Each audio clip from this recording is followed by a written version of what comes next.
Welcome. It's Friday. We're gonna stream. No, not a City Skyline stream.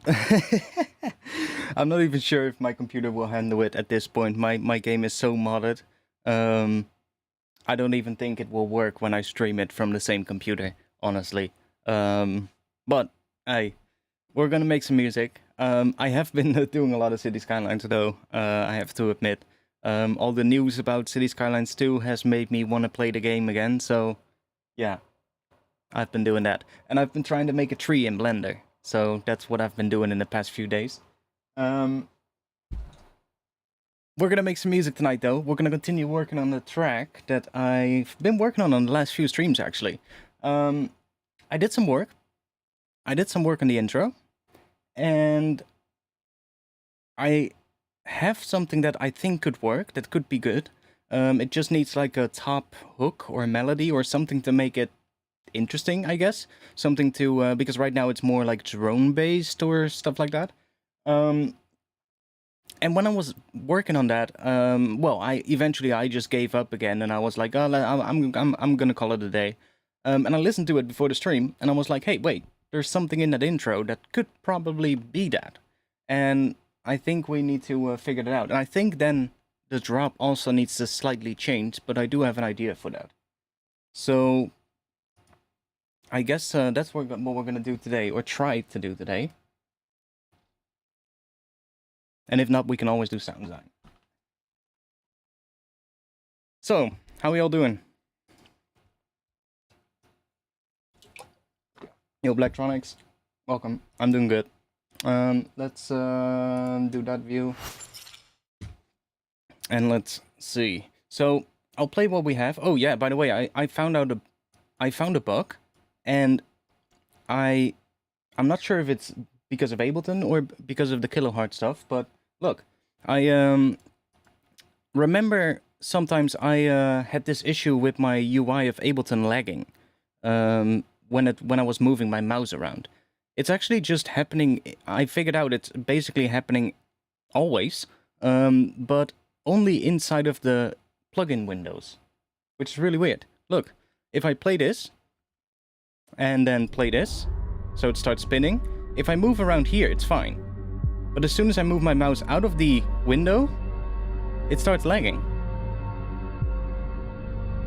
Really, really odd. And then inside the window, it's fine. So I was looking into like, can I fix it? But when I did it on a blank project, it happened as well, and I was like, that's weird. So something is off. I don't know what. And if anybody knows, let me know. Might be an optimization thing. Yeah, I don't know what it is. Like I've been checking all kinds of things, like my graphic drivers. I've reinstalled the kilohertz bundle. Then I found out it also happens in other plugins, but not all plugins. So it's like it's not something that happens with all external plugins. It's something that, I don't know. I thought at some point, well, maybe it's just plugins that use your GPU for the interface. So maybe it's something with that. So I updated my GPU drivers. I was like, maybe that's it, but that also didn't fix anything. So yeah, it's weird. I don't know. One of those issues that I have no clue what it is. And especially because it also coincides with all the Ableton updates that have been really bad recently, or the updates that had all the issues. So I'm not sure if it's because of one of those issues or because one of those updates, and I still need to go back further, but I don't want to go back further because then I can't open some projects. So yeah, I don't know. Yeah, exactly. I think as well. I think it has something to do with what type of, yeah, how the UI is rendered, but still, it's weird. I'll figure it out eventually, probably. It's not that big of a deal. It's not like I can't work in Ableton. Anyways, I'll play what I have right now. So I did some stuff in the intro. The drop, you might remember, we had this drop. Mind you, this might be loud. The build-up is a bit shit, but the drop might be a little loud.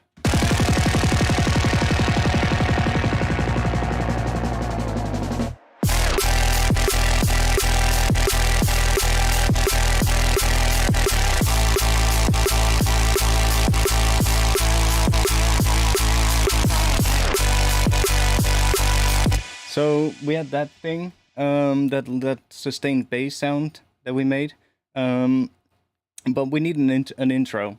So I'll play the intro that I made. I mean, the main bass is nice. It just needs to it needs to change a little because I have an idea now, and I kind of want to see if we can make that idea work.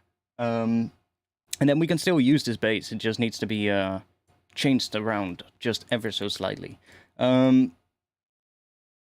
Love a good wolf sound. Yeah, it's a really big sound, but it sounds pretty cool. So, I was working on a bit of an intro, and I came up with this. So, the intro starts with sub right away, and it has some atmosphere on top, and that sounds like this.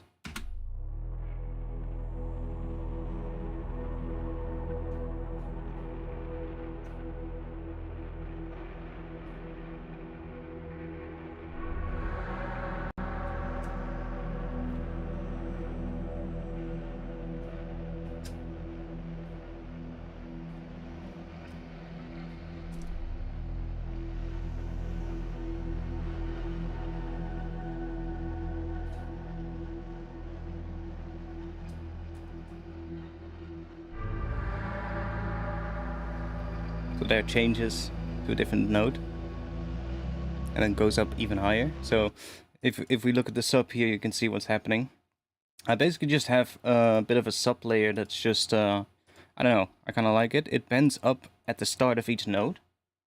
It starts at a lower pitch and then it bends up, but it does that pretty slowly. You can see it here as well in the... Can you see that? Yeah, you can see that right here at the top. If I close that down, right here, you can see that it's sort of like... Oh, it starts low and then comes up, which I kind of like. And it sits underneath everything. And then here it changes to an A note and then goes up to C, which is kind of cool. That works. But then I was playing around with some stuff because I was like, it needs something. Yeah, exactly. MP is great. The whole bass line is I'm actually calling these basses recently. I've just been calling them MPE basses. Because that's kind of like, I was like, how do you call these basses even? Because it's not a Reese, right? It has certain characteristics of a Reese, but it's not a Reese. It has these multiple different notes, right? It plays a chord. It's made out of a low layer and then a high layer, and the higher layer plays a chord. But then there's all these pitch bends happening in it that also happen per note with MPE, of course. So I was like, I'm just gonna call them MPE basses because that makes the most sense, I guess.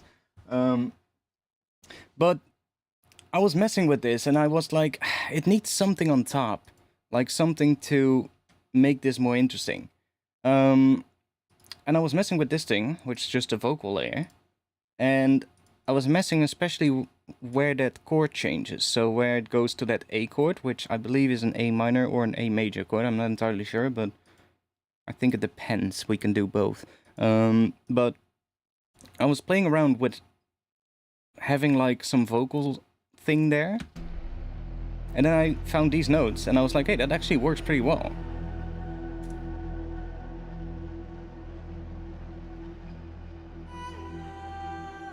Oh, it started a little weird.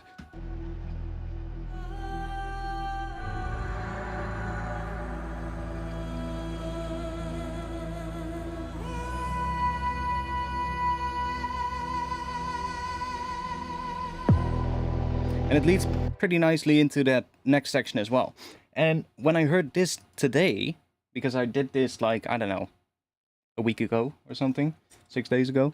And when I heard it today, I was like, wait, that could be the thing that we can use to make the intro more interesting. That little melody, that da-da-da, that thing. And I started thinking, would that work on top of those chords? And I think it will. So I'll quickly see if I can do what I mean, because I think it needs to speed up when the chords come in and do the same pattern but a little quicker. So I'll just we can grab a piano maybe just for now.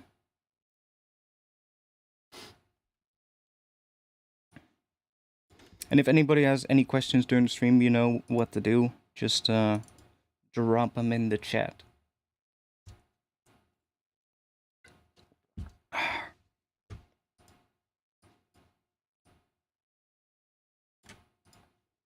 So it's basically just G to F sharp to E. We're in E minor, by the way. And then goes to a B in that thing that with the vocal that I did, but I don't even think that I want to do that in here. So what I was thinking about is, let's see, we have the G hits a beat before the downbeat. So like right here, or maybe 2 beats. We'll have to see. Just make a clip real quick here. I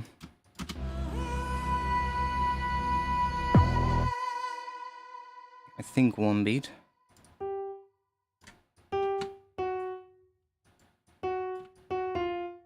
Maybe that.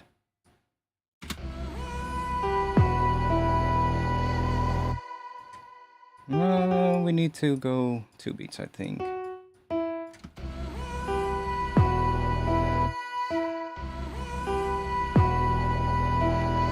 Yeah.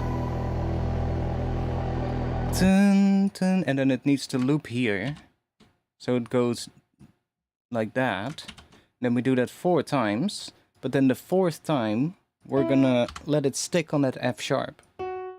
So we get... I think this will be nice.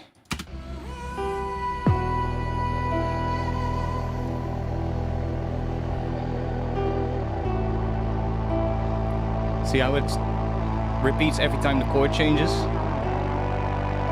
And maybe we have to change the chords ever so slightly to make it... And then we have that tension because we let that F sharp, which is 2 semitones above the root, we let that extend for this one, and then we get that tension there, which should also work with the underlying chords, because F sharp would be the 5th of B, which is... Do I say that right? Yeah, it would be... F sharp would be the 5th of B, and B... B minor or B major? I'm not entirely sure. In this scale, I think B minor. Yeah, B minor would then be the 5th of E again. So that leads us really nicely back into E. So if we would have a B chord at the end, which I'm already doing here, it's just a B chord inverted because we have B there and F sharp there. So I guess this would be something with a B over F sharp or something. But that works. And then maybe we can change the bass note as well. I'm not sure if the bass note plays an F sharp there, actually. I think it does. Yeah. But we can also go to B.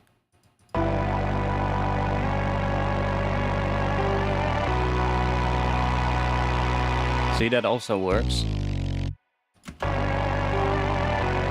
But F sharp is kind of nice.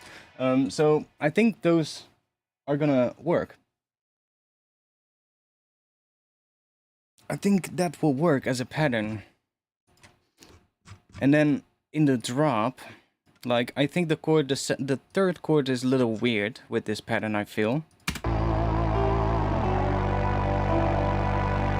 See, the 3rd chord I'm not entirely sure about, but I think in the drop it then also needs to slightly change so that we're kind of still keeping this pattern in there in the drop as well, but just subtly on top of these big chords, I think. And then maybe we can do something cool, like we can, this is 1 beat, like maybe even speed it up in the drop still. Or no, we could also use this speed, because then this note hits on the 2nd snare. So we could do like, I don't know, make it start with this gap, make a long note come in there on the 2nd snare. I don't know yet, but we'll see. Let's first see if we can make this thing work. What kind of sound are we gonna use? That's the question.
Yeah, D sharp.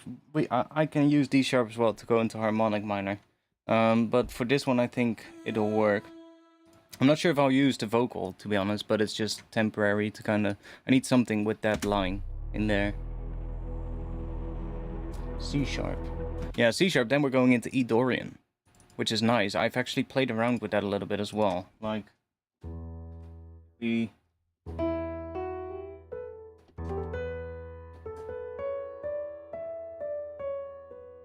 get that.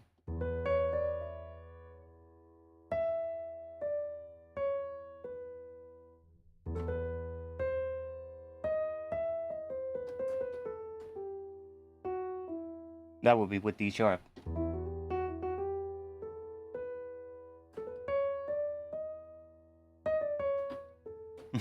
Not sure yet.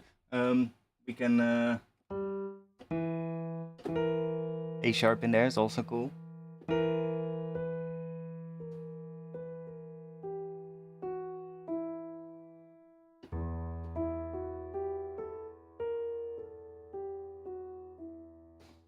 So there's a couple of options, but we'll see.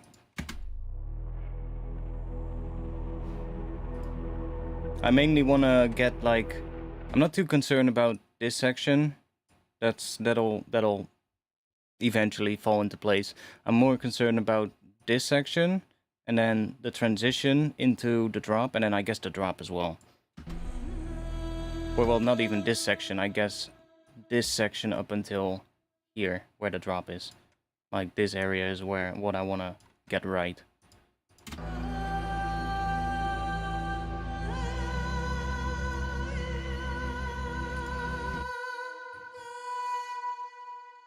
Ooh, what if we do...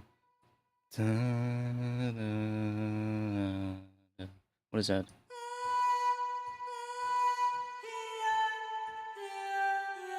Just walking down the scale. We can do that.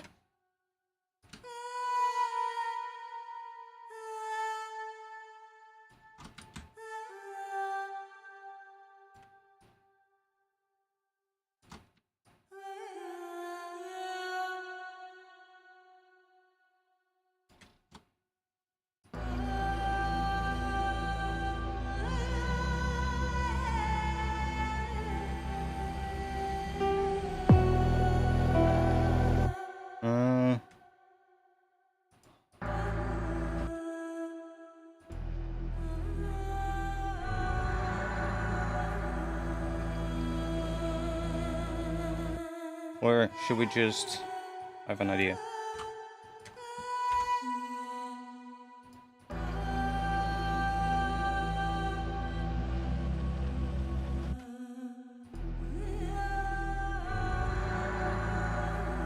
Yo, Greedo.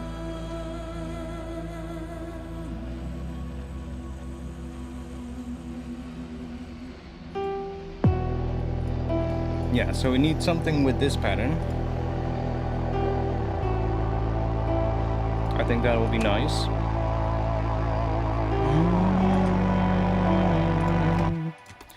So let's see. What are we gonna do with that? I guess we'll just make some kind of a synth that does that. I'll just start with some kind of a saw wave synth. That'll always be a good starting point. Let's just grab this.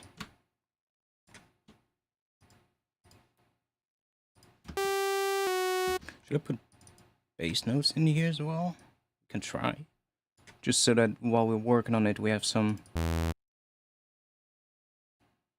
Let's just do that. And let's do... It goes to A, G, F sharp.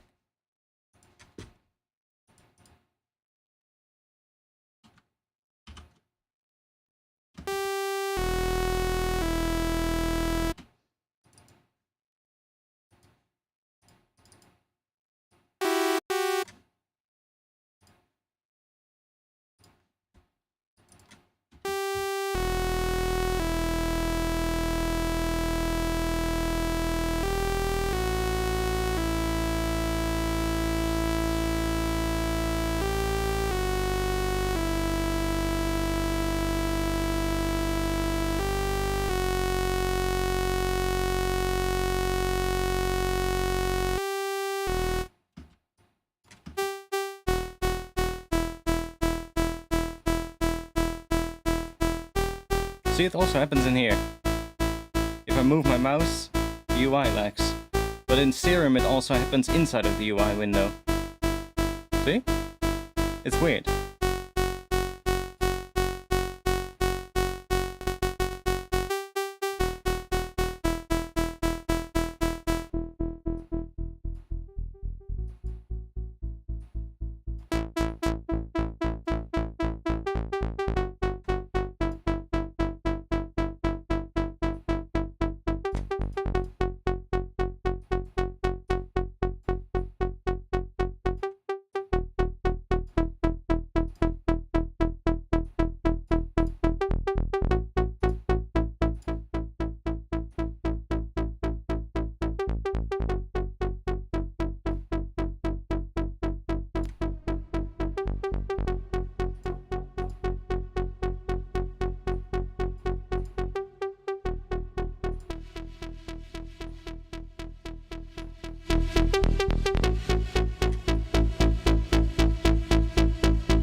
Let's think.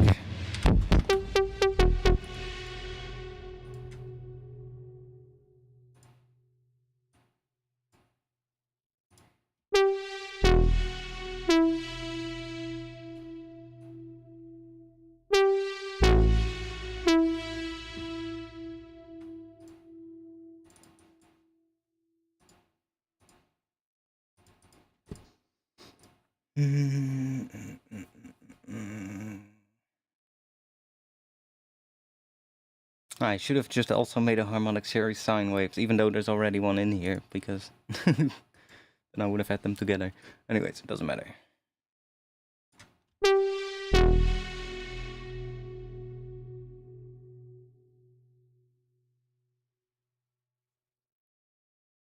Digitalis? No, I have never heard of that.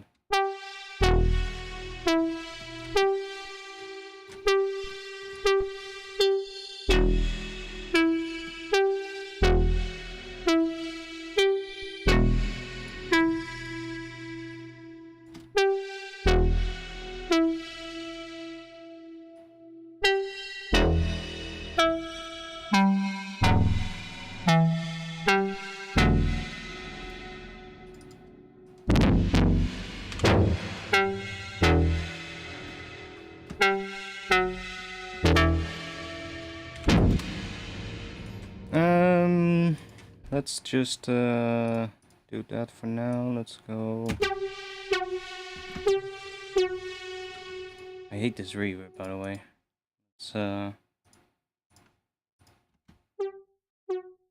Let's just go for something else.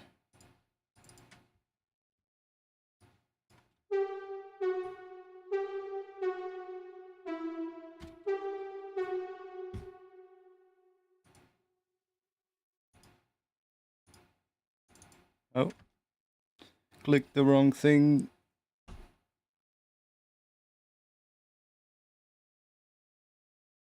Oh yeah, of course. We haven't opened up this device yet. Oh, there we go. Nice.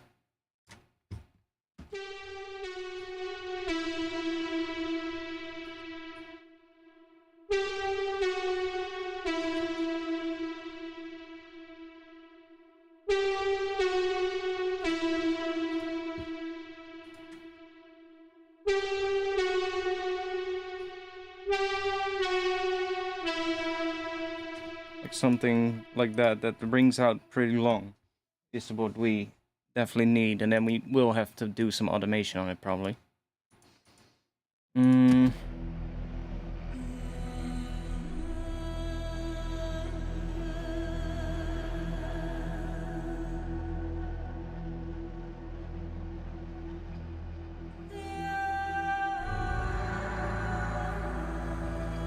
I'm not sure what it is. What is it?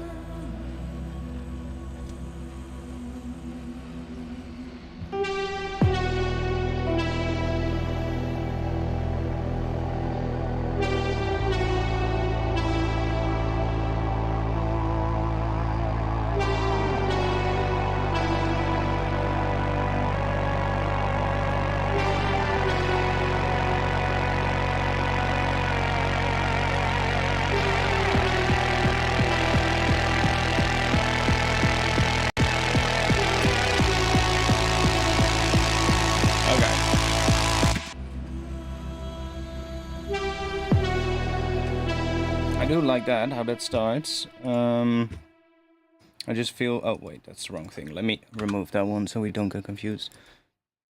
I like how it starts. Maybe a little bit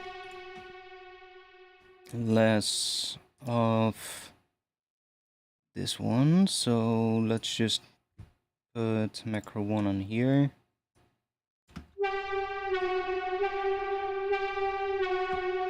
We can also put it on the second one.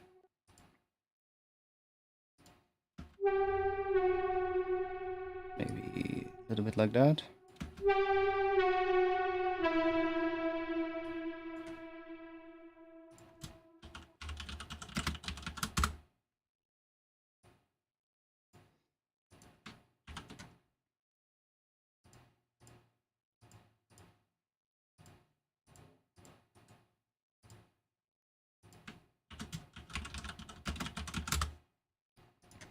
Okay.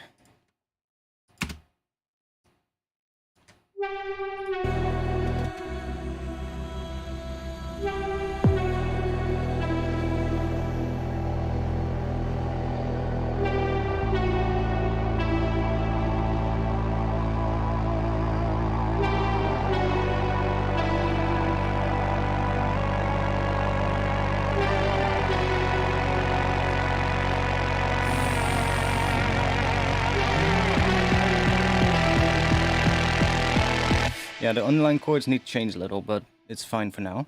And then I think we want to really do quite a bit of automation on this. So we have this. I think we want to play with the speed of the LFO as well.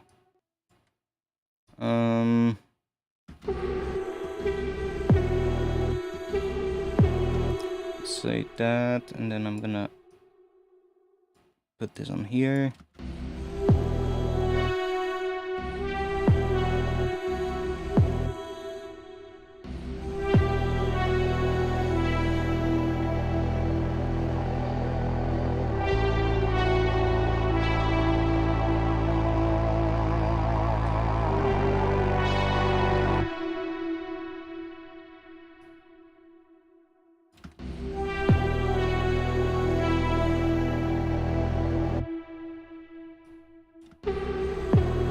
Now that's a little too fast, so let's...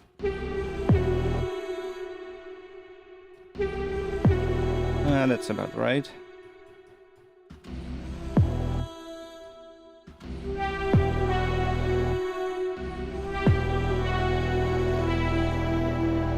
Something like that.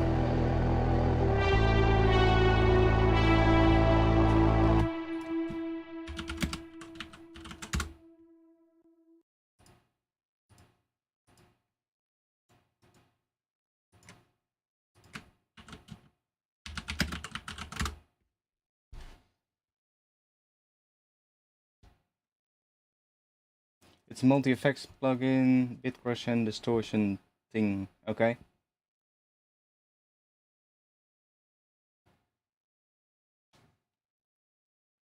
Okay, I mean, I've already got plenty of stuff like that, I guess, so I'm not sure if I need anything like it, but who knows?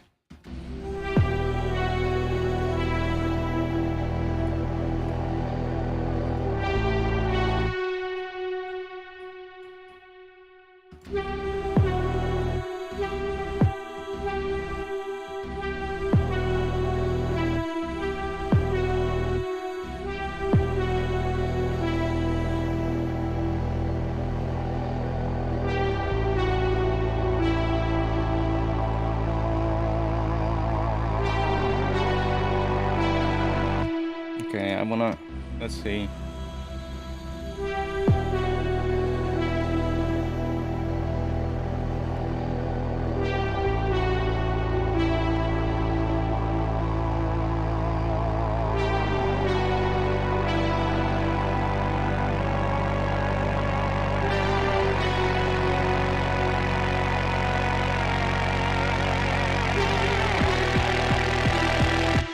Yeah, we're gonna go down.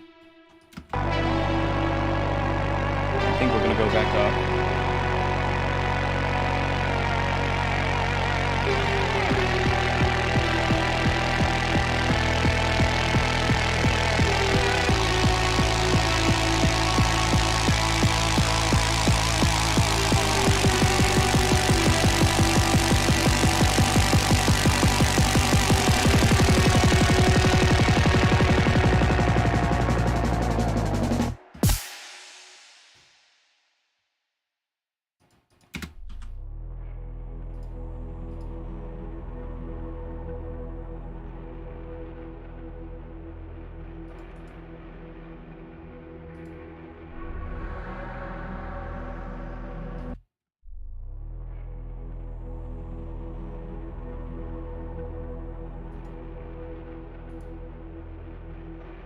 Do hear something that could maybe work in that first part. Not sure. Do we have some kind of an instrument that can play harmonics?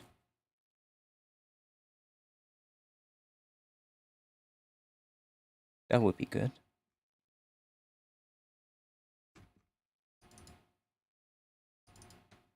Oh, we got something here. Let's see what that sounds like.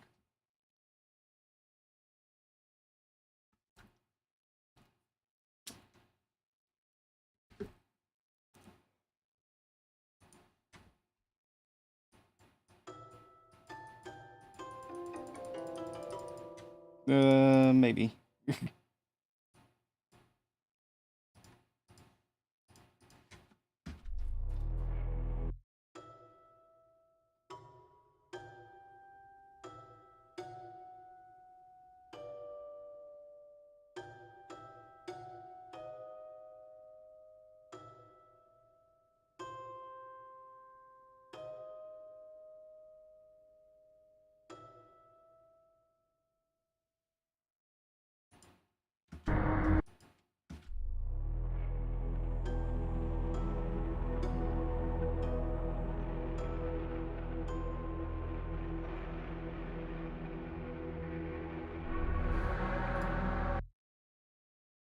Don't like the sound of that instrument, but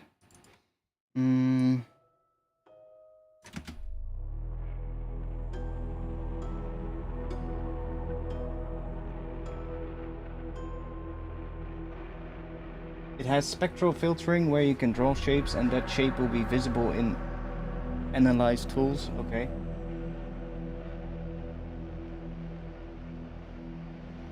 I don't have Reactor installed. I used to have Reactor, but a long time ago.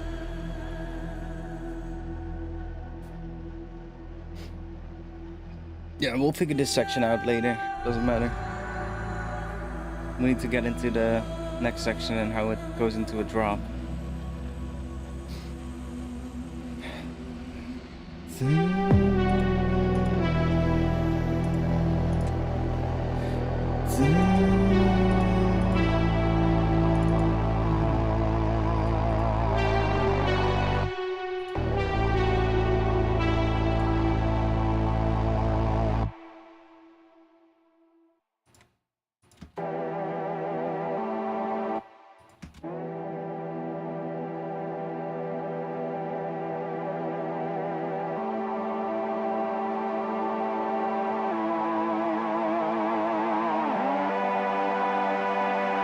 Oh, that's weird, but kind of works in the mix though, so... oh yeah, it was that third chord that I was thinking about then.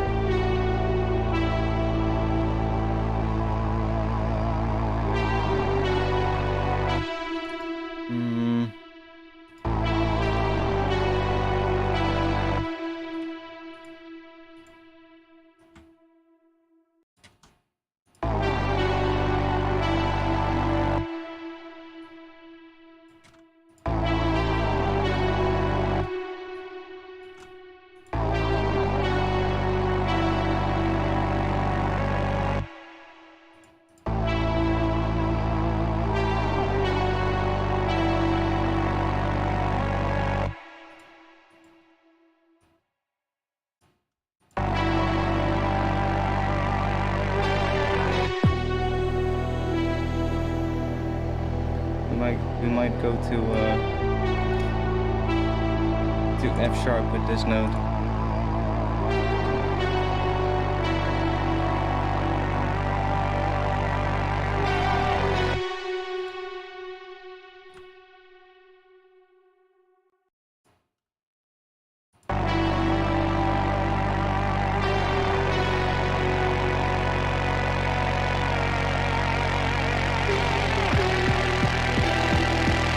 And I don't like how the kick comes in there, so let me just mute this channel for now. The build is not good at all yet, so...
Yeah, I need to listen to this real quick properly. Let's see. I'm quickly gonna check on my speakers. One moment, I'll be back in just a bit.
Let's think.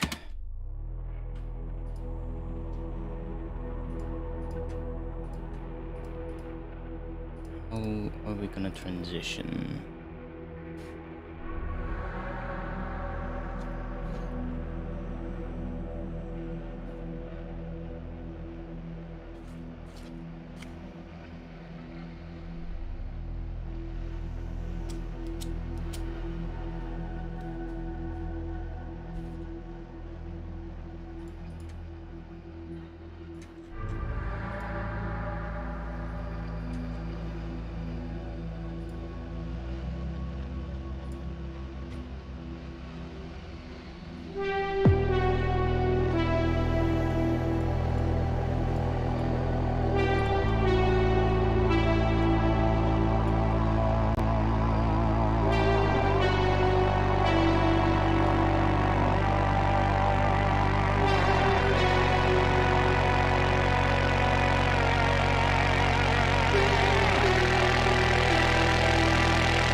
I'm not entirely sure what I wanna do with this thing. I'm thinking about the drop definitely has to change a little.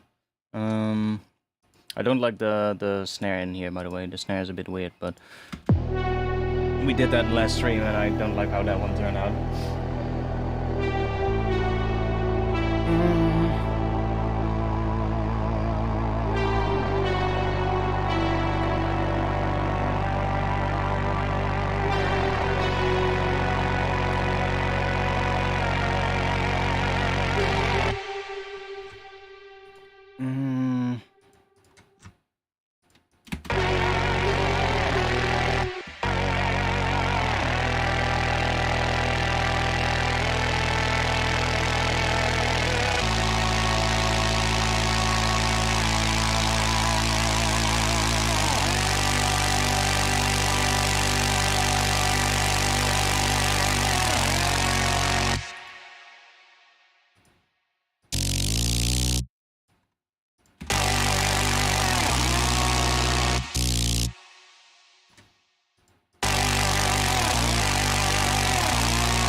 Sharp, that would be weird, but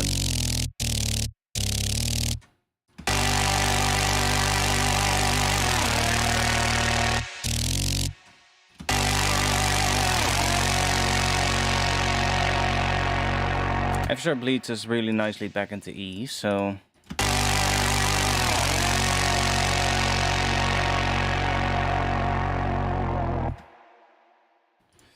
let's see. I'm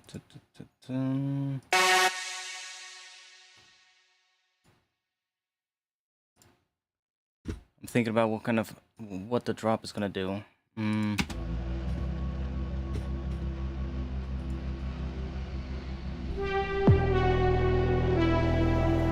need some riser here as well, or something that builds tension.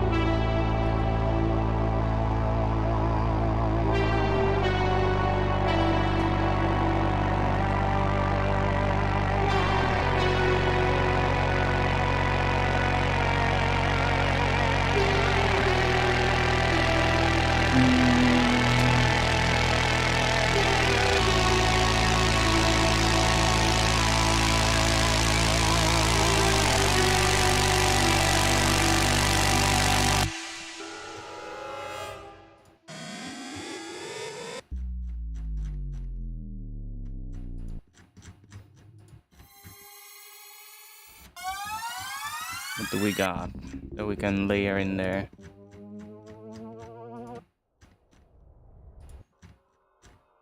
Should make some for Patreon. What if I type long? Do we get like long ones? Oh, we do get some stuff. Oh, maybe one of these could work. I'm just gonna drop this in here. Let's just stretch that. It says it's C, so then I should be able to just pitch it around. Let's do -1, then it's B.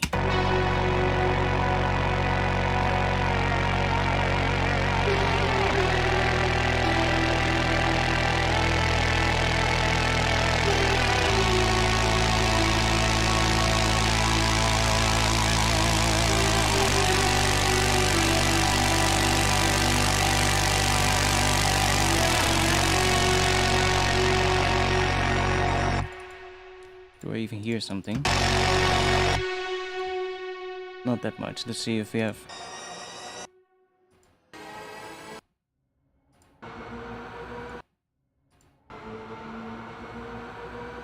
Well, maybe that could actually work.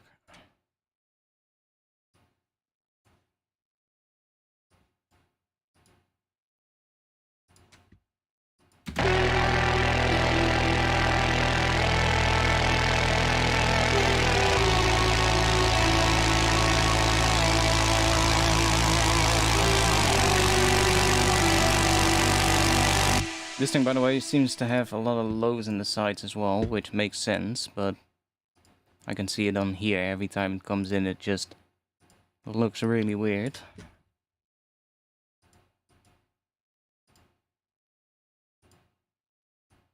It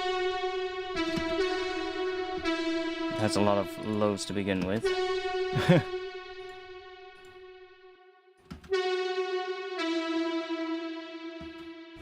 Which we don't need anyway.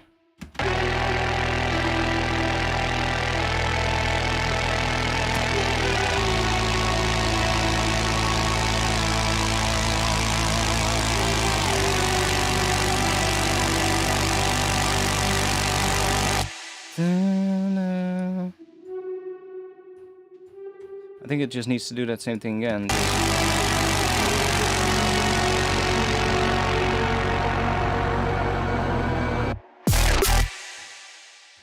This. If it's C, we can put it up 4, then it's E. Right? Yeah.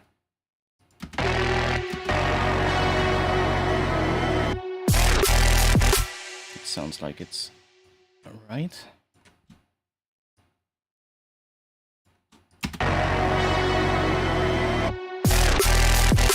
Yeah. Okay.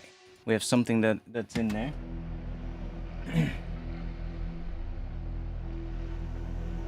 But I want to figure out the drop. So the drop, I feel like we want to do something slightly different. So there's maybe a little bit more than just that one bass sound. Let's group that.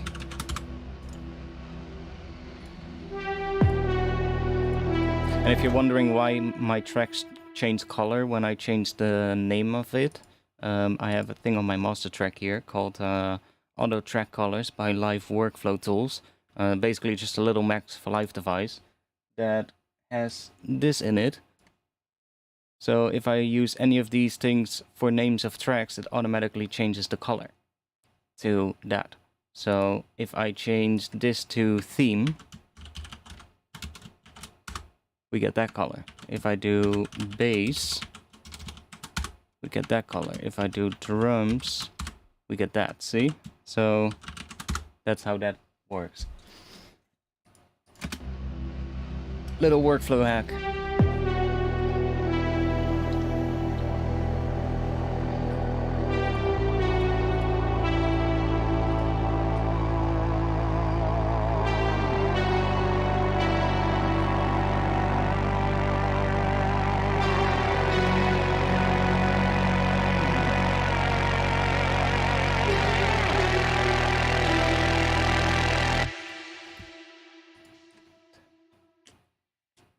I think we just need to start working on a drop and then see how we can bridge that, because I do have an idea for the drop.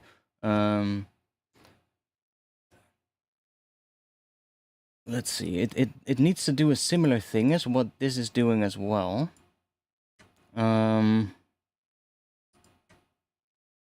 We need some kind of a step bass, I think. Yeah, that's fine.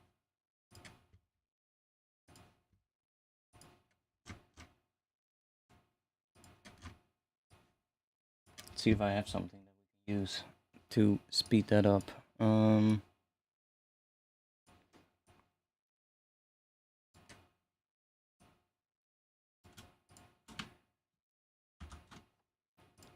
So we need like a little thing happening right in front of it that does that G note, I think.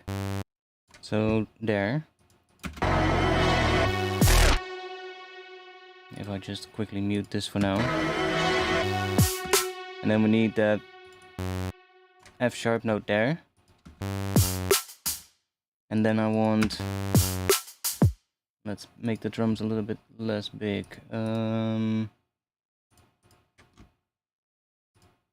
Let's go in here. Let's mute these. Yeah. And then we want... Right there we want that note to come in, I think. No, earlier. There. Then we can do a little thing at the end here.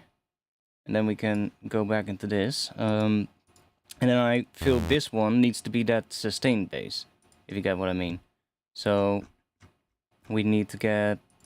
Maybe we can even play this. I'm gonna copy this for now, so that we don't lose the original. And let's go in here, and let's just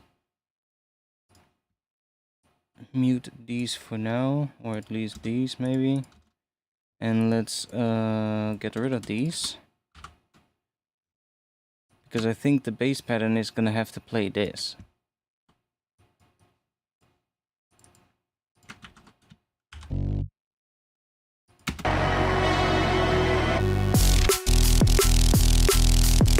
So that we get that. Actually, that already worked with the tape stop, so we just need to make sure that the thing in front of it also has high end, which it didn't, so...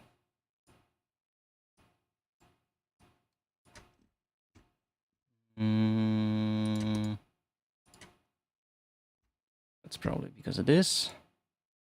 Let's just move that here.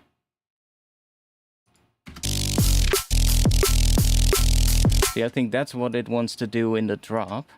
And then maybe this G note needs to be some kind of a step sound, some kind of a weird, I don't know, or an 808 or something.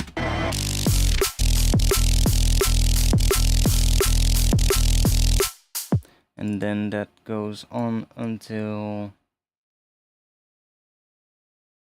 right there, I think.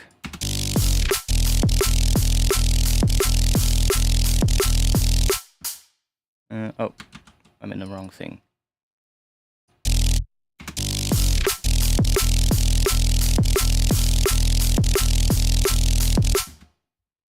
And maybe even here, so that we have like a little thing here. Or we can do that with automation on this one, maybe.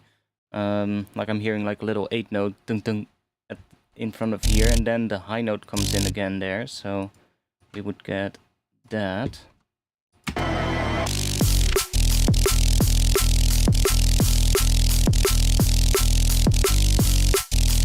Maybe even have... Well, that one is going to be a different sound, so let's just do this for now.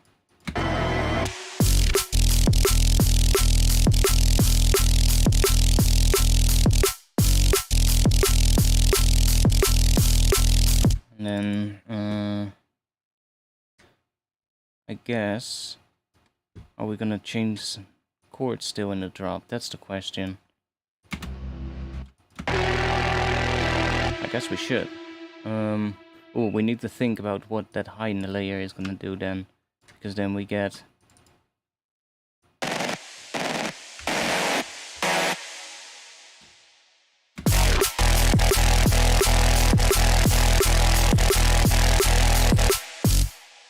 Okay.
I do think we want to go there, but let's see.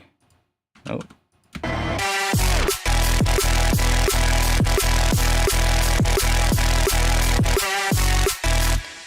So, oh yeah, of course, that's why it sounded weird.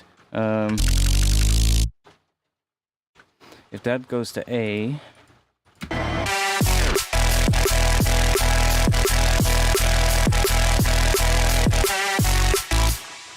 Yeah, that could work.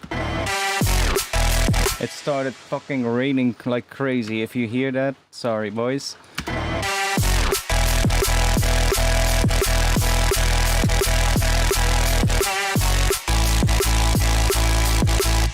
But this needs to change as well.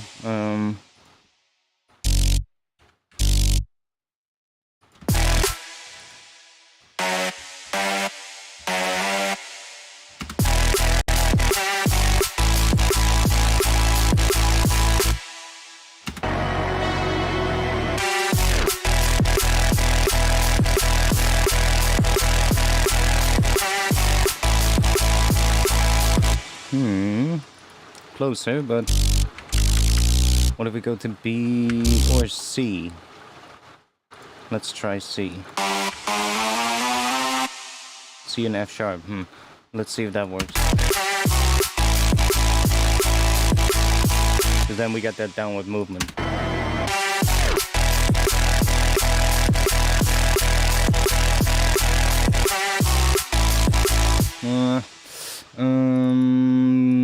B could also work, maybe.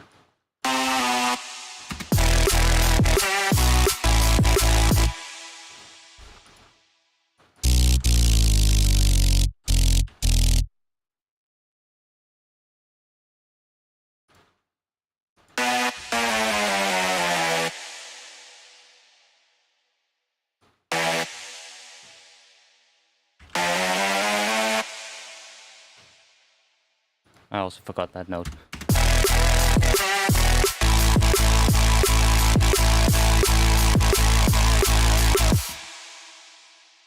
Okay, maybe.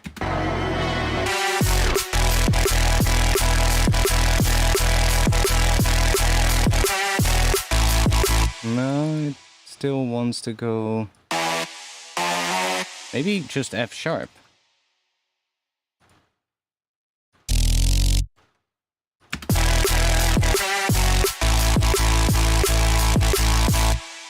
And then we can go maybe...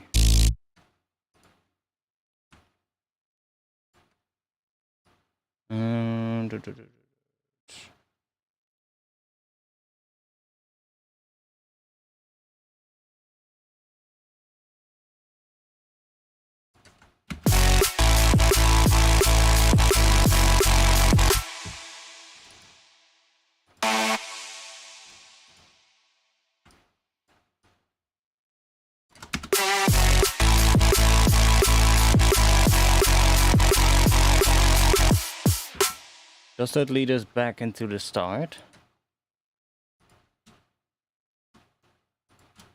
If it does, then that could be the thing for the drop.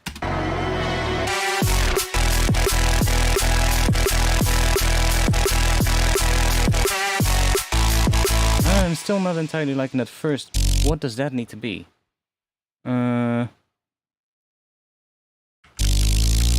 B? Why does that need to be B?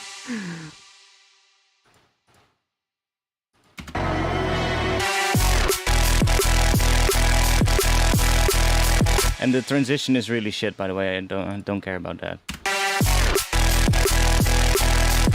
For now.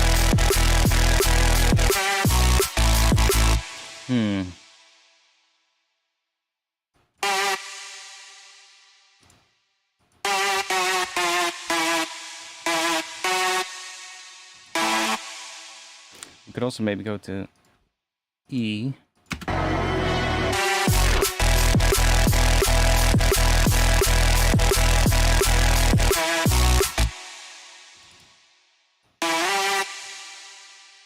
Yeah, that wants to keep doing that. So that is the same thing as the intro.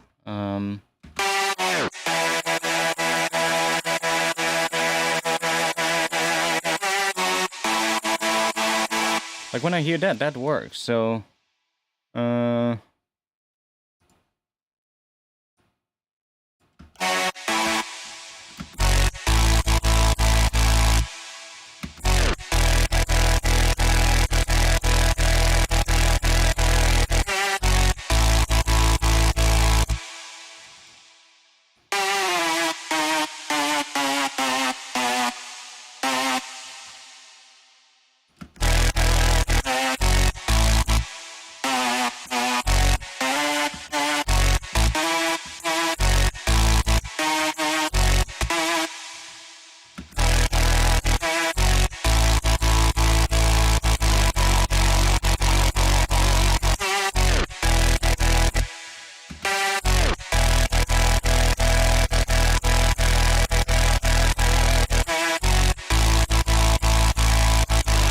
maybe that. And then of course I want to do it with a different sound probably, so that it breaks that big sound up a little, because it's a bit much when it's just all the way sustained. And I think it's gonna sound bigger when there's like breaks in it, right? When there's a little bit of something happening that's different, and then it goes back. I think that that bass is buttery and beautiful. Is that a distorted sign? No, it's not. I can quickly go over it. It's not too complicated, but let me take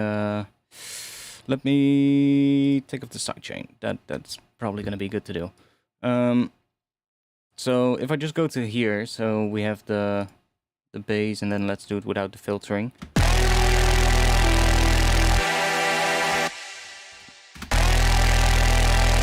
That's how I originally made it.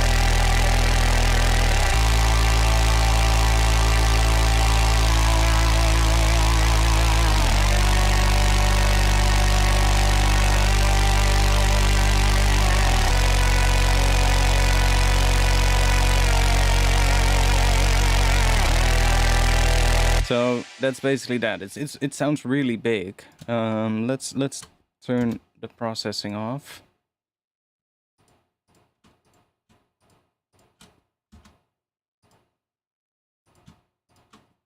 See what we get. Still sounds pretty big, actually. It doesn't sound as massive, but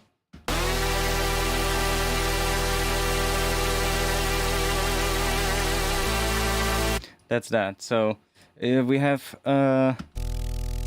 that. So we got sub bass, just some wavetable that I made. By the way, this is one of my wavetables from Patreon, I think, or did I change it? No, I changed it. But there's similar ones on Patreon. And then there's a harmonics layer, which is this thing.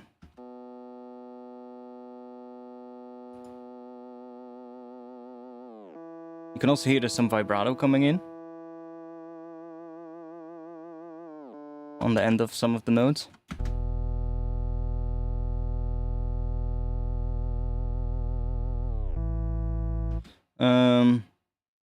Might be a little quiet, but bear with me. Then we got noise as well. Now this is quite interesting. I took a sine wave and noise, and normally when you play it at the same oscillator as the sub, it would sound like this, right? And then high pass it with, yeah, a high pass here, so... Oh, there's another high pass. But you would just take a sub and some noise, like that, right? And distort it, so you get that, and then high pass it, so you get that. Which is nice, right? If we lay that with the sub, you get that. And there's some harmonics in there from that other oscillator, which aren't as important now, but they make more sense when everything else is there. So I just made it like this, of course, like just standard noise bass. And that's nice, but if we go in here and we bring the octave of this one down, so 1 octave lower than what a regular sub bass range would be, we get this. Hear how fluttery and sort of like crunchy that noise becomes, because it's modulating with a sine that's an octave below our sub, and then it's being high pass, so that sine is completely gone. It's not interfering with the rest of our sound, but it gives it that really fluttery kind of sound, which is nice. I like that, especially when we start doing a pitch bend at the end of a note. See, it just gets that, you can really hear that movement slow down when we do a pitch bend. Like, I'm not sure if I can show it in a different way. My pitch bend wheel obviously doesn't work because we're in MPE mode. Oh wait, no, it doesn't work. But you can kind of hear it at the end of certain notes. So that sounds really nice. And then I had that secondary layer just to add some harmonics, which sounds a little weird by itself, but I have some extra processing here. So we got, if I just turn it off, we got this amp, which really beefing the whole thing up. And it's interesting because if I just play the noise by itself, or the noise, sounds a bit weird. Oh no, it sounds alright. Forget what I said. So that's that, and then we have the harmonic layer, which you almost don't hear. See? After that distortion. But it's just adding a little bit of extra harmonics. So that's kind of nice. Then we got some EQ. I'm not sure what that is doing. Oh, that's just being filtered, I think. Is it automated? No. Oh, it's just a rolling off some of the high end. That's all that is doing. So that's the bass. That's the main bass. That's just playing single notes. Like that. And then it's doing those pitch bends with MPE. So if we go in here, you can see where it's doing the pitch bends. And it's actually staying on the same note everywhere. I think in the second half it does go to a different note. Oh no, it also doesn't. Okay, good. But then there's the extra layer on top of it, which sounds like a really sort of like super sol, I guess. I mean, yes, I guess I am distorting the sub with this amp. So, yeah, that's that. I mean, why not? You can do that. It doesn't matter. What matters if it sounds good. But it also helps to gel everything together, those layers. Just that little bit of processing, because it's not that... I mean, is it really doing a lot? Yeah, it's doing quite a bit. But still, you know, it makes it sound nice. Without it, it sounds really thin. So, and then we have the other layer, which is really just, well, it's not just a super sol, but it's kind of like a super sol. Just has a bit of FM happening to kind of change the tone, I guess. But there's not much happening in here. What's happening in this one? Oh, I just made that shape for the distortion. So it goes between no shape, so just dry, and then this shape, and then I put it somewhere in between from the looks of it. And some multiband.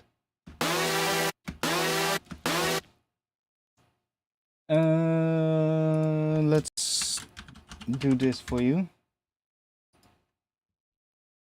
So that's basically just that. There's a little bit of a saw wave here. That's an octave down. This one is really wide, and this one is just FMing that one. That's all there is to it. I'm not sure what... That's just that shape. So that's what the remap is doing. But what this really does is that it plays multiple notes. See, so we've got an E note and a G note, which creates an E minor interval. And that creates a chord. Right? That's just like an E minor chord. And then in the next one, it goes to A and G, which is... I'm not sure what that is, but G is the 7th of A. And then it switches to E here, which is the 5th of an A minor chord or an A major chord, doesn't matter. But so it plays with the intervals of what the underlying chord structure of this would be. And then here it goes to G, and the top note goes to F sharp, which would be the 7th of G in our key, and then goes to G real quick here, which is the same as the root, so that just turns it to an octave. And then here it goes F sharp and B, which could be seen as like an inverted B chord of some kind, and then goes to A sharp at the end. So I'm just playing with the pitch bends on the individual notes of that top layer to create, like, let's go to a section where there's pitch bends happening. Well, I can just play this. It's also really loud.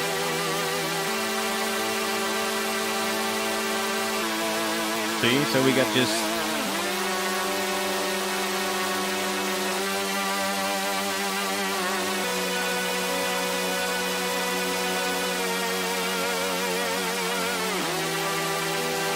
See, so it's just following that. Then some EQ, some reverb, more EQ,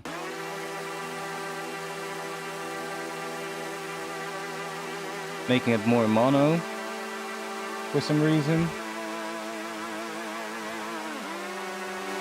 Getting rid of some of that in the sides, or just, yeah, in the sides. What is this? Splitting it into the mid channel. So this is here, I'm splitting it into mids and into sides. And then I'm doing what? I'm limiting the sides. Yeah, I'm limiting the side signal. So I thought probably there was too much level happening in the sides, and I really wanted to squash that, so I just squashed the sides for some reason. Doesn't matter. It's just subtle things. It actually became much smaller after the processing. See? But that makes sense, because I all did that. This processing was all added after this was added. So we have a serum effects on the group, which is doing what? We've got a phaser that I think is being key tracked. Yeah. So it's being key tracked to the sub. So on the sub, there's also an external instrument right here. And that sends into the serum effects here on the group that is key tracking this phaser. So that we get like the phaser frequency moving along with the...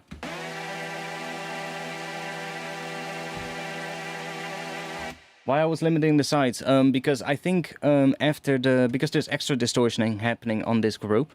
After that distortion, there was volume spikes happening in the sides. So I limited the sides before going into the processing, and that made it more even. I think that was the reason. So if I now played with the bass, it's doing a little low end boost, and it's also doing key track phasing. which is still pretty subtle, but... Then we got more EQ. We're boosting the mids again. Why not? And then we got distortion. So we got Saturn, but the key is to do multiband distortion because we're basically feeding a chord into this, right? So if we would do a single band distortion, at least most of the time, unless you do really subtle distortion, but if you do like heavy distortion in a single band on a chord, then usually the minor intervals won't really sound too pleasing and it will be all warbly and it will be a mess. But if you do multiband distortion, you can distort the individual frequency bands, and that way you don't get as much of that interaction between the individual notes, and you get more cleaner distortion. So you can see what I've done here. We've got clean tube on the low end, then here we've got a really distorted band, which is using warm tube, and we've got warm tape, and more warm tape, and that is just distorting the hell out of this. So without it we had this, and then with it we get this.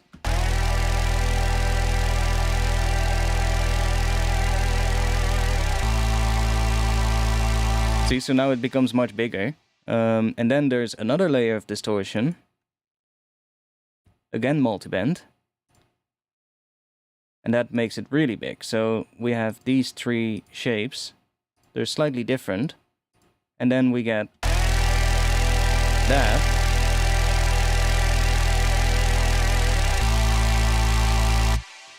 Then we do a bit more mid-side EQ. I made it too mono, I guess, so I boosted some in. I usually don't really go back to my previous things. Sometimes I do, but most of the times I'll just keep working in like a linear fashion, and I'll just like, oh, I'm lacking mids. Let's just boost some mids. Doesn't really matter, like, unless you're really doing crazy boosts. But when you're doing sound design, I guess it doesn't really matter too much. And I needed more mids, but only in the, or like more mid highs, I guess, high mids, but only in the sides. So, and I guess a little bit in the mid, in the center, but.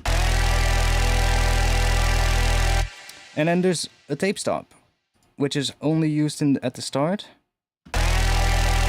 or not here, but it was used somewhere. Oh yeah, it's used here, right at the start of the drop. We got that thing.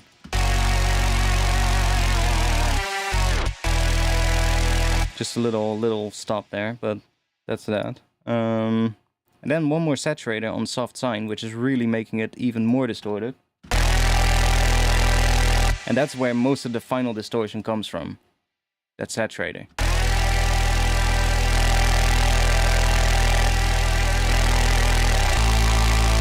Without that saturator, it sounds really small, still. And it almost sounds too distorted, but for these basses, it kind of works.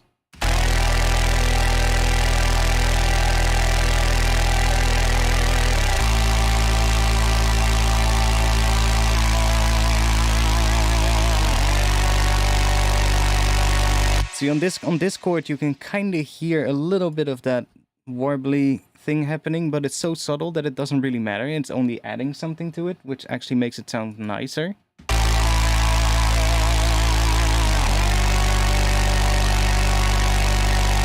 It's kind of like a nice little extra thing there, but yeah, that's basically the whole sound. This is just some filtering in the intro. But that's basically that whole sound.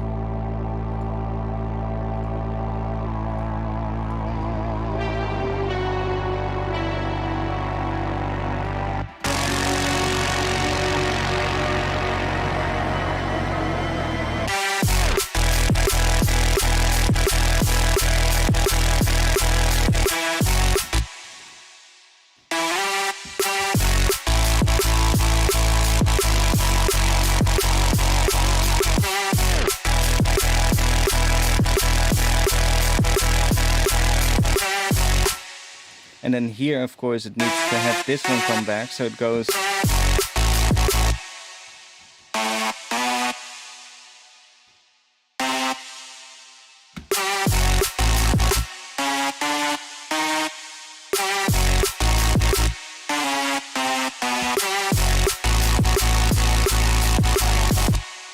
we want to go to B at some point, I think. B or F sharp.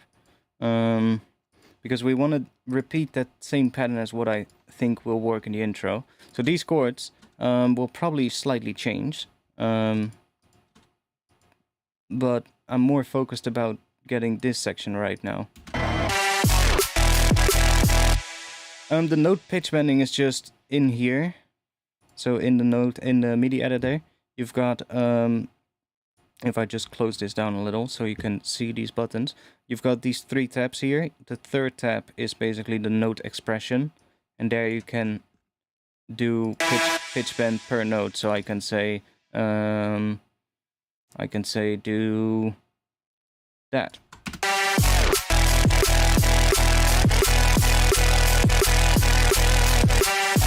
See? And you do have to make sure that the instrument is MPE enabled. So inside here, you want to make sure that this is turned on. And then inside of the synth, usually you need to turn it on as well. So in the case of Serum, there's a little thing right here. And then you need to make sure that this range is 48 as well. Otherwise, it's going to be out of tune.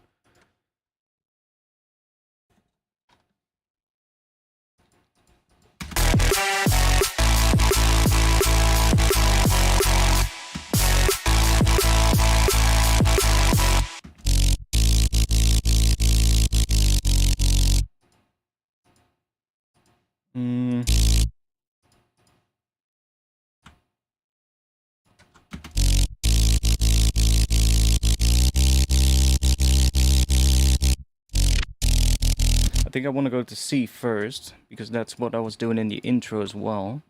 And then we can repeat that.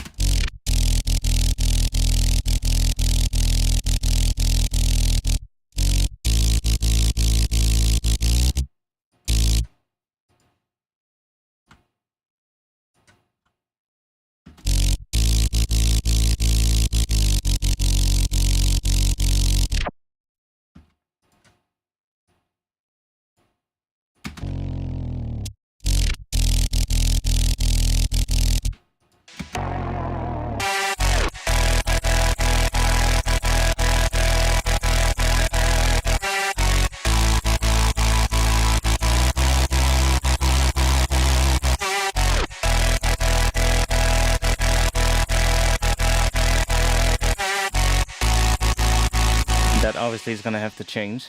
Like the top notes are, it's pretty complicated to write basses like this, but it's kind of cool. They sound really nice. I do want to have like something else playing that high note.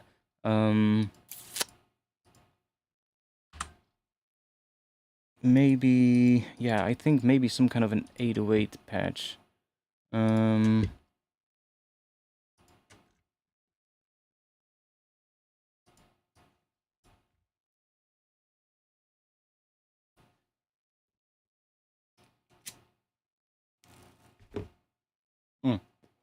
Let's do a new Pigments update. I see a notification in my on my other screen.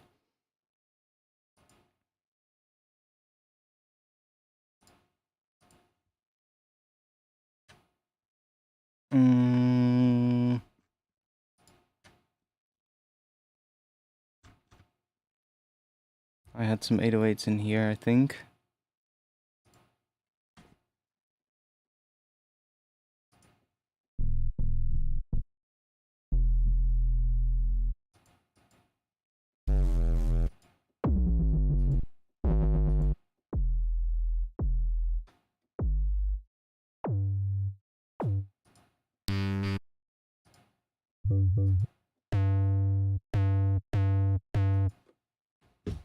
Not exactly, but it's close.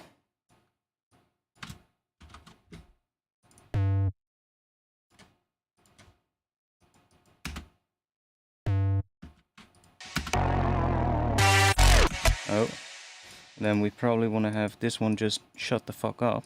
And then get like a little step bass happening in there. And then we can maybe play around with cutting out the other bass in other sections a little bit as well, because I can easily, for instance, let's say I wanna do a little 8-note tung-tung thing here. I can easily take this and do that and just put like an 8-note bass underneath here, maybe inside of this group so it's distorted with the high layer, and then let that high layer continue, for instance, and do some automation on there to make that follow along with that same pattern. I could do that as well. That might actually work. Like, mind you, I'm just trying stuff at this moment. And that thing also needs to be louder. And I hear something without the sidechain that is off. And I think it's the tape stop. Let's move this to here. So we don't get, because listen. Do you hear that? That little sound at the end of this thing? This little tick. We need to have it like that. I didn't even notice that at first. Yeah, see, it happens there as well.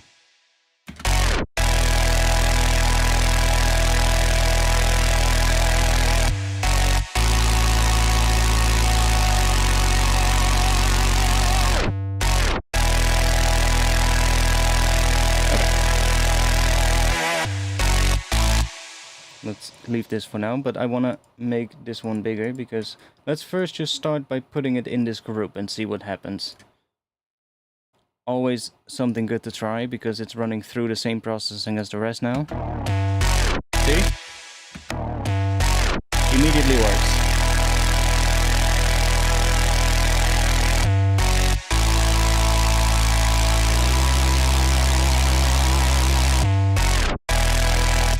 Now, we can also play around maybe with having that one hit right there, so that we get like a little...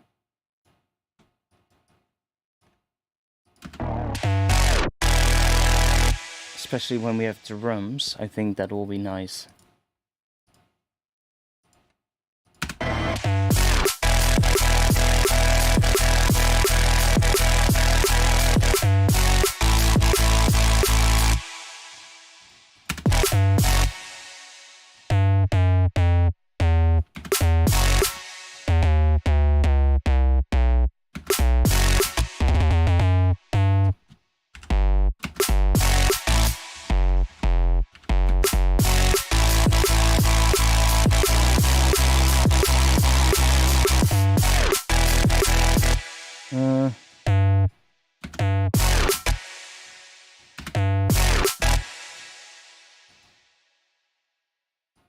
Let's just leave it like that for now. It does need to be a slightly different sound though. We need to change the patch a little.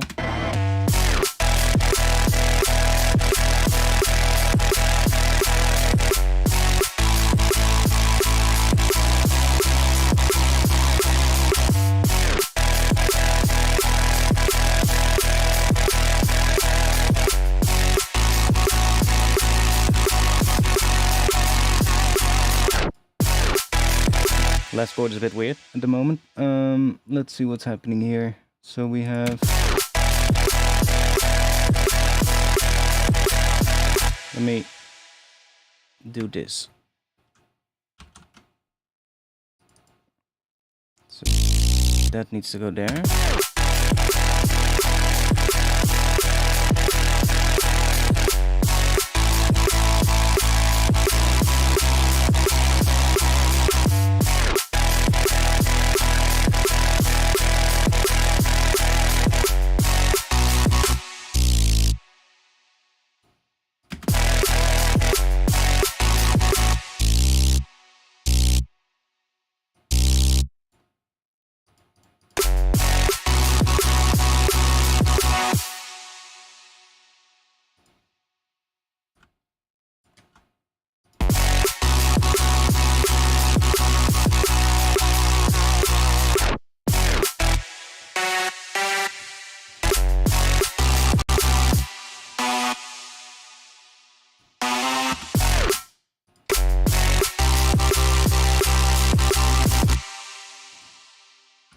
Getting there.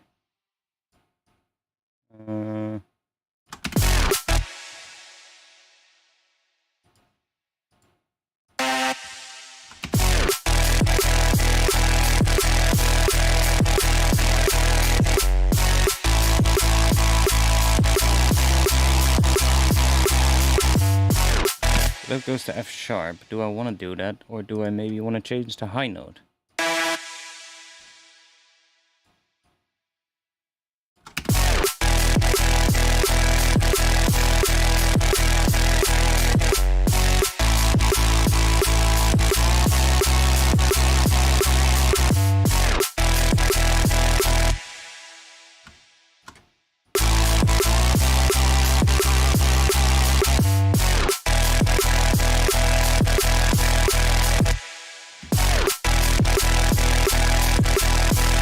We need a better snare as well. We'll figure that out in a bit.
I want to try something.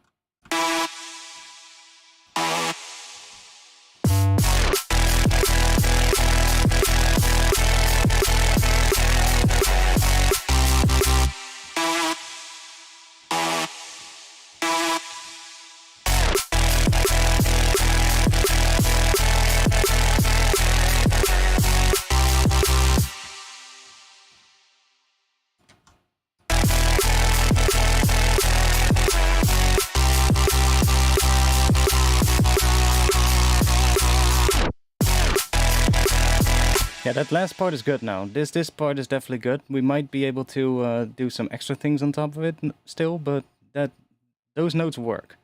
This section is a little bit weird now.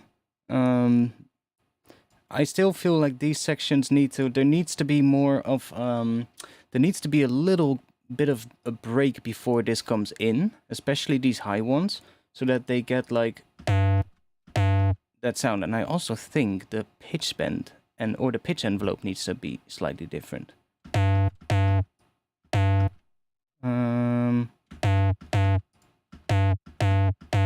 Where is that coming from? Oh, we have macros for that, of course. We've got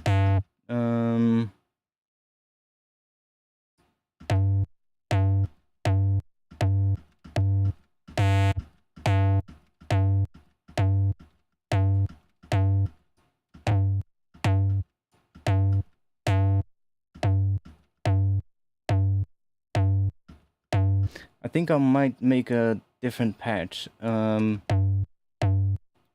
something like this though.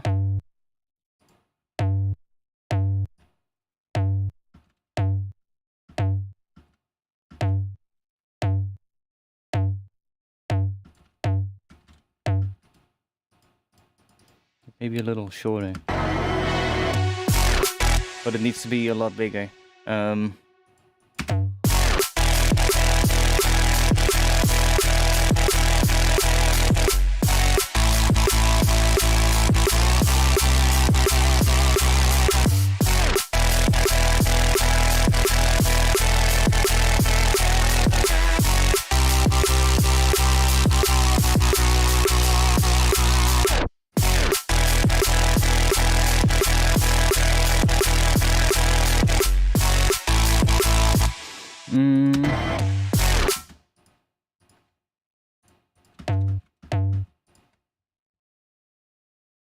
What else do we got?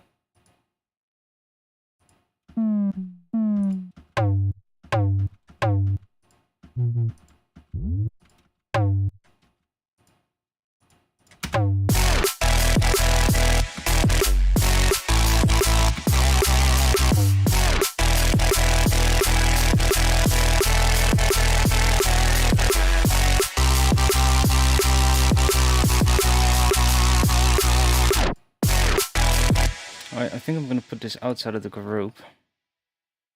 And then I'll just take all of this. Just drop that on here.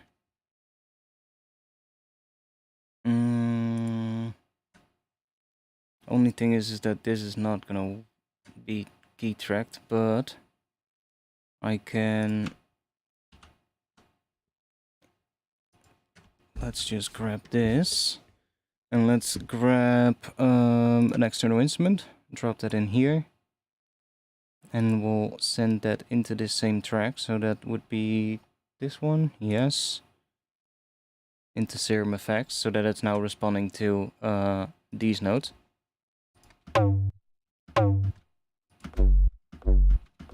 Not sure how much it is actually doing, but it doesn't matter. But now it's also separate from that tape stop. Or not, because the tape stop is also here. Let's get rid of that.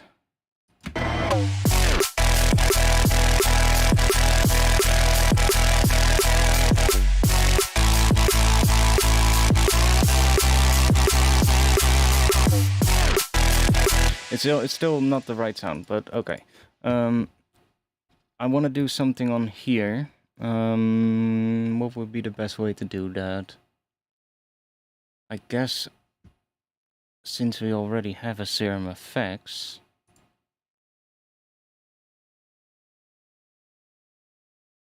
I'm already using the filter though, so let's see. I can grab another Serum Effects, but we could also grab an LFO tool. No, let's grab Serum Effects, that might be nicer. I'm gonna put that... I wanna have it on here. And then I guess we'll put that here. And then I guess we also need to send this into there. Do we? I guess if we want to make sure that it's in time. So let's just duplicate that. And send this into the other Serum Effects, which is gonna be that one.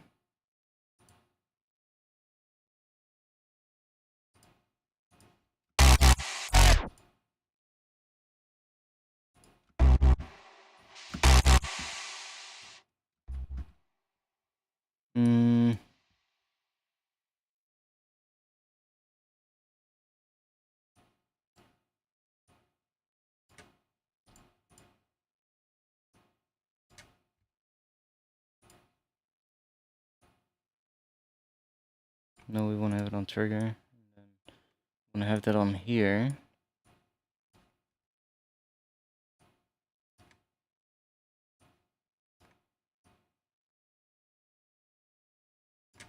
That's probably going to be too much, but I want to...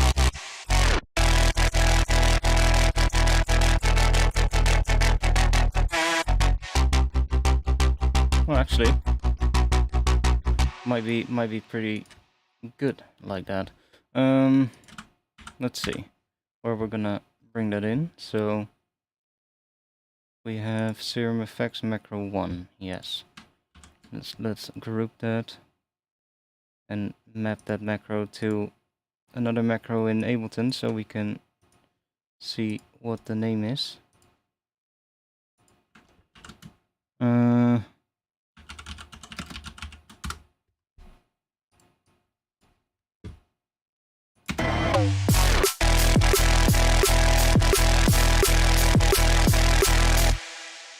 Like, I'm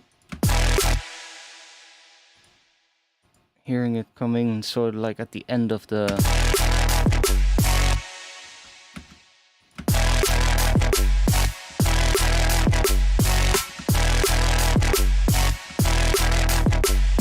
But it needs to be a lot more subtle.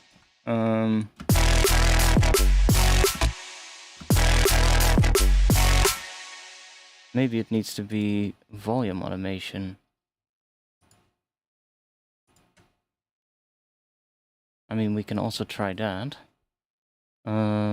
if I just bypass that.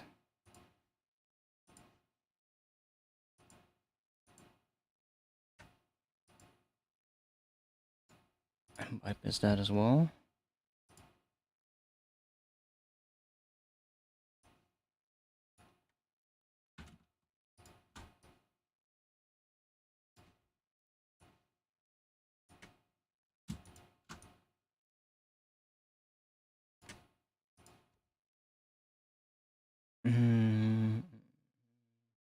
Let's control that one with macro 1. And then if we go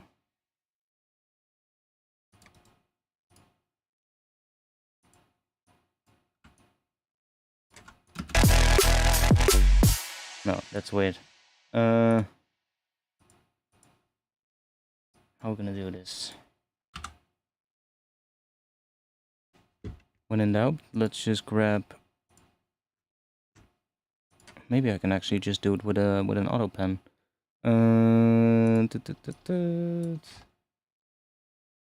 Did you save? I did now.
It's not doing what I wanted to do. Come on. It's kind of doing it, but not exactly right.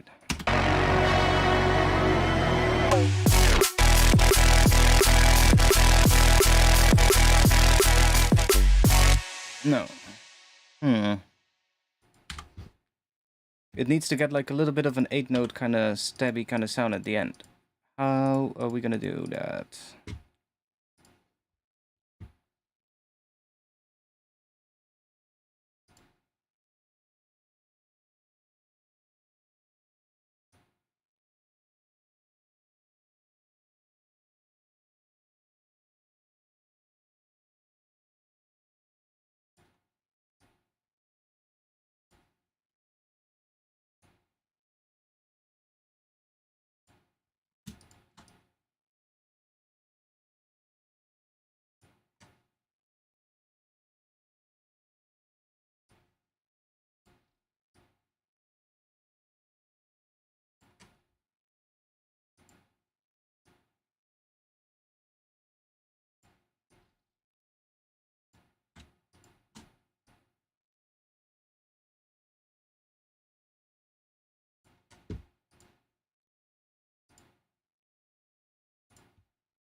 That's right. I think, yeah.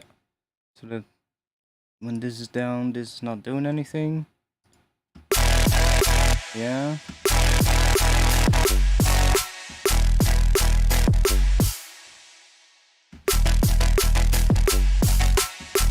That way the sub stays going, but we do get some movement in the higher frequencies.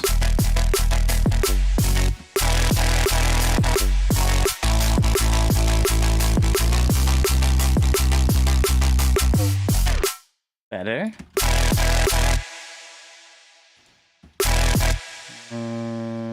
Frequency.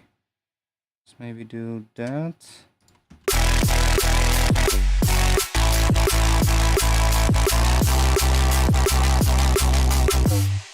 That's better.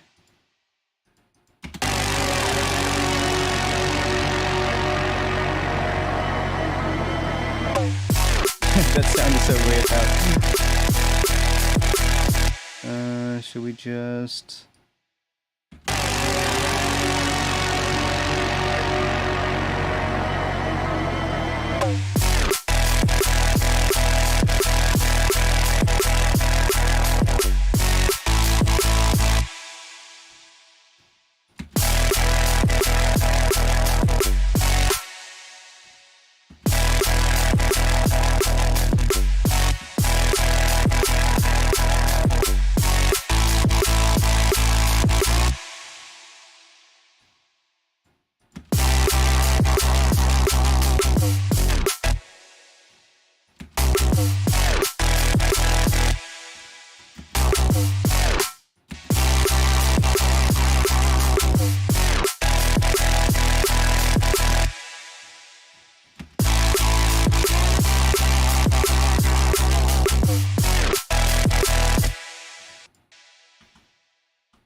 Oh, that's the wrong thing.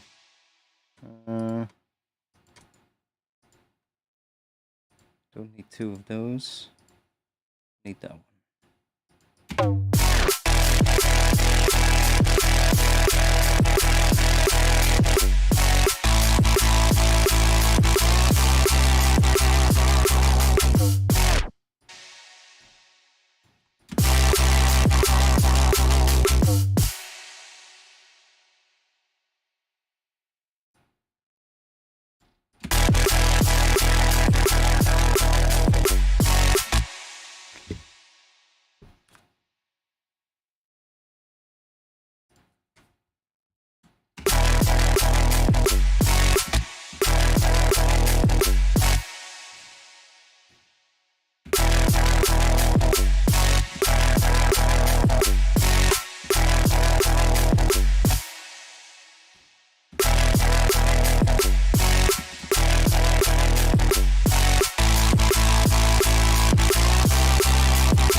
I do kind of like it here, so...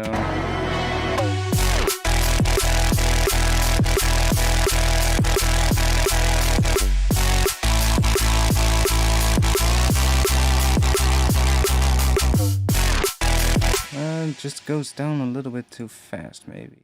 Oh, what if we...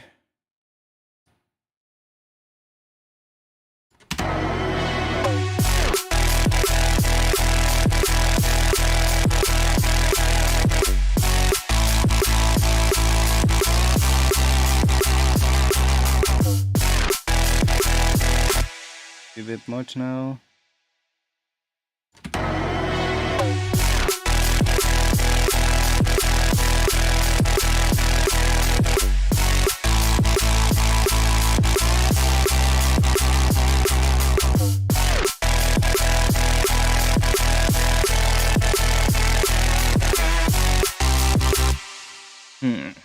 It's kind of doing what I want, but not exactly right yet. Okay, this sound needs to fucking change because it's not good.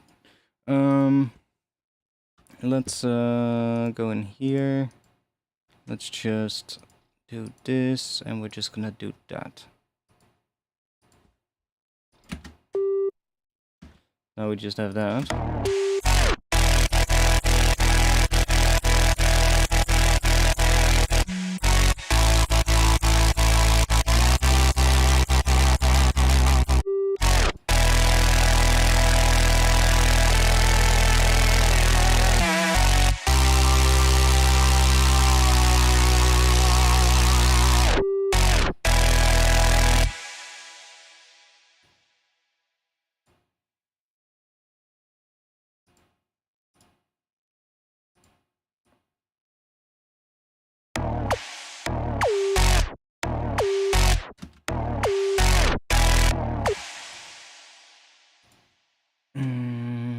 Let's do that in here.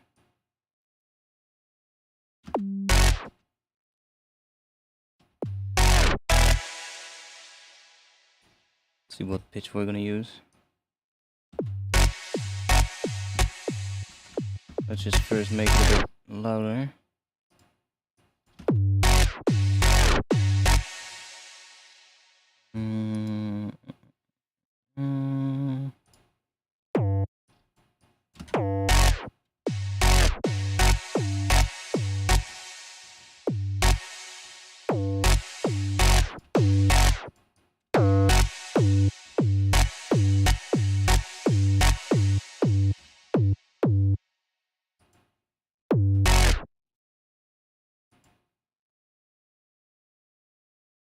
We can also use this one.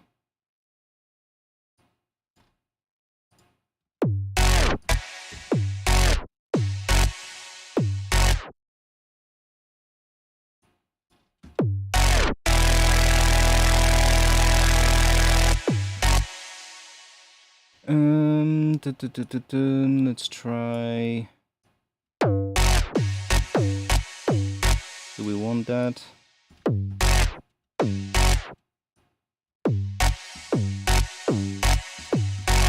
Don't think so.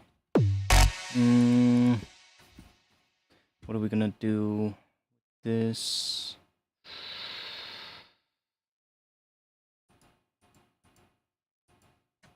Let's just leave it.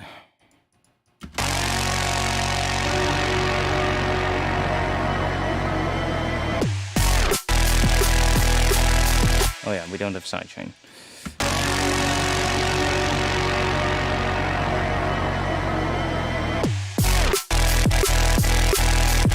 Need something more on top to make it stand out a bit, to make it come through. Plus we need, I guess, stuff here needs to start getting high pass as well, so that the contrast is bigger, then that one will sound bigger as well.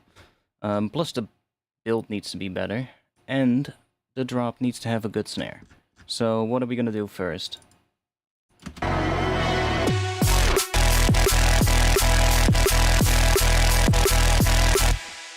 I say let's find a snare.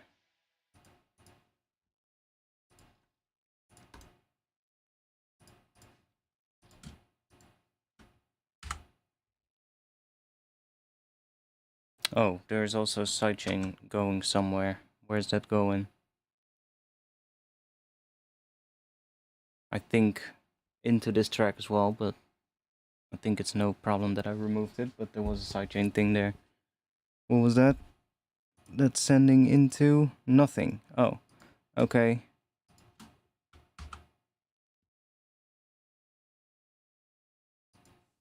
We can just do that. Get rid of that as well. Let's see if we can find a nice snare in the pack that I've been working on.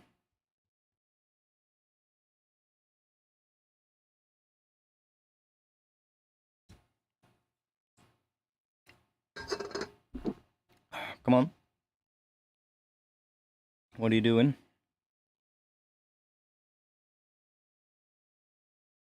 Hello, Ableton. What are you doing? Okay. Oh, okay. It's not crashing. Save. That's way too low.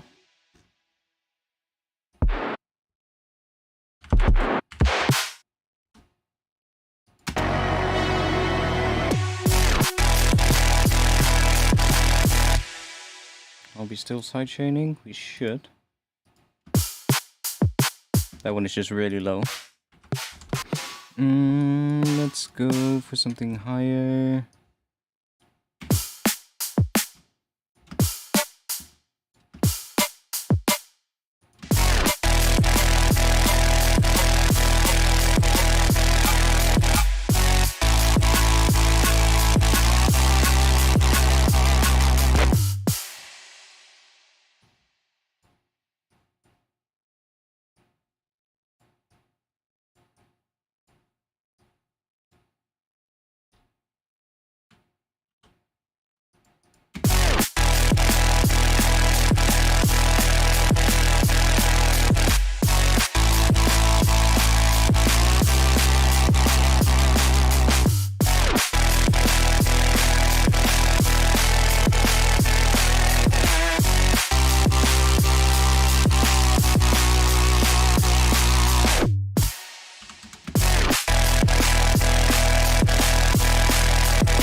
I think it needs to be quite short because we have such a sustained bass, so I think the snare needs to be really short. That one is a bit longer. I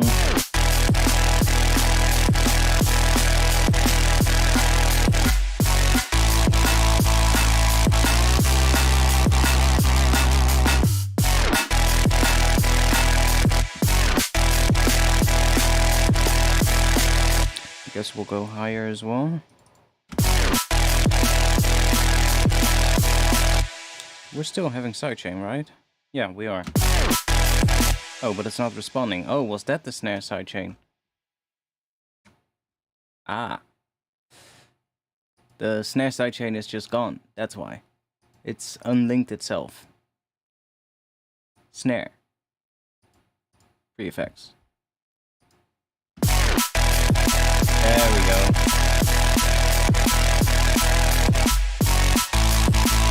Oh, that snare actually works pretty well. Let's see these other ones now, because maybe they actually did work. Snare track, where are you? So that one, and then 2 up in pitch. Ooh, that actually works pretty well.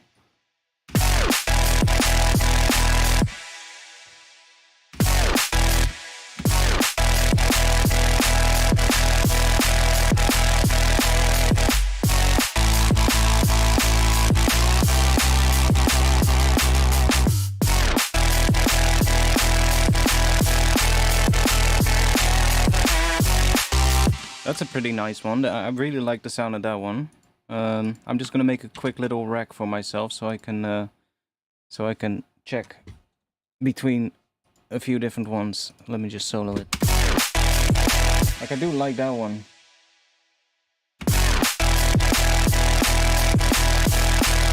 Works pretty well. That one I don't really like. The harmonic is not right for this tune. Too simple. It doesn't sit too well. No. No.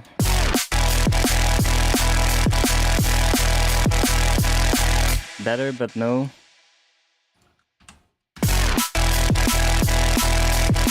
That one sits better in terms of the harmonic.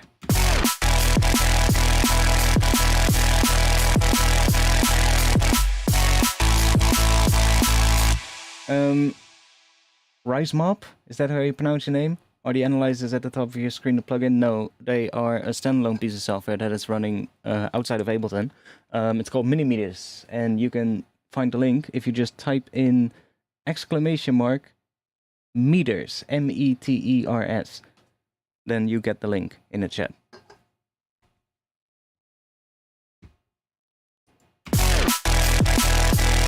This one sits really well as well with the harmonic. So let's leave that one in there, and we'll just make ourselves a rack with snares so that we can also switch between a few while we're producing the track, and then we'll eventually end up on one that I like the most. But that one works really well. Like, these work too, but they're not full enough. Like, they need something more. These are just too much. These will work perfect if your bass is a little bit more minimalistic. But for a bass like this, they lack a bit of something in the high frequencies to make it really punch through that big of a bass, because that bass is such a wall of sound. Yeah, the other thing is, the sidechain right now is also happening only in the mids and not in the sides. So I might want to replace it for just a regular sidechain. Like, if I mute this and then turn this off, we get full sidechain.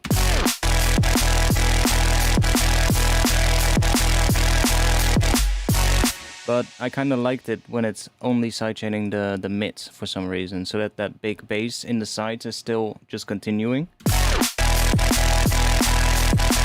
Makes it feel a bit more, I don't know, sustained. For now it works. It's all work in progress anyway.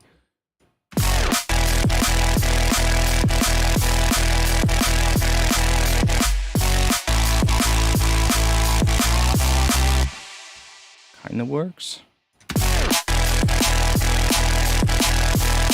Also, I want to check real quick what happens if we turn this off.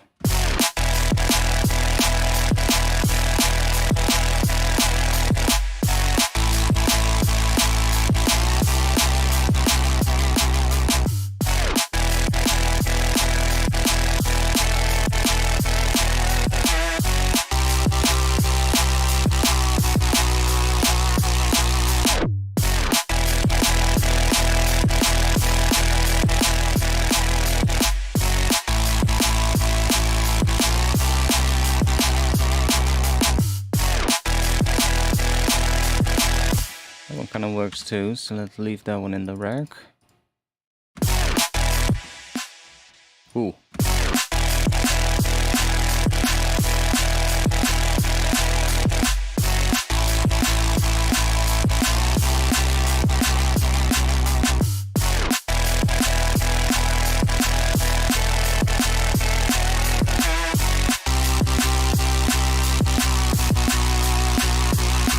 That one sits kind of better, even though it's also one of those lower pitched ones. See, it still has some more stuff happening in the high end, so that will work pretty well for a tune like this. Could be another one that we could work, especially if we shorten it. I do wanna... Oh. Did I just delete it? Let's duplicate that. There's some really nice higher ones in here as well.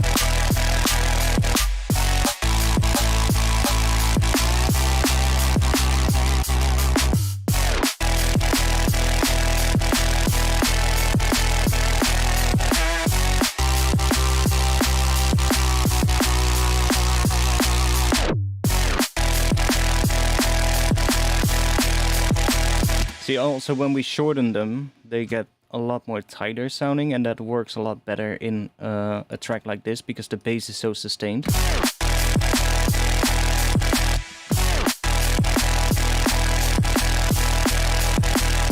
And obviously we can't go too far because then we lose some high end, but we can always add more high end.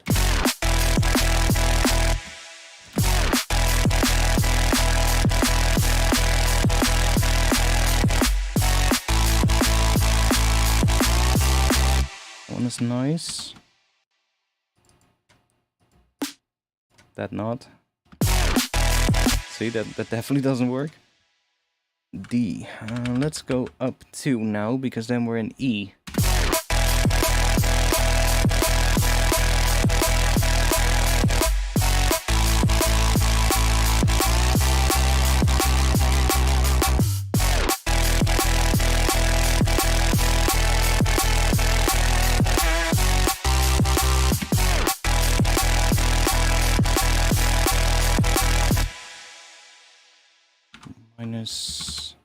Minus 3.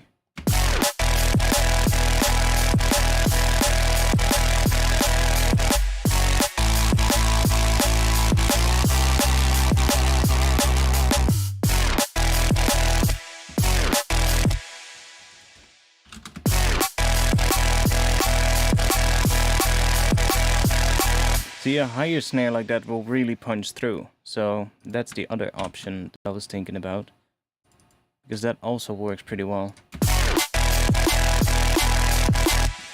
if you have the right one.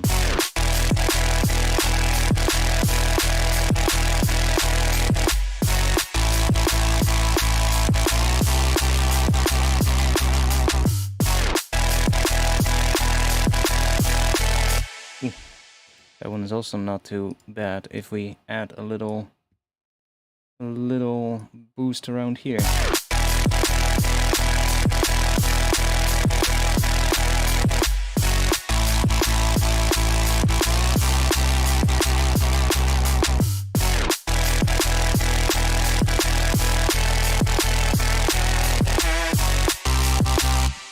See, so,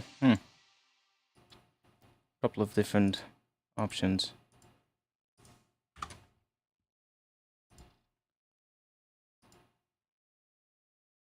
Oh, was I in the wrong? Oh, I was actually in the wrong fucking, in the wrong group.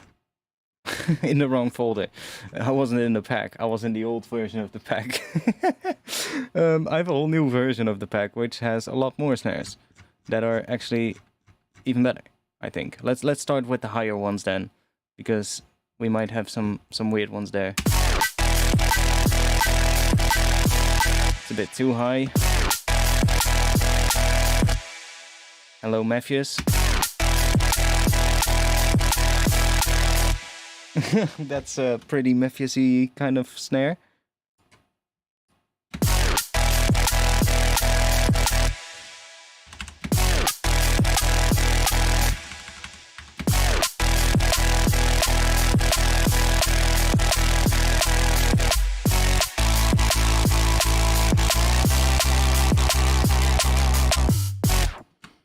Kinda works.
Works pretty well. And then I'll just check later which one I really like the most. That one really punches through. It has a lot of high end.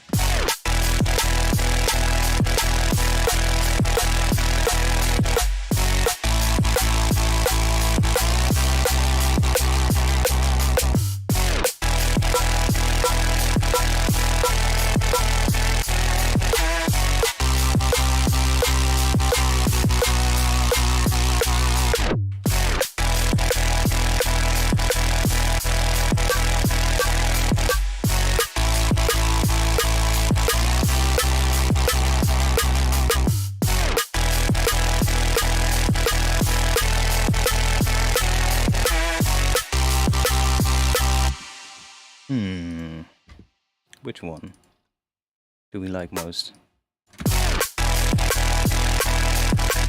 G3 up would be... Oh, maybe it's labeled wrong. Maybe it's actually an F sharp.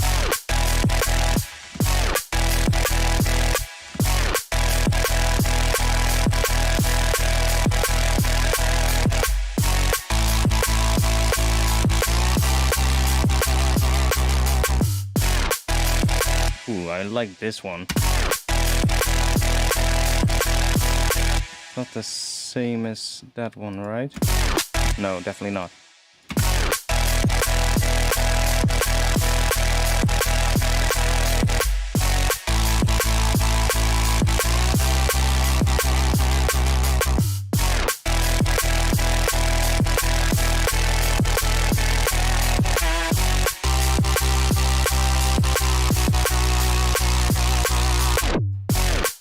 Okay, let's just say we have all of these.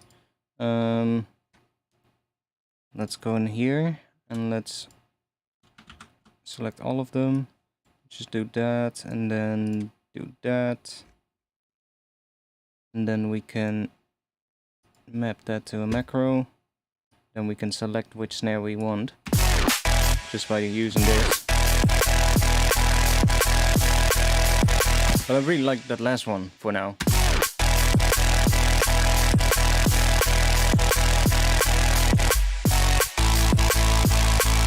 Okay, let's hide that. Let's do a little recap now. I need to recap our idea. Bring that back.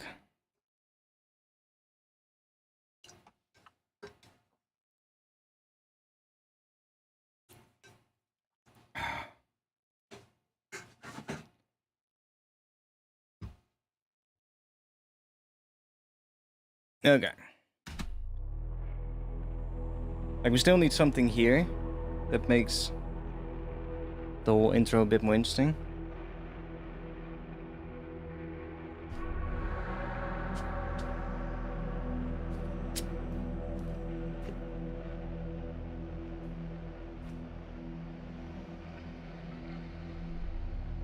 And probably introduce that that thing that I made. Where is it? Why is it turned off? Wait, what? Oh, it comes in later. My bad.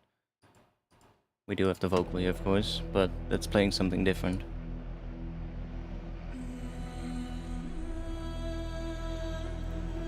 Which I don't think we'll have the vocal in there, honestly. We want to introduce this pattern already here, I think, but with a different sound. Something lighter.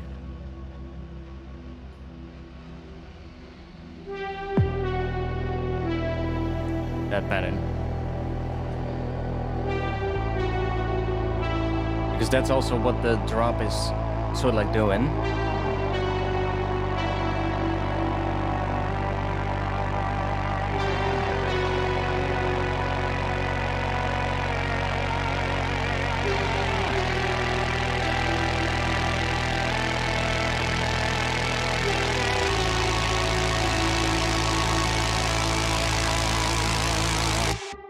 But we need to also work on this section because it's a bit much with that bass here.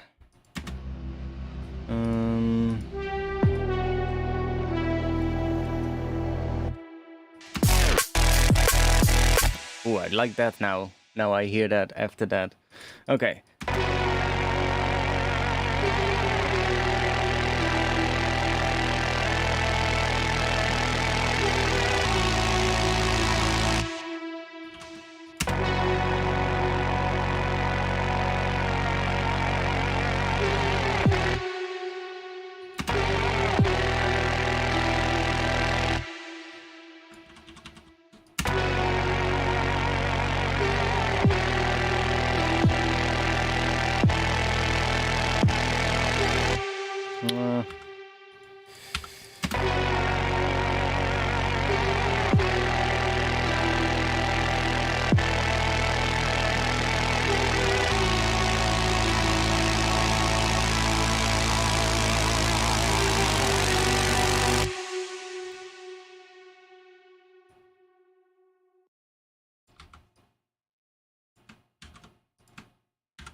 Okay. Let's just remove this.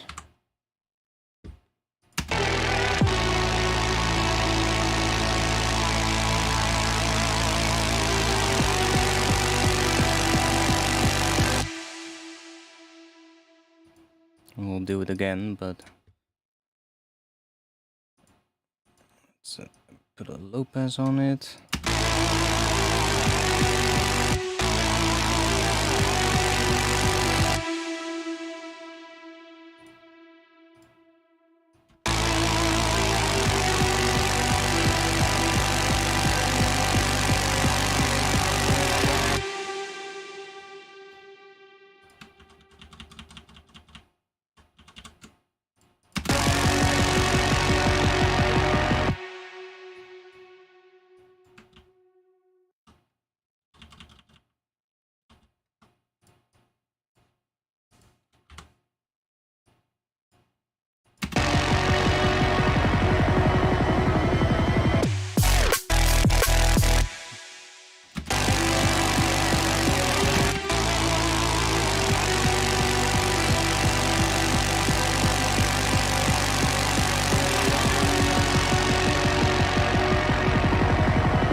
Getting there.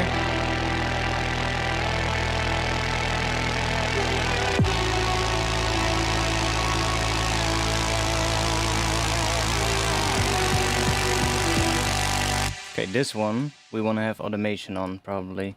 So I'm gonna remove this one because I'm happy with where this is going, and I also have this in the old version of the project, so I can remove that whole one, and then I'm gonna split these up so that I have the build-up one separate from the drop one. Oh, fuck! Did I deleted it? Oh no. I thought I was still on the delete thing. Okay, let's do that, and then we want to have that one. Let's just take all of this and just do that, and then that. So that's the one from the drop, and then this is the one from the build.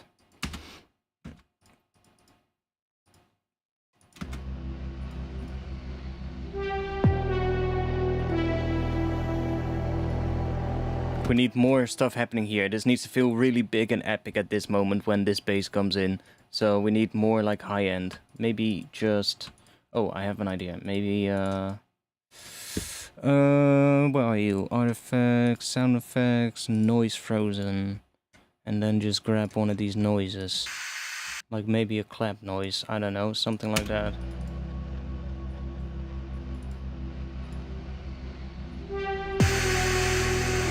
There we go. Immediately works better.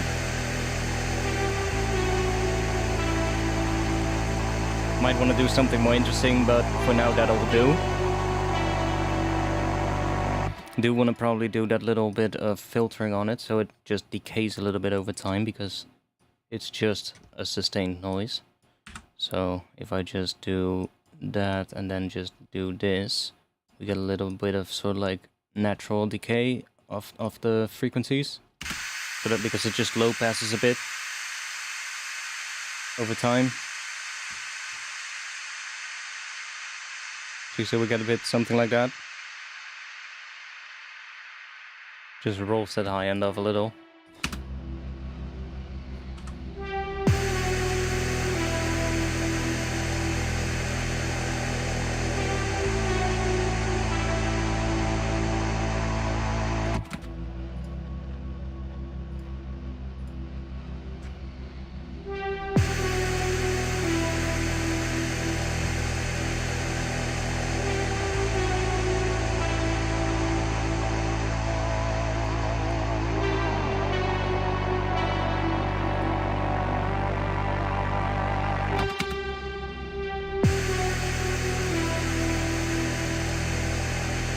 So after like one beat it starts filtering.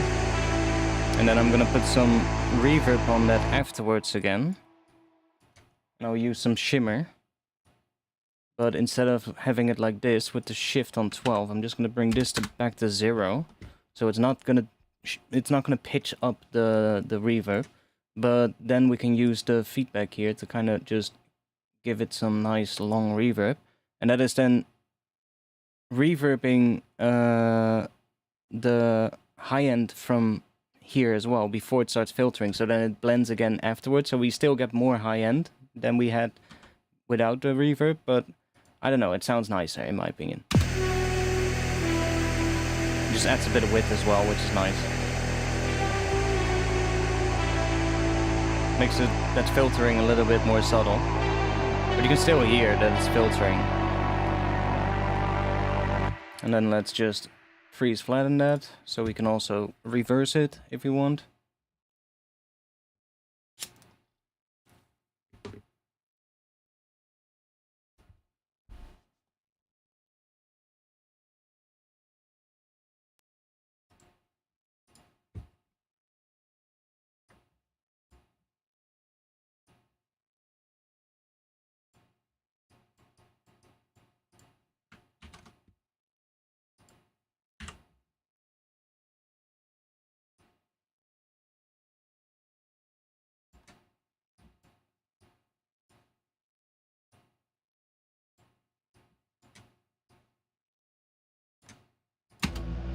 I'll probably put that on a separate track, honestly.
Okay, so here, I feel like we need to start playing with this one again, so there is already some filtering happening here. I want to see if we can play around with this. So it starts good.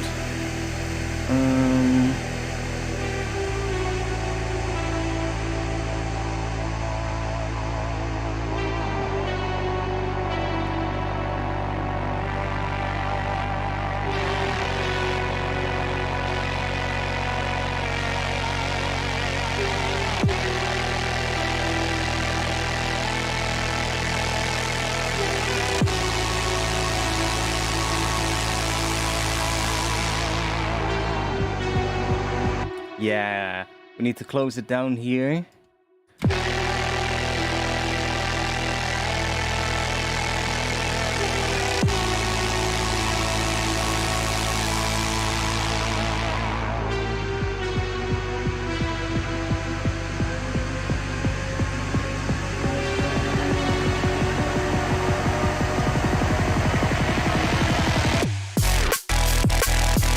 That's gonna work to make that feel a lot bigger. We just need to tweak it to get it right. Oh, we're getting somewhere. I'm feeling better now.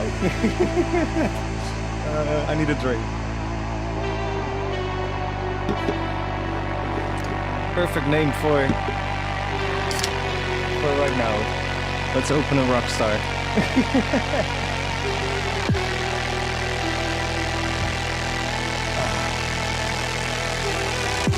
Obviously we need drums here as well.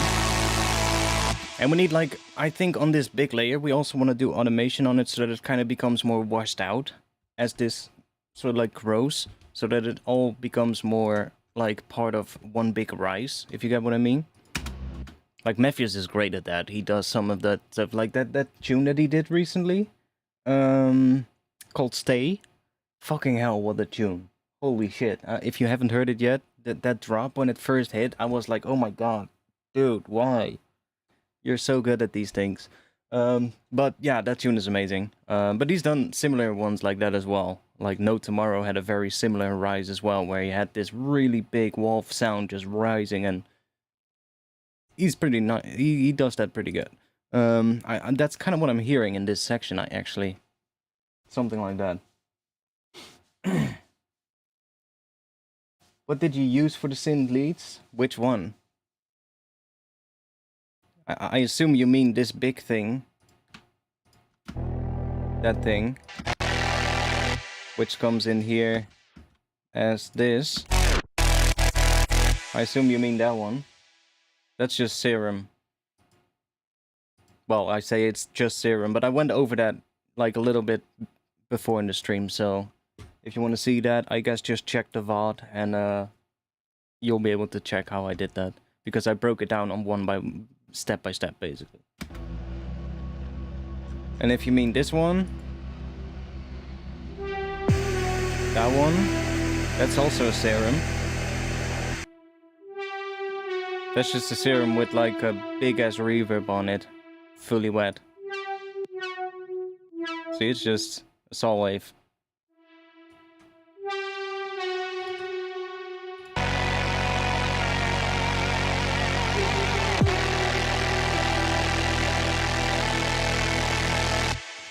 Okay, let's see.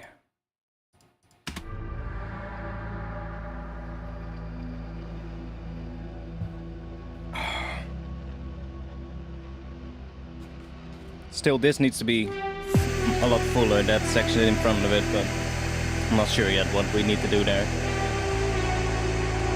Probably play with this theme, introduce it, but maybe with some orchestral sounds or something.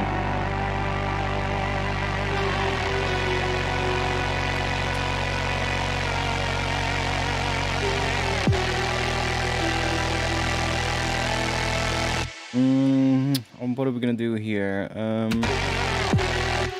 Because I do want something more to come in here.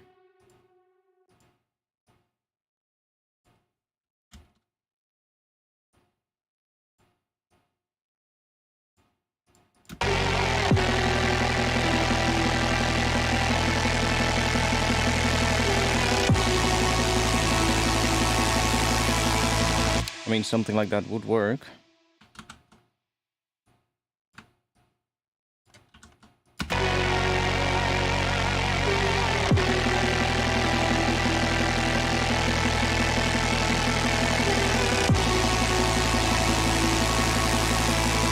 I think we want something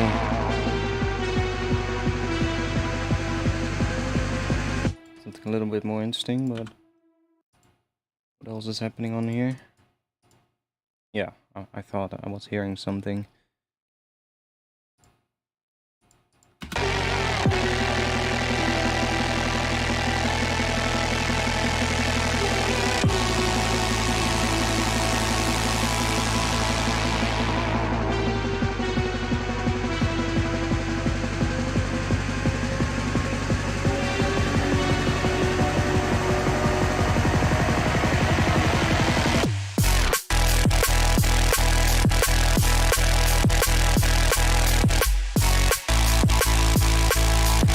Obviously still need something happening in those little gaps in the drop where that other bass sound is hitting here. Something needs to happen there. But okay, we're getting there. Made quite some progress today, so oh, and it's only 11:15. Oh, I thought it was already past midnight. Nice. That means we've got plenty of time to go.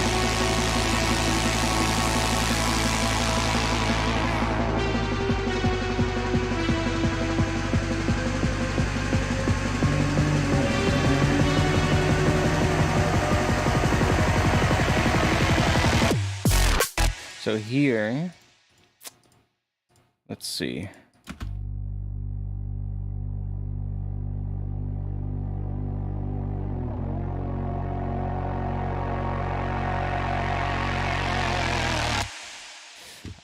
Yeah, okay.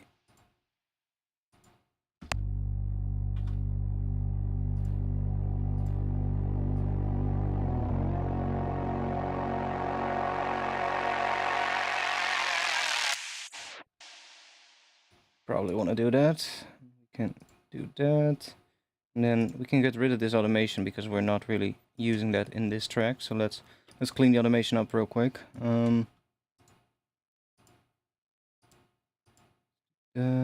Is there automation on here? There probably is. Yeah. Okay, so let's just grab that.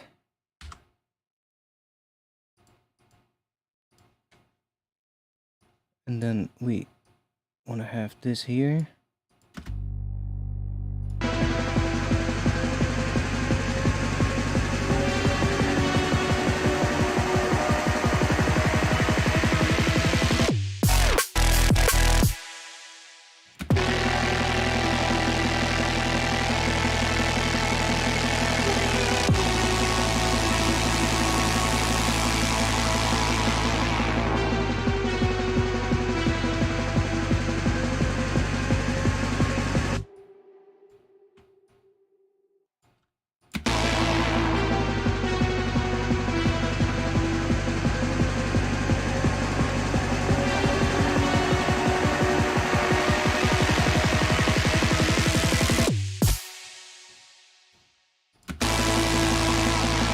The tape stop automation is just done with the kilohertz tape stop.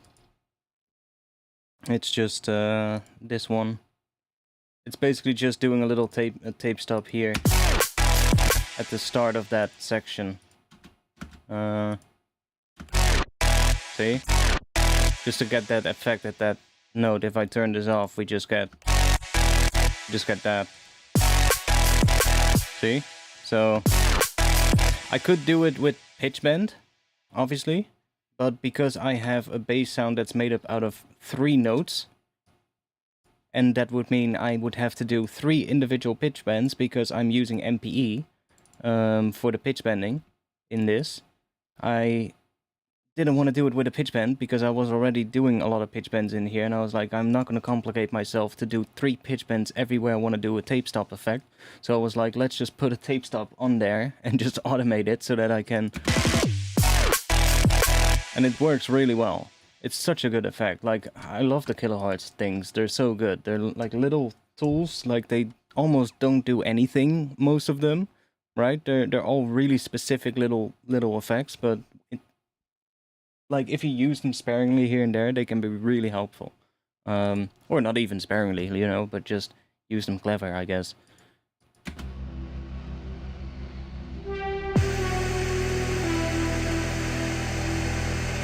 Okay, so this section definitely needs to sound more epic, but we'll get to that. We're making the build better.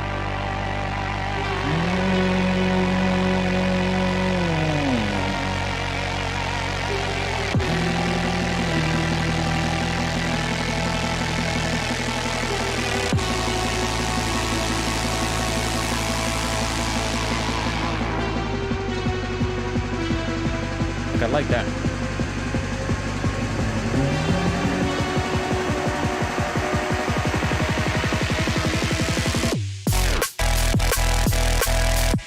Getting there.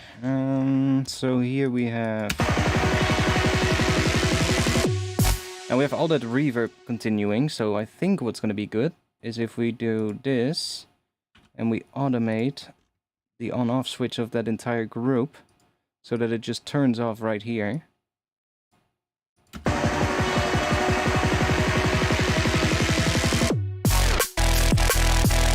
Which also makes this one stand out more.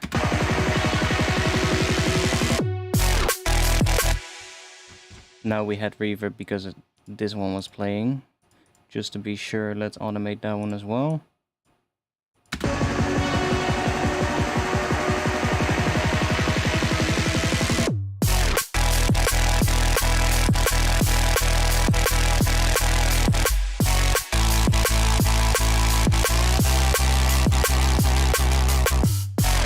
Okay, drop is not good yet, but we're getting there. And that's good. Because I was stuck with this one for 2 weeks in a row. And this is actually going somewhere. I'm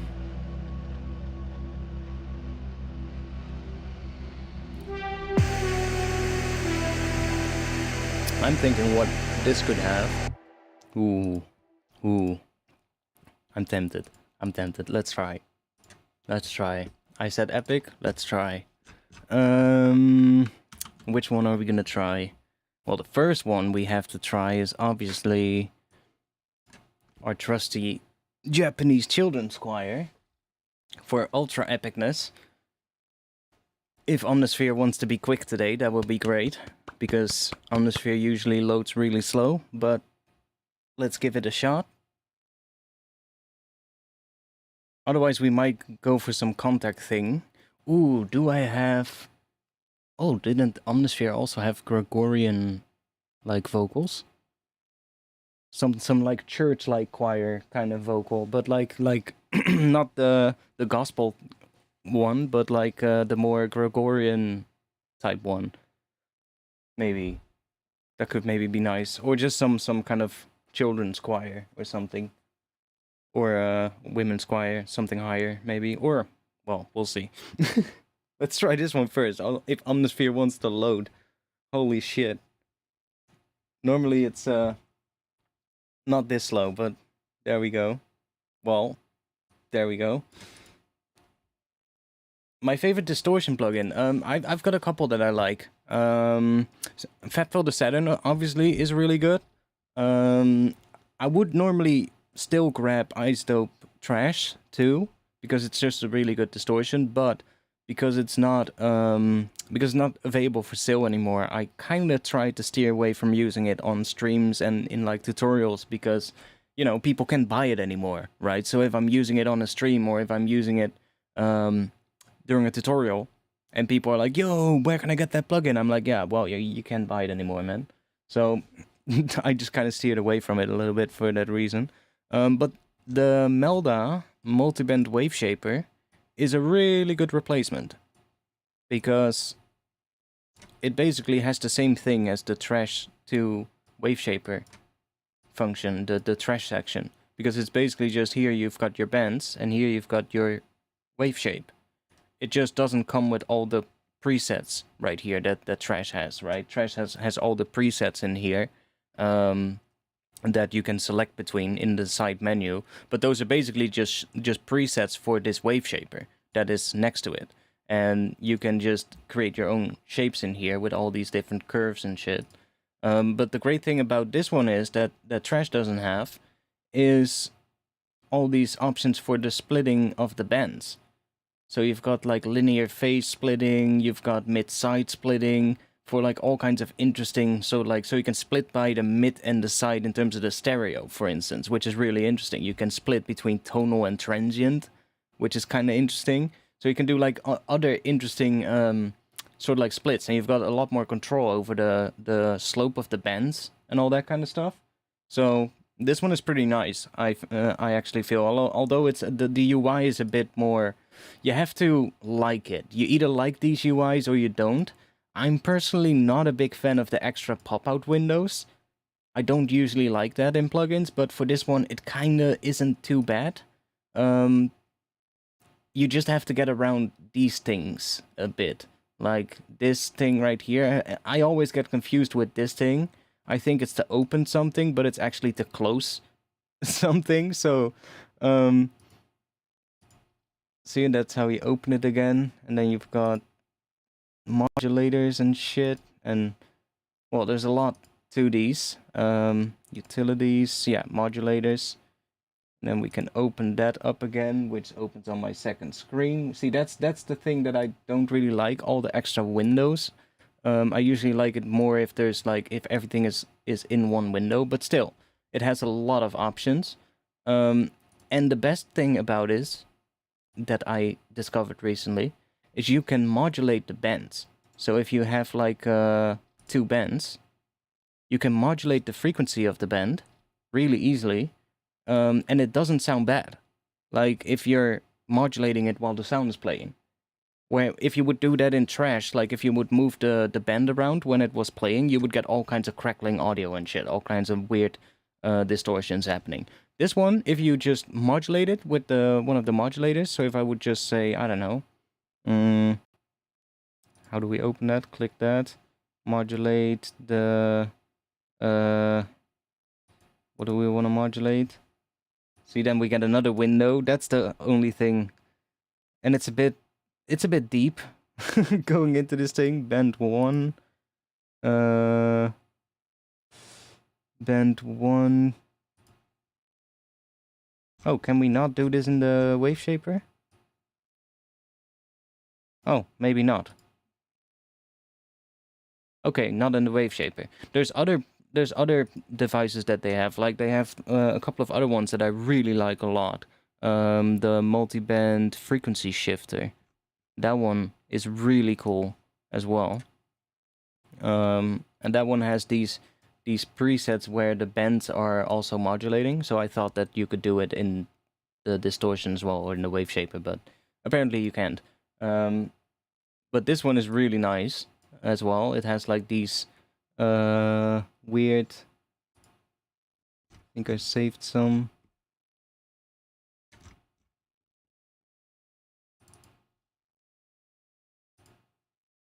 See, it has these ones where the bends move around and shit, and that creates some really weird effects.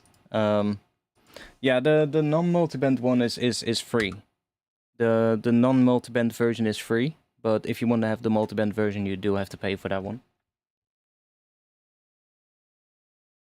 But honestly, a lot of their plugins are really good. They're all very specific, and they do all very specific things, but they're really good at what they do. So it's just that the UIs are a bit of getting used to, but when you get used to it, they're pretty damn good. Like the comb filter and stuff. Like they all have their own sort of like thing, and there's also a distortion one with like a multiband distortion. And then you've got wave folder as well. So you've got wave shaper, wave folder, and you've got a saturator, I believe. Yeah, saturator, and that one also has the multiband.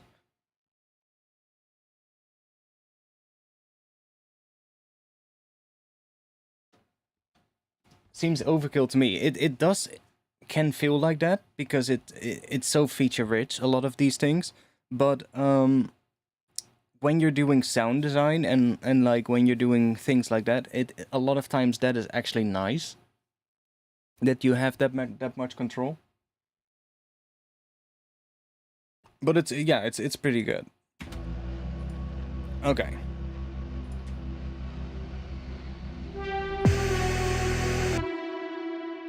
Let's see. Let's go.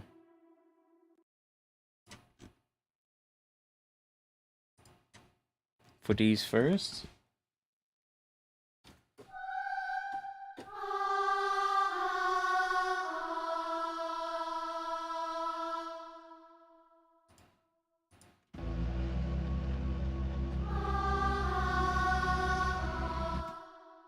Almost too early.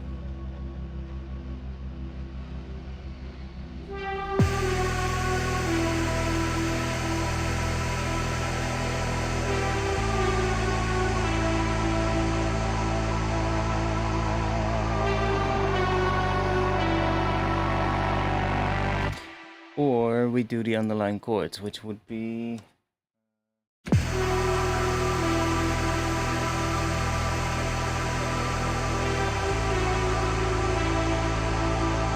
just stick with that.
Was too early, but whatever.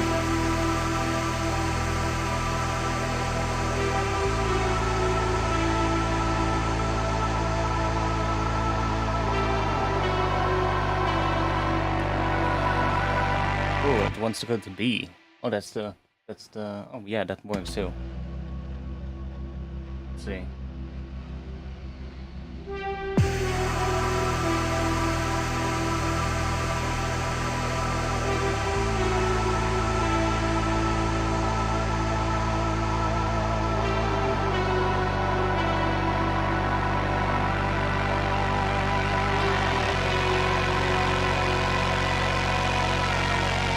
What the last thing wants to.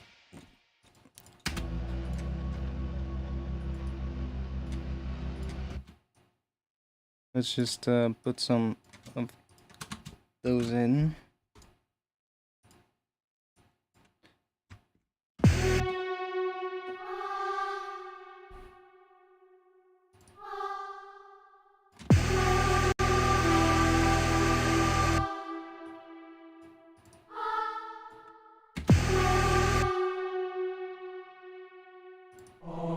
Ooh. That's too low.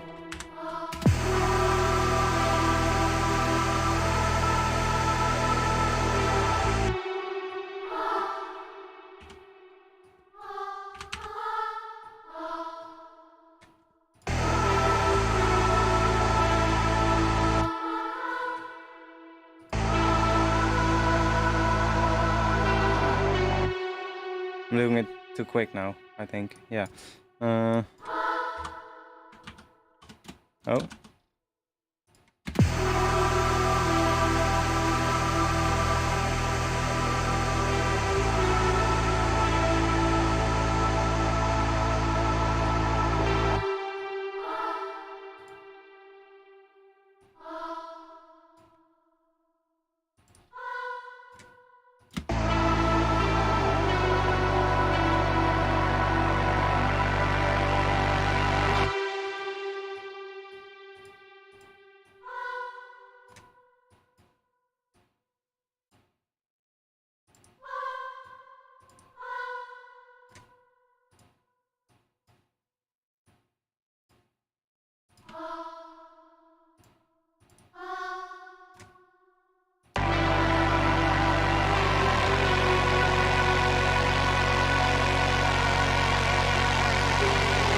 And then maybe just have this one come back, but then we're gonna fade that one out.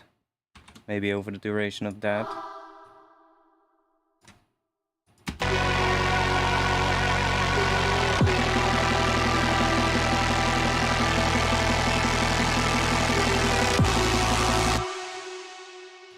We'll see. How long have you played piano? I just learned stuff myself. And I don't know for how long. I guess ever since I bought my first MIDI controller, but I don't know exactly when it was.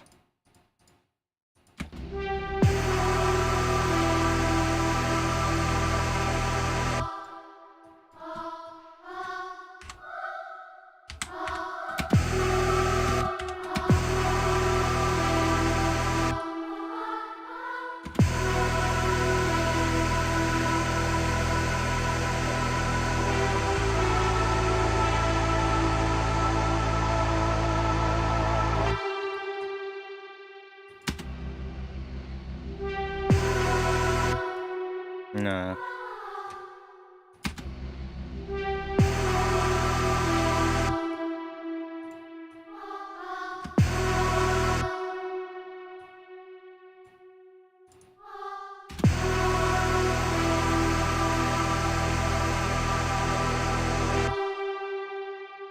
That could also be cool.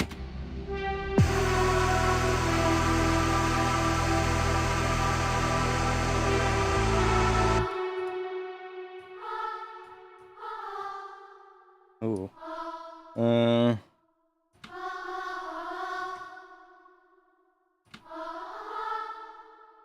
That's gonna be weird.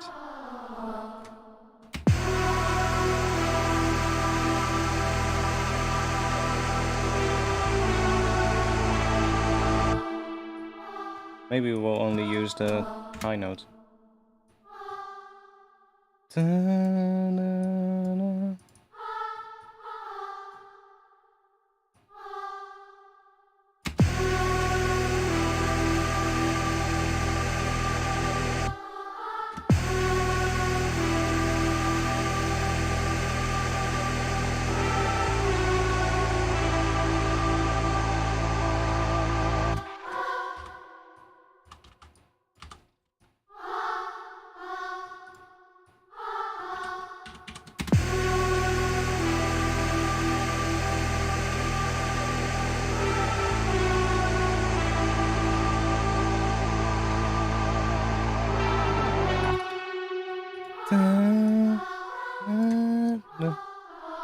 Ooh.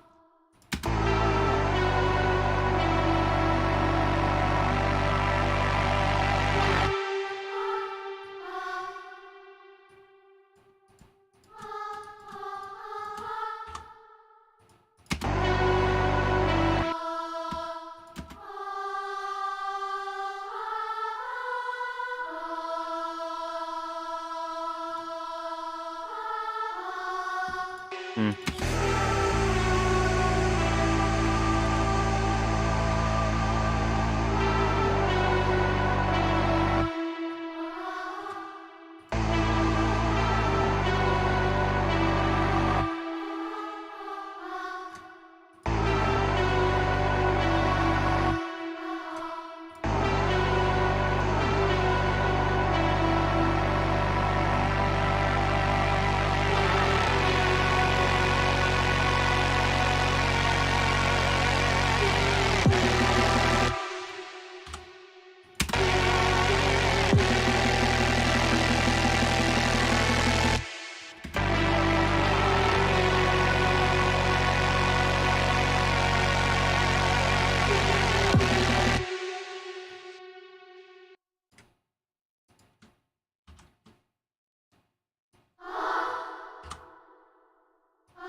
Yeah, something like that in there could definitely work.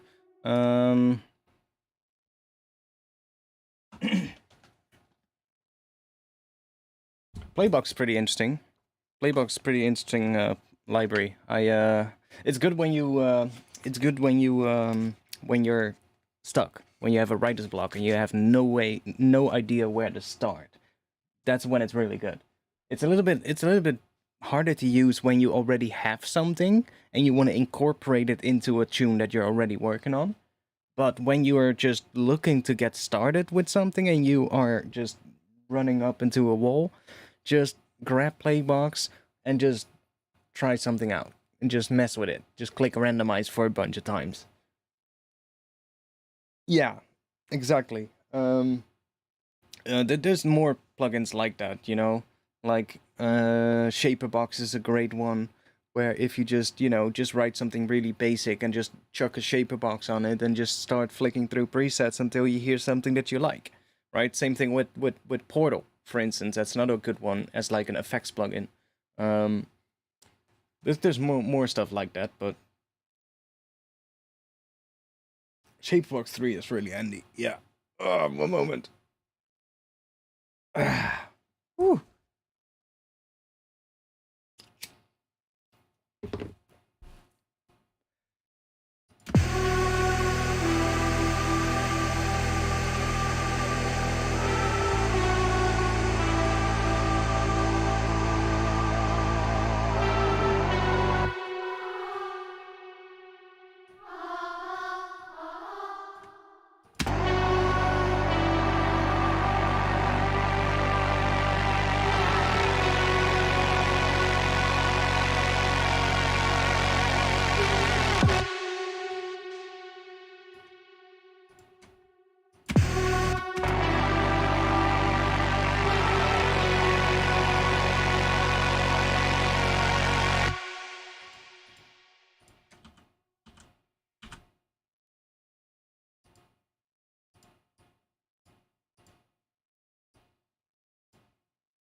Bit much, maybe.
Okay.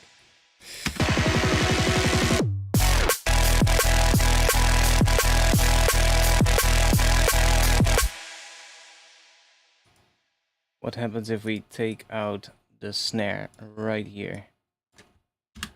Just for fun.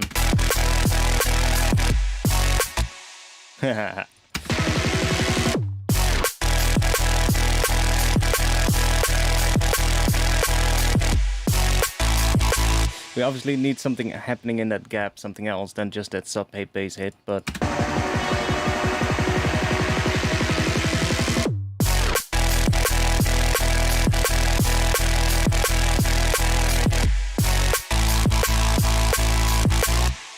we're gonna do that.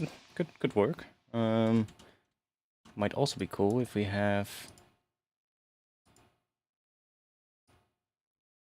Nah.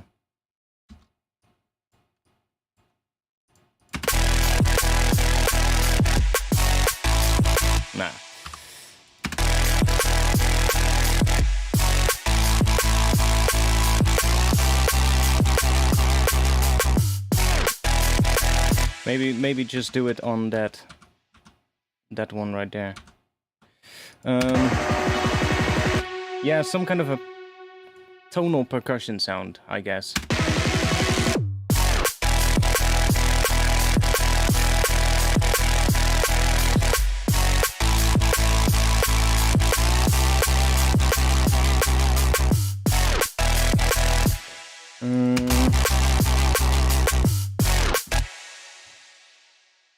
Yeah, we're gonna have to work on the drums a bit now.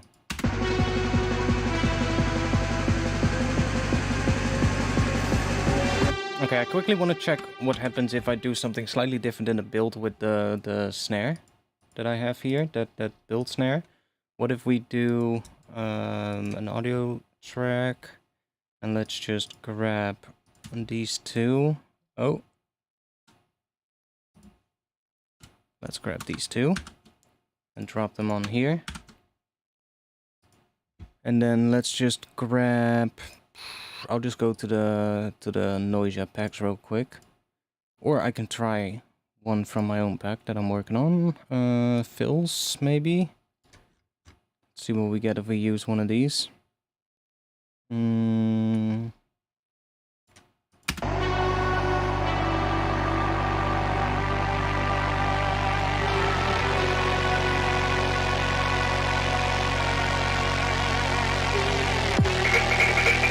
That one not. That one sounds like shit.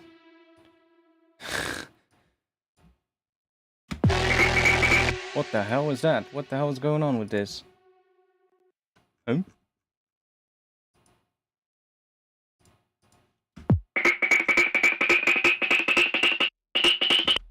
What? Why is that rising in pitch?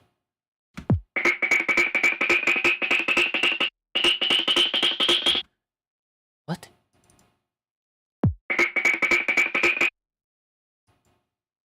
Wait, what? Oh, there's a really high resonance. Ah. That's why. Why is that resonance so high? Wait. Huh? Oh. What? Okay. Ah. That was why. The resonance was so high it was creating a rise.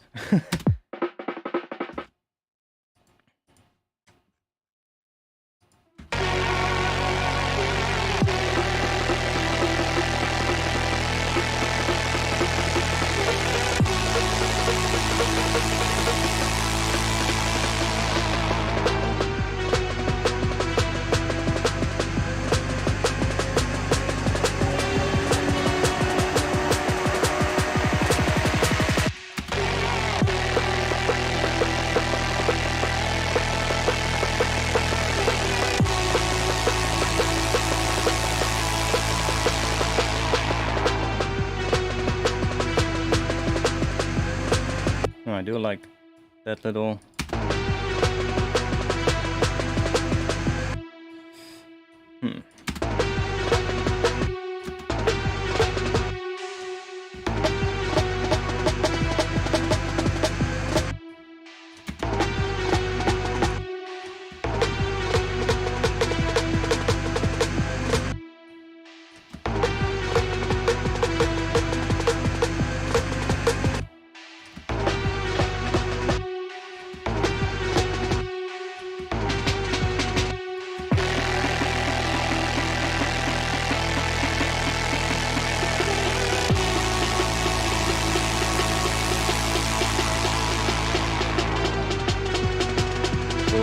that pattern could work really well.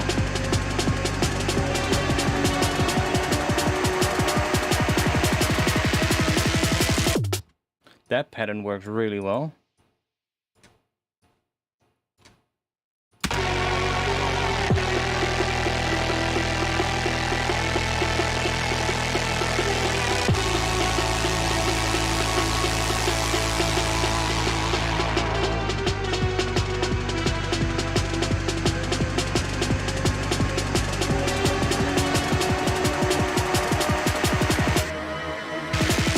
Ha, that one sounds like shit. Listen to it. Beautiful riser. Oh my god. Absolutely time-stretched mess.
Okay, this one,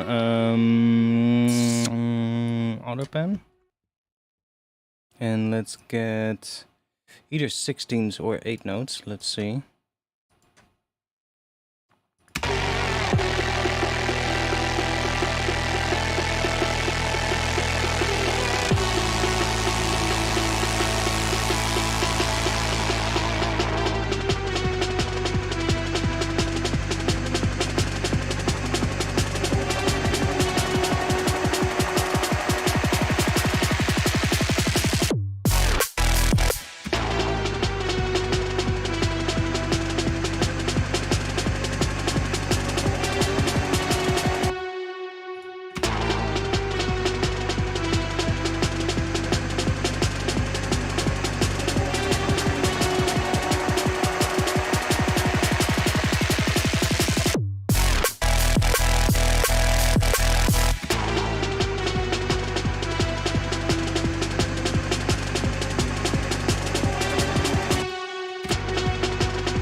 Actually, let's just leave it on 16s.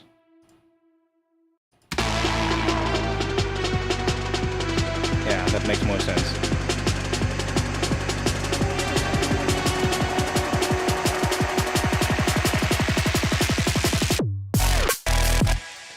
Okay. Maybe not up to 100% though, let's see.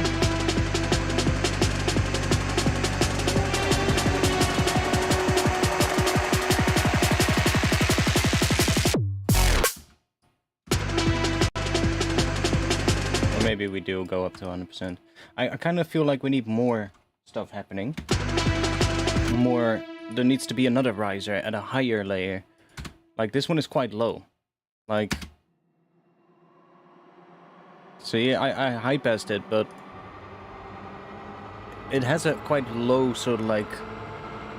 pitch that it really sits around, which around this range here. See, there's some resonant frequencies happening around here. See, right there, and then right there. I feel like it needs another layer higher up, so let's just let's group this one, and let's put this on the group, and let's grab another one, or not another one. Let's just make something for a change. Let's do that. And let's grab a pigments.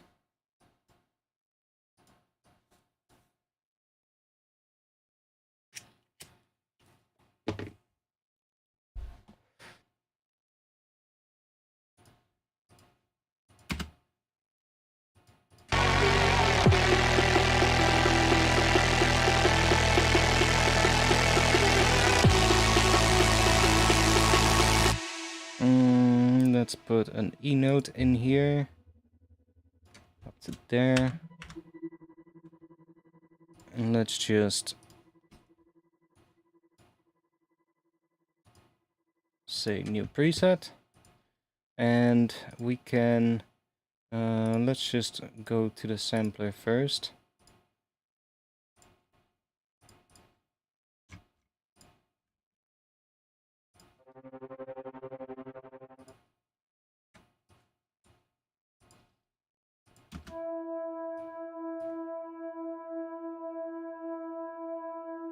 Huh? Okay.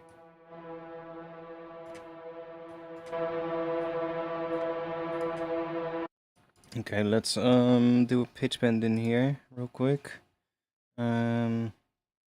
Wait, no, let's just do, let me do this. Rex.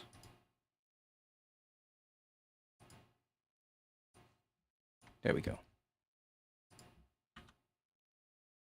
Let's pitch bend that one.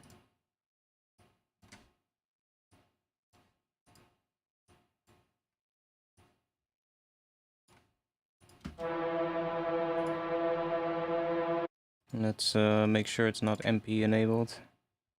Let's just do that. I'm not sure if it's turned on here. No, okay. Let's set the range to maybe an octave.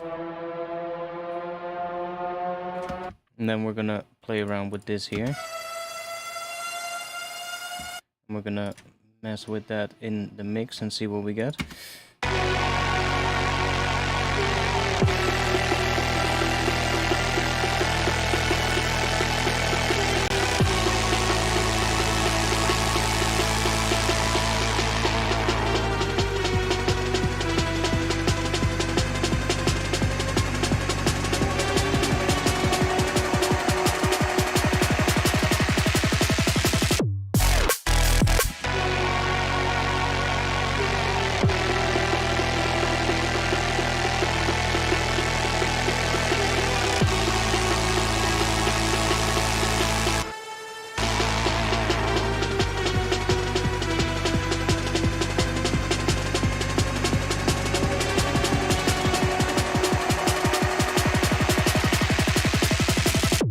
Maybe I'll do the auto pen only on this one.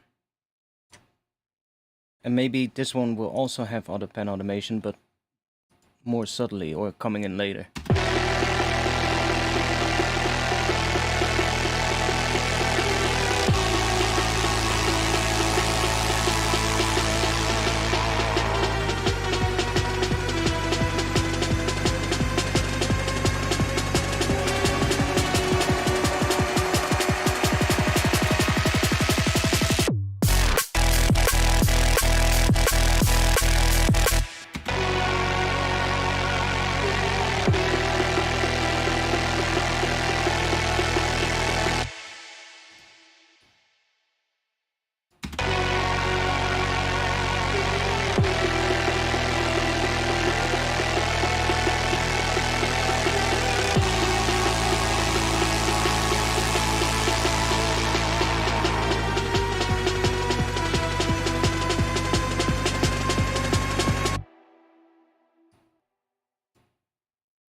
I have an idea, but we're gonna have to do that separate then. So this one is gonna turn off.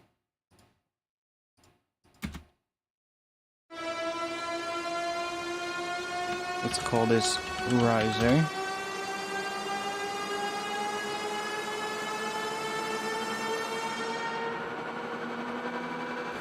Right here, halfway through, I want to have another riser coming in that rises twice as fast.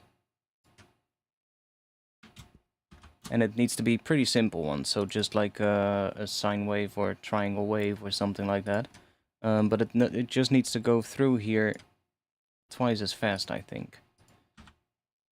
So let's just do that, that, and then we'll do, let's just, yeah, sure, let's just grab another pigment.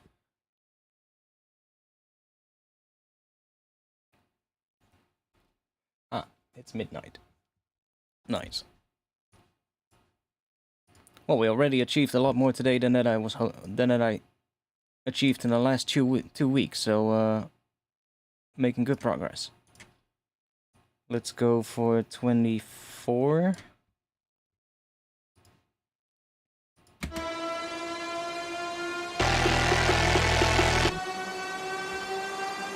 And then we might need to do a little fade in on it, because it's gonna start.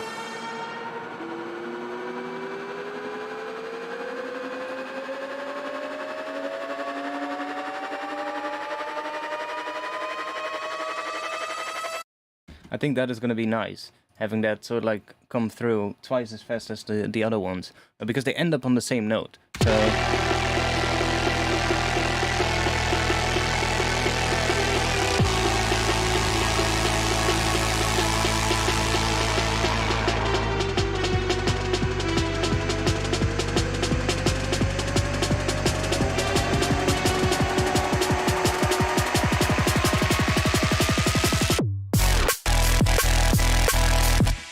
This needs to be a little bit more fuller than just a triangle wave, I think.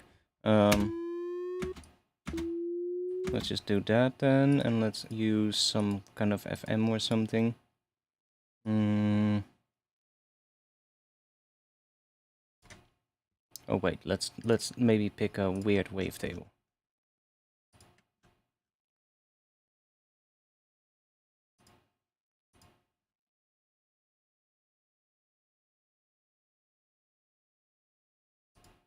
Let's pick something weird. Doesn't matter.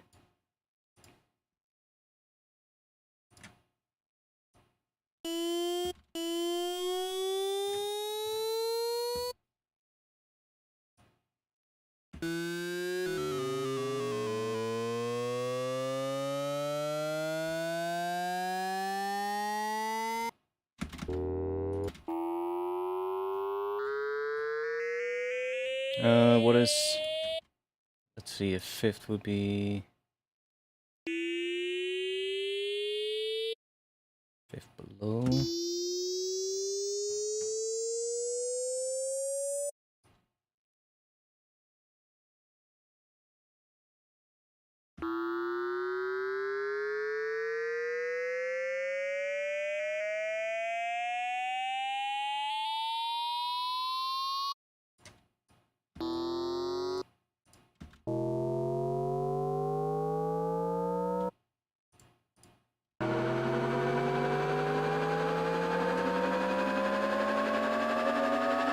Something like that might be nice, eh?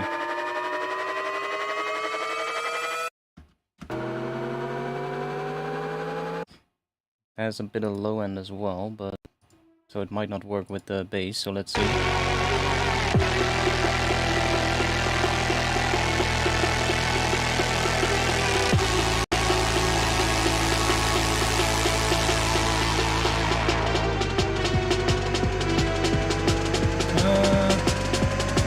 Not bad.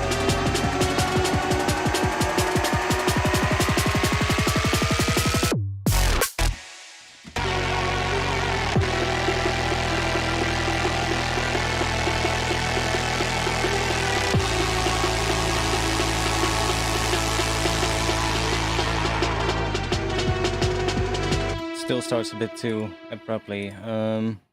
Ooh, it needs to... yeah, it needs to do that. So we need to have a little... this at one-shot mode, and then that on... fuck, there's no global tuning in here. God fucking damn it. Okay, let's do 12 on the down, and then we'll do... where's our pitch bend?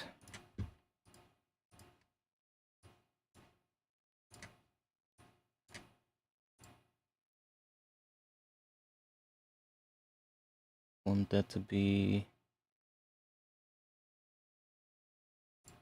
that long. Let's just move that to here, then do this.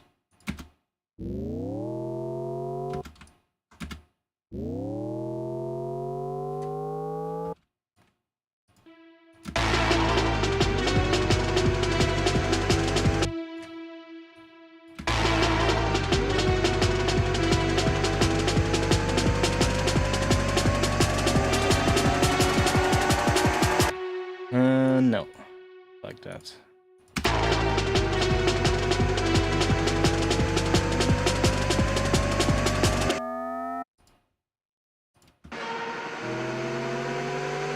I mean, we can just do some volume automation on it, see if that works.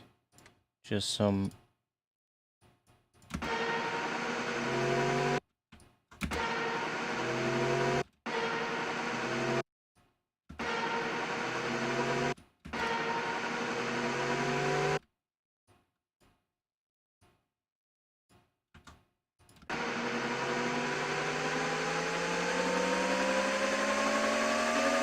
That works.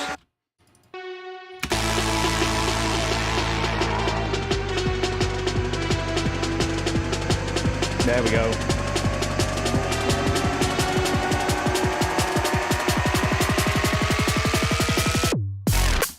Okay, let's see, because then we have... we can get rid of this one.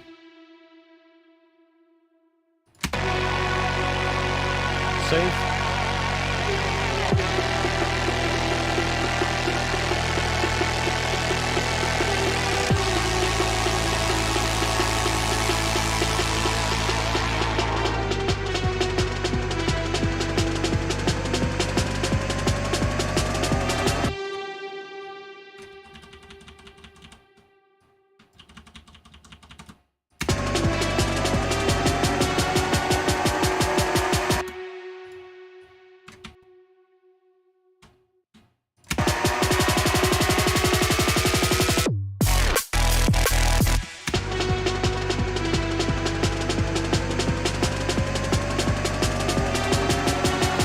What if we take this one instead? That's gonna be nicer, because then it transitions nicely into that. Yeah. Much better. And then we can loop that one.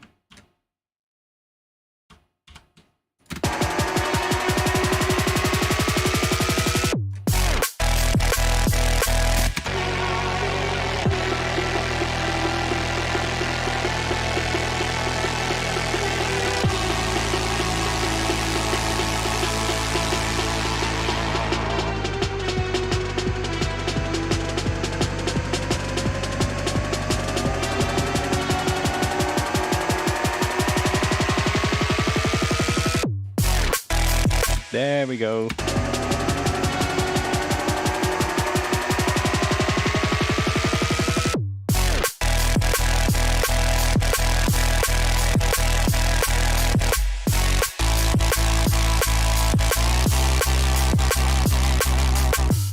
Yeah, drop is still needs a lot more work, but holy shit, the build is getting good.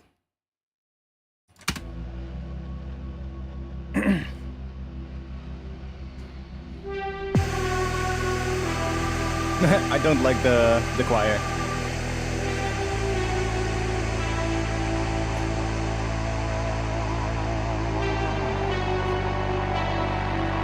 And that lead also needs to change, I think, over time. It needs to have more movement.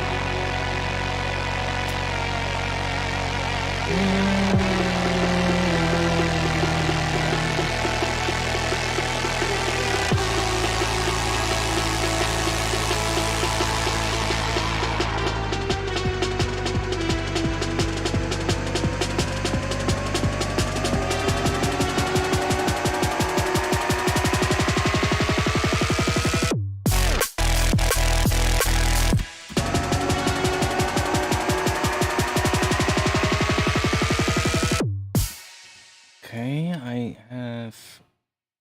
I want one more thing here. But what? Let's think.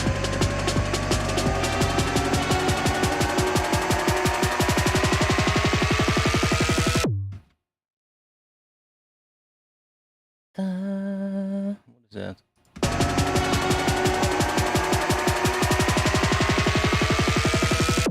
Right here, in this section, there needs to be another thing coming in. That's creating, let's see.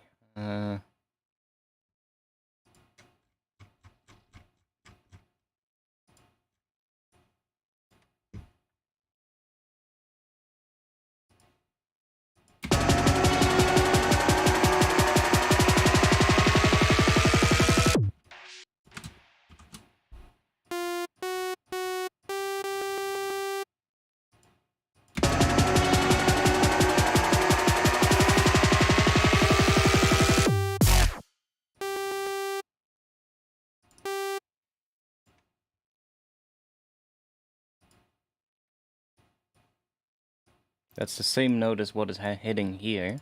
So what I think this needs to do is bend up in pitch as well towards that note.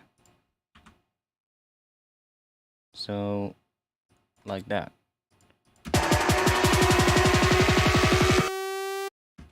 Or maybe just have it already on that pitch and just coming in.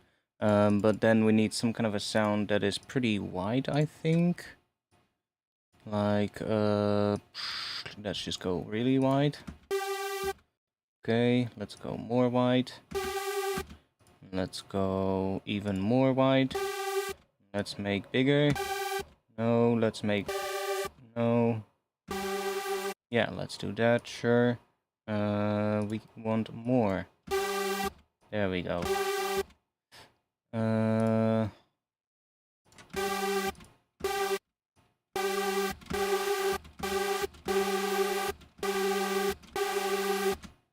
Sure. Not sure if I want this one.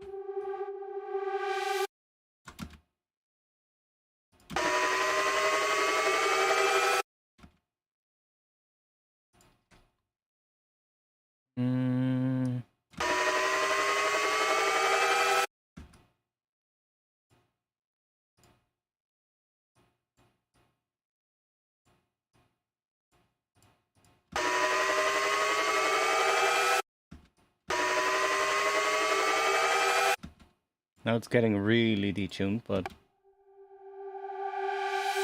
See, we can, by bringing this up, like if I bring this up to like 12, it's basically doing 12 semitones of detuning. See, so that's how you can create those kind of sounds. If you want to create those kind of weird sounds, now the detune here has a range of 12 semitones. Which can be really cool. For like those really screechy build-up kind of effects. So it does really nice tones. It actually gets lower in overall tone if we do that, but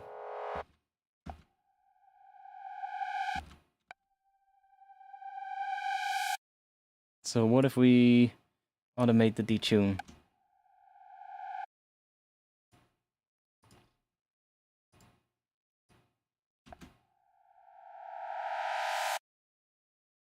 Maybe going down.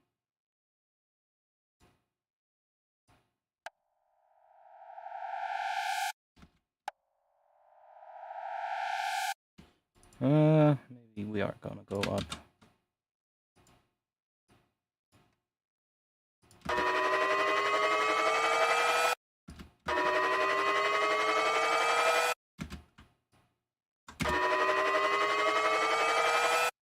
See, something like that, so it just adds that little extra.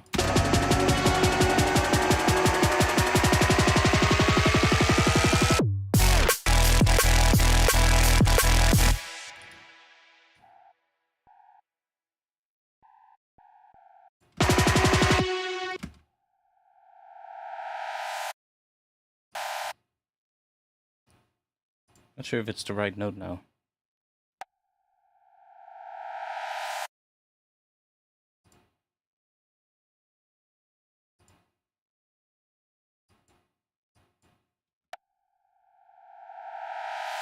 It is, but just really detuned. That's fine.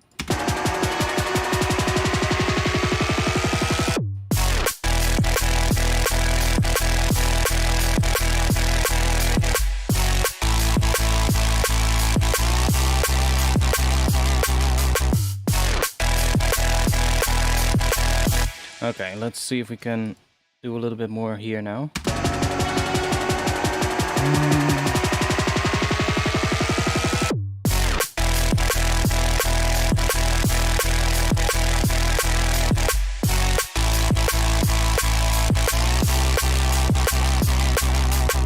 I don't like that one, so let's just get rid of that.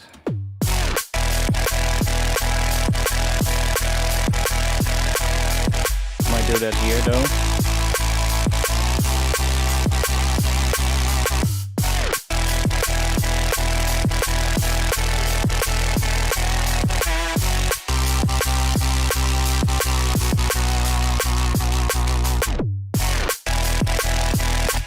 Okay, let's we're gonna have that one go away. Let's delete this.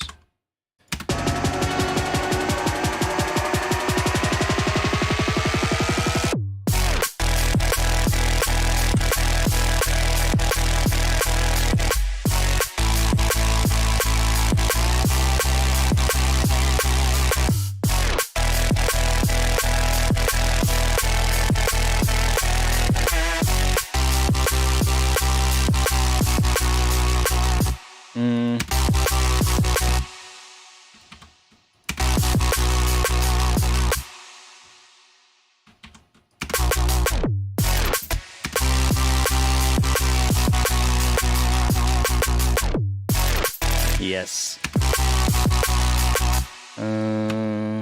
Kaboom, kaboom.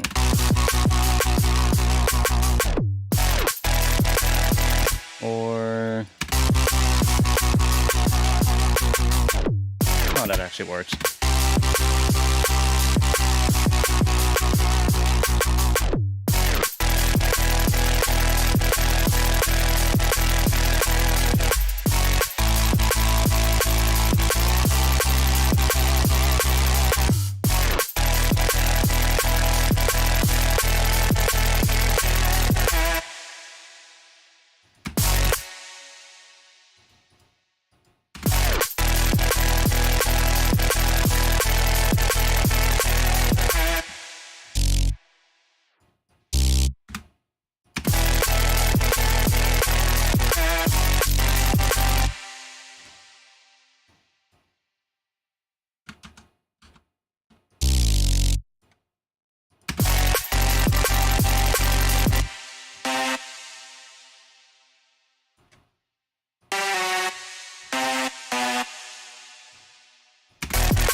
That doesn't work. Let's remove this pitch bend here.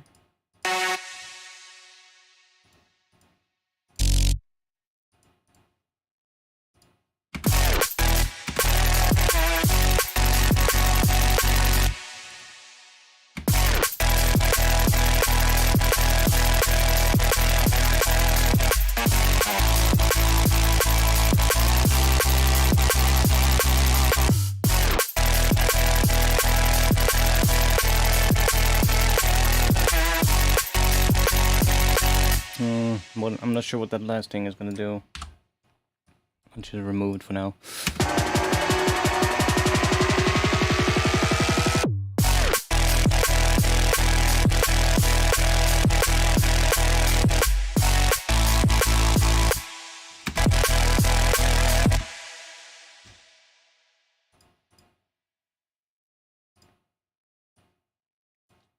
What does that add?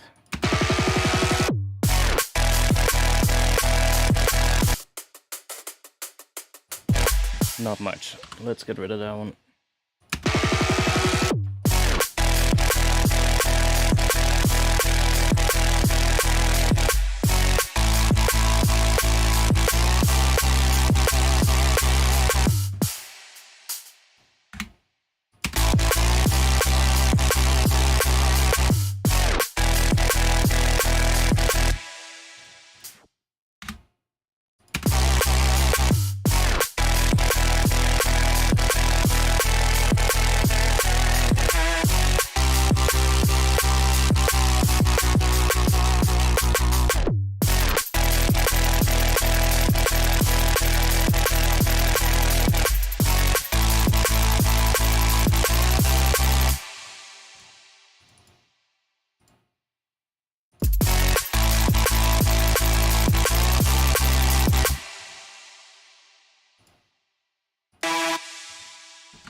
It gets a little bit weird there, but it's also because of this one.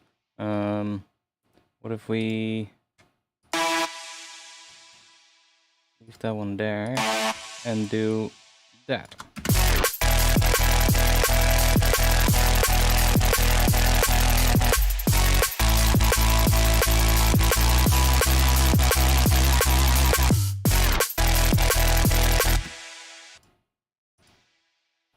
Okay, could work as a second section there.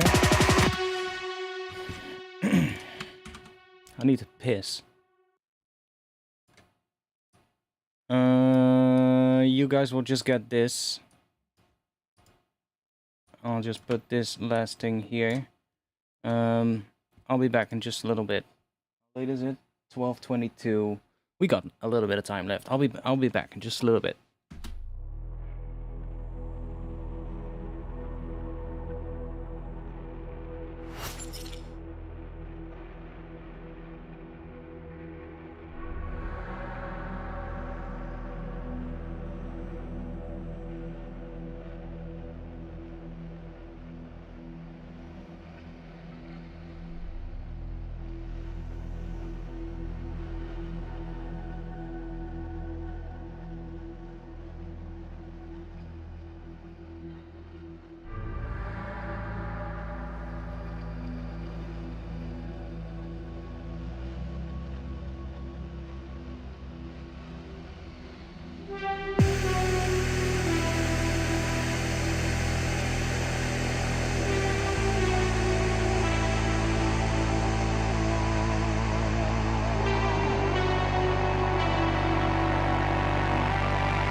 Alright.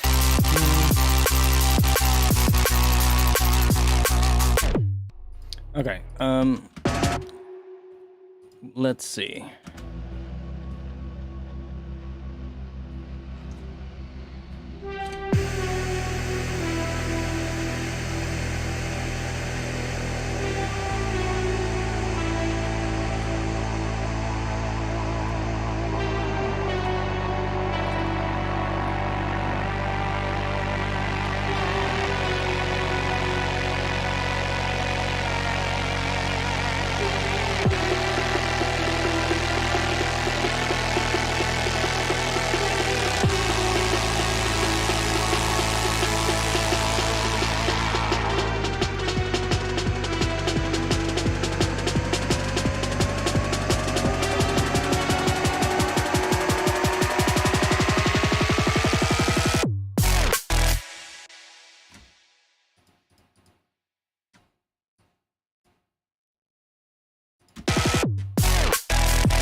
Let's find a better one.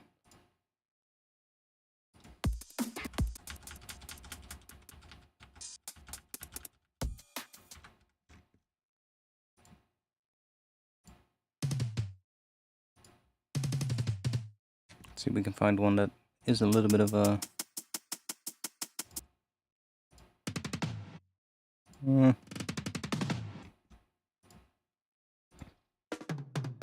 I still need to make fills like these, like those shorter ones. So let's just try if we can...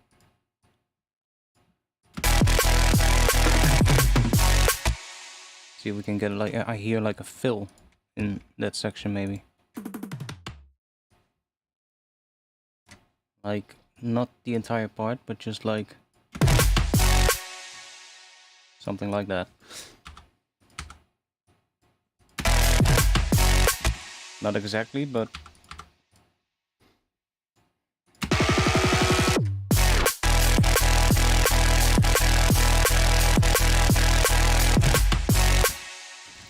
something...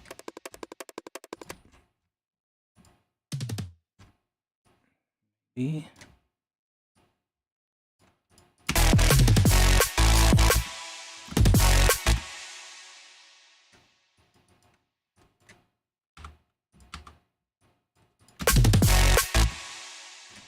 That definitely works better.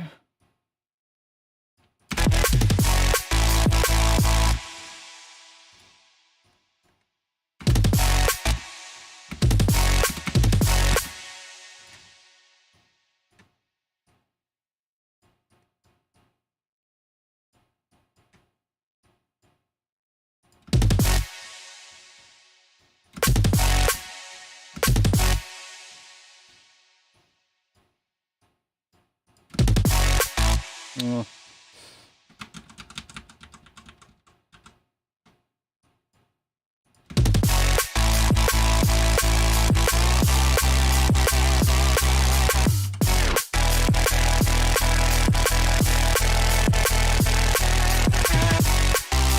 That's not exactly right, but...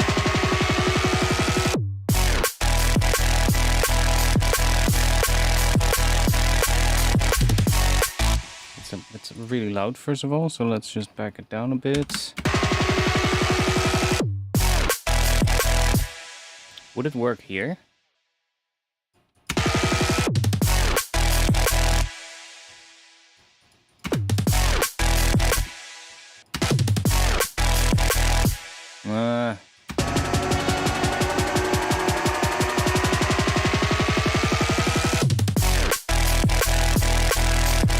It does work.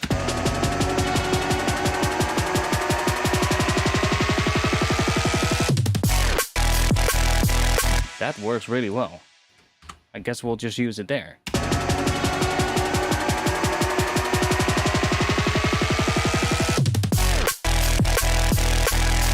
That works really well. Can we get a little...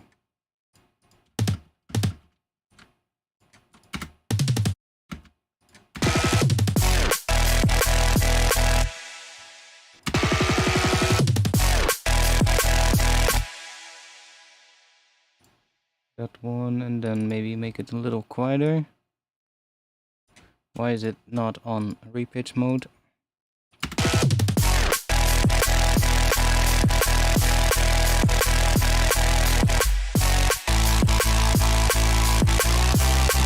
Yeah, we need to figure out some other bass that sort of like works with that other one. I'm gonna go and check real quick if I have some patches that I made previously that might work. Preset racks. What do we have here? Bass steps. Let's see if we got a bass step in here that could work.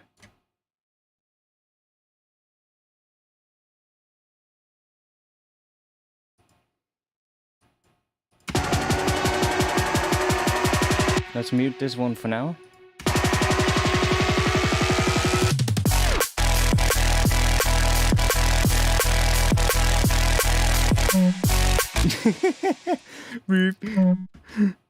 Okay, let me go in here.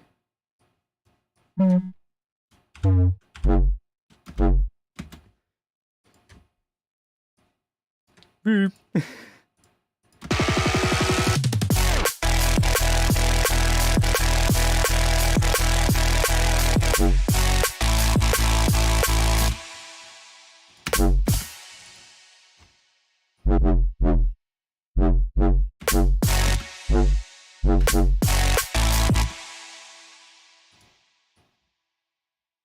See what else we have. Okay, that's really low.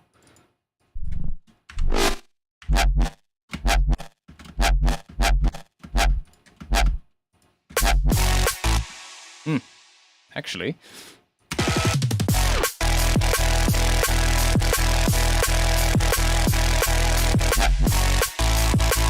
Something like that could maybe work.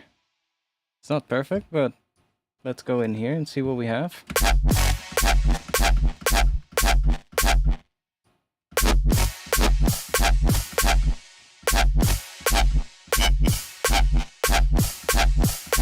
Where's the pitch coming from?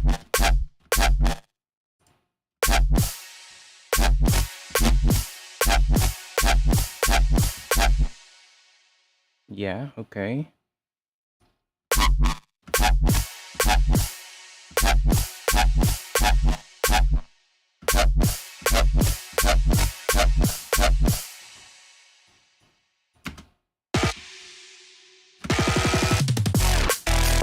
And let's not key track this thing, because I see that this is key tracked. Yeah, let's remove that. And let's just go for envelope, BPM, put it on that.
Ooh, I like the tone of that. It's weird because it's -8, but whatever, it's the FM oscillator, it's not the one that you actually hear. So it just changes the tone of the FM. Like if we go to 7, which would be in key, we get that, and if we then go to 8, it has like a lower tone, and it just... 9 is also nice, but I think 8 is actually nicer.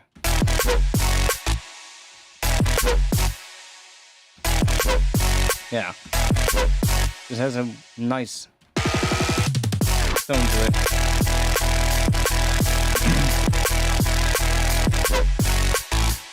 I don't exactly like it here, but let's see.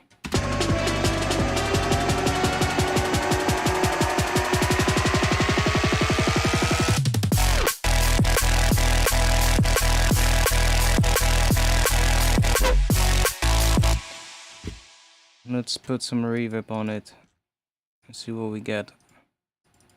Because it's really dry, so let's just put some reverb on that, and maybe it'll actually suddenly work.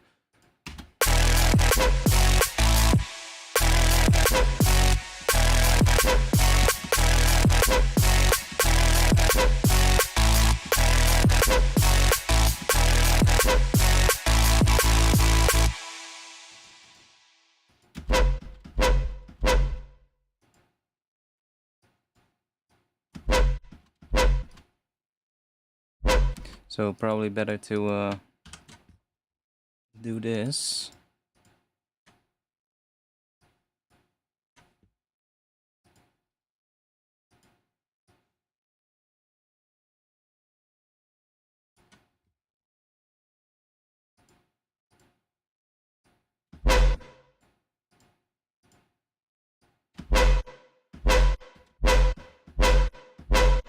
Actually, it becomes really big with that reverb at 100%, but actually don't mind that.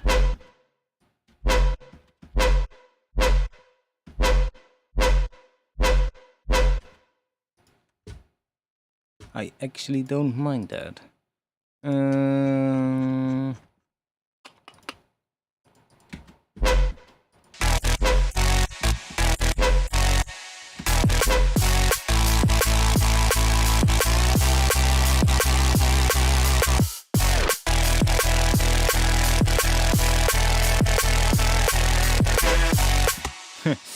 Okay.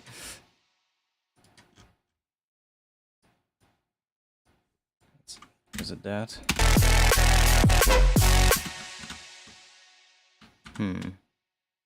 Yeah, I don't really like how it sits in the mix, so let's get that right first. Why is that?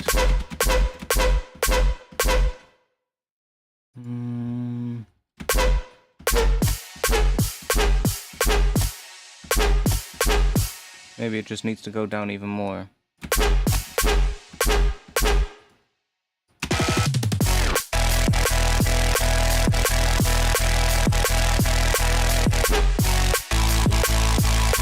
No, it needs to be a different type of sound.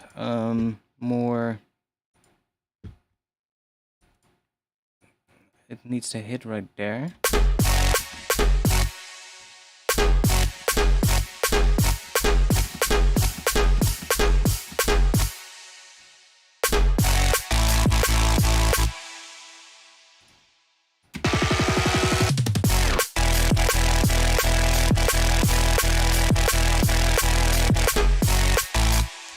also not really. Oh, what did I do? My DPI of my mouse is suddenly really low.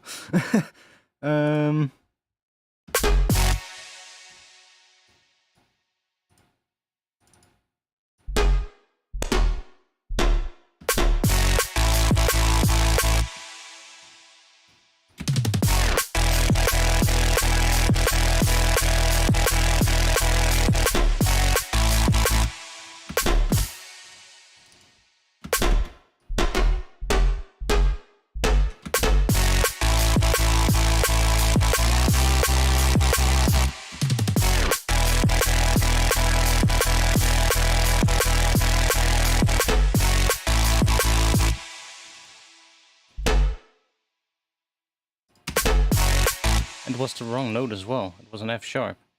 It needs to be a G. Because this one is hitting F sharp.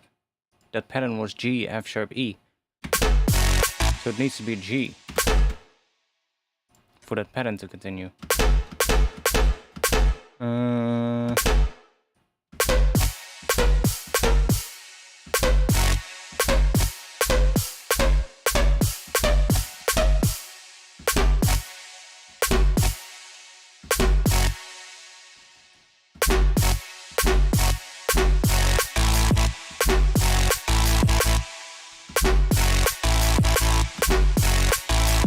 Like that sounds a bit better. It depends if it sounds good after this, though. That's the better.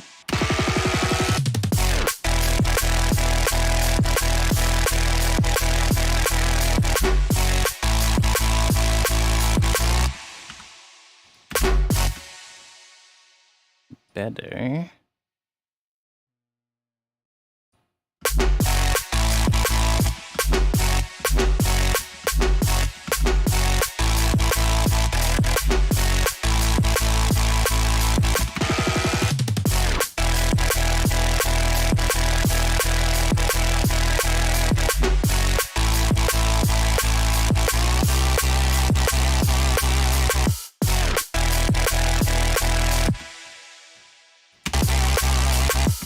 And then here we can bring this one back, maybe?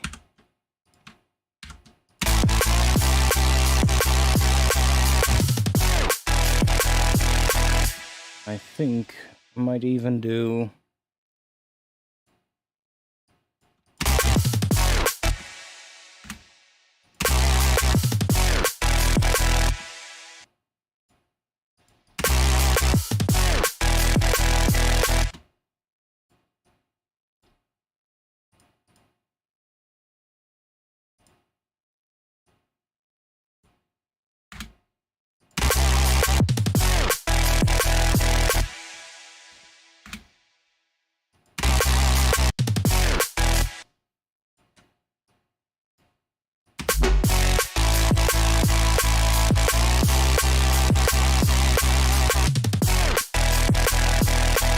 Yeah, that works.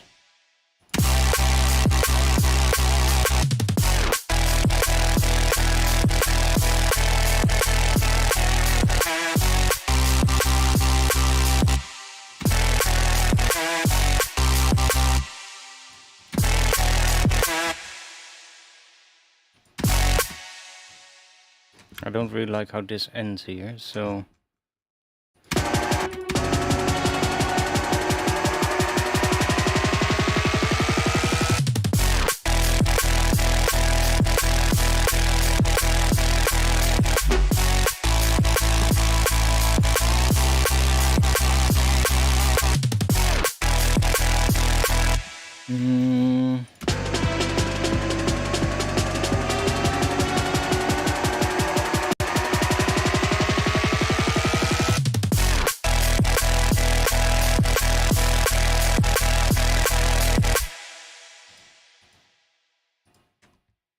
Hearing so, I think it needs something else instead of that step. But I'm also thinking about the chords real quick, because I think the chords might have to go something slightly different for it to be even better.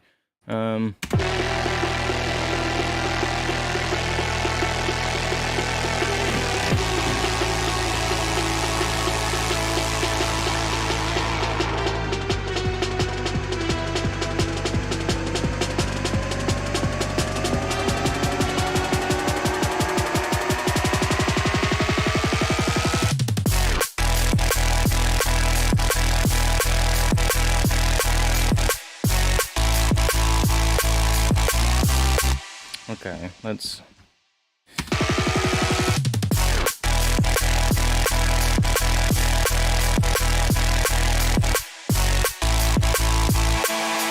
Oh, my bad.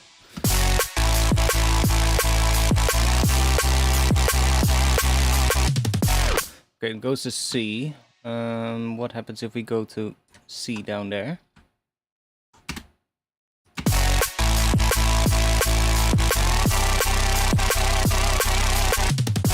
Comes really low. Okay.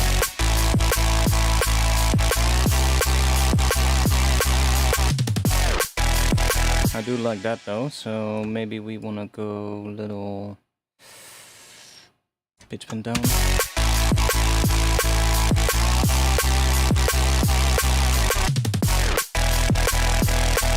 That works.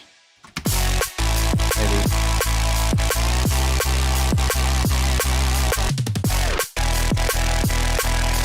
Okay, top notes.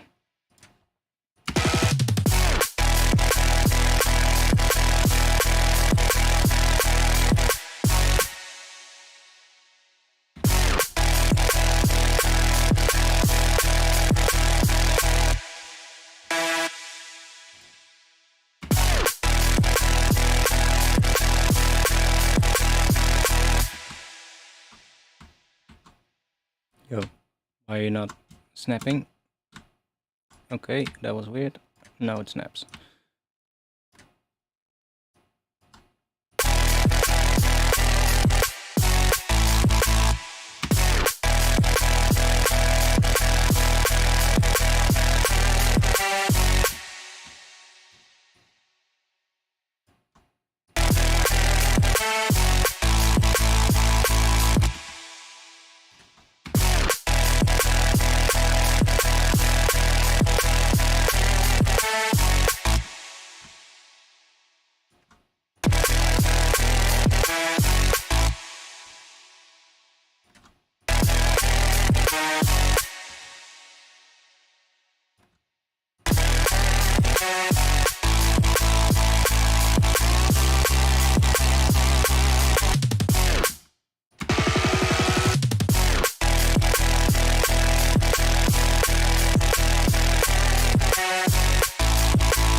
Why does A also work?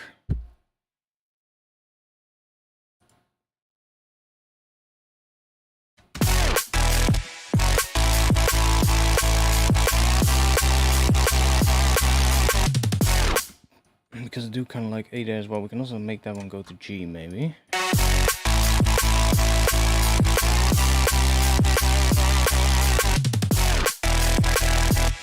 Because underneath there is a C note in the bass. So...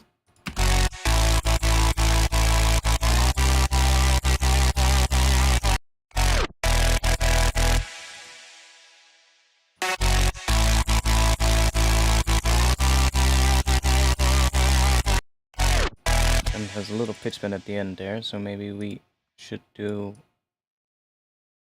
it goes from G... Oh, then we end up on the bottom note. Huh, could be cool. Not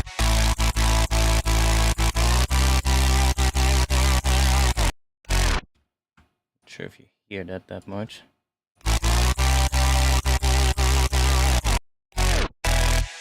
What if we also do that on that one?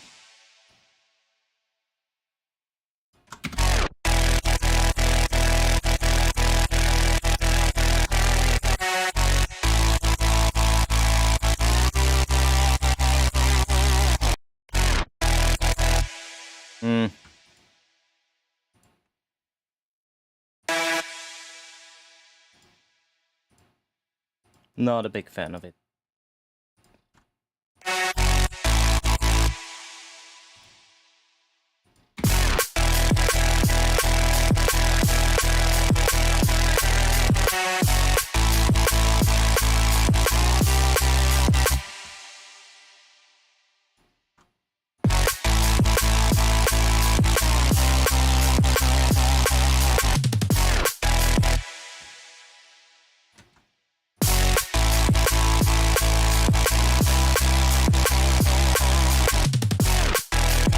That works.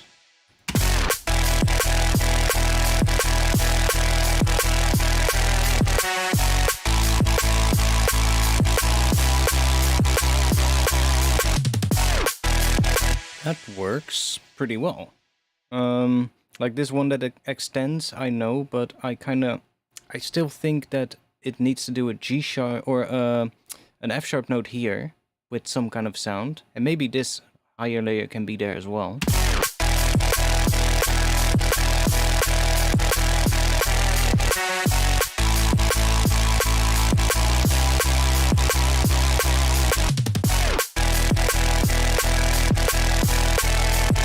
And then here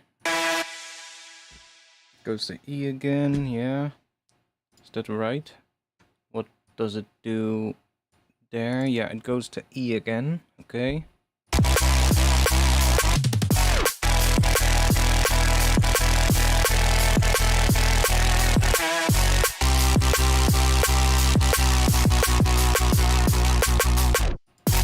I need to hear it in context as well, so after what the intro does, otherwise I might be changing things and then I end up changing something that I actually liked. So let's clean this up a little.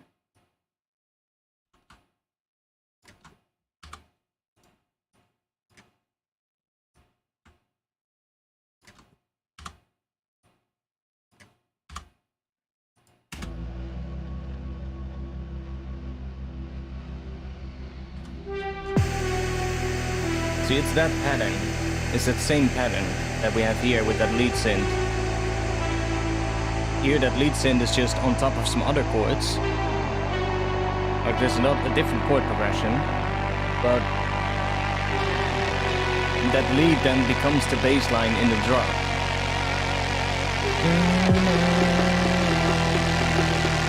And that actually works pretty well. I still think this is too big. There's too much mids in that bass line, which might also be because of the noise in the sub. Let's see what we get if we have this layer without the noise. What happens then?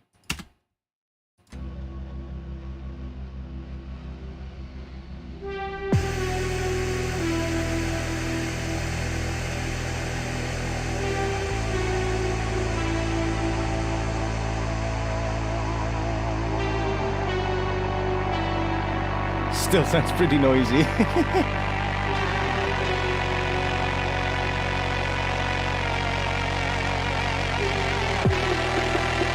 Wait, does it even sound any different?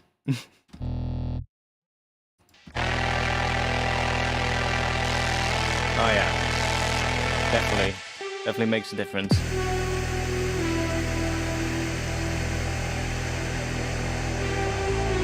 That will also make this one feel even bigger, because here it has that pop noise on top of it.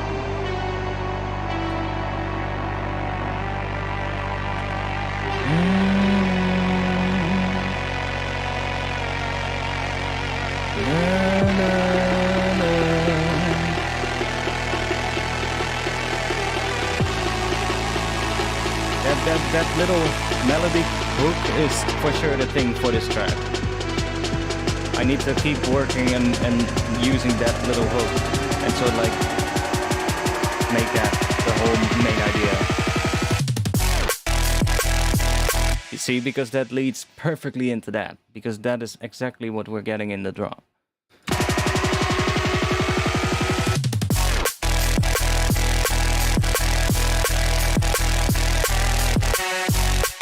Yeah, I don't like that change at the end there.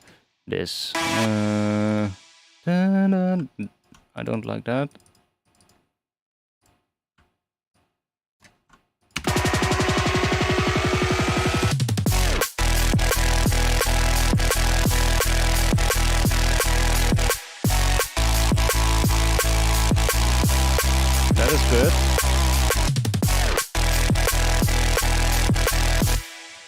Now here, what if we change it slightly on here? I'm gonna get rid of this.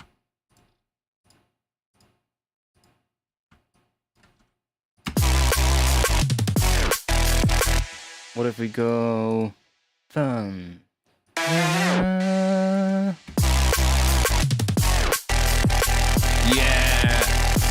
That's what it wants to do in the second half. So we got this.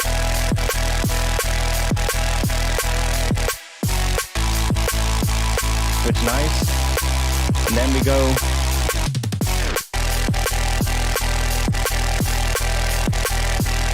And then of course that thing in the gap here needs to sort of like lead into that. So it right now it feels a bit disjointed because there's nothing in that gap other than that little fill. But that is going to be such a good change.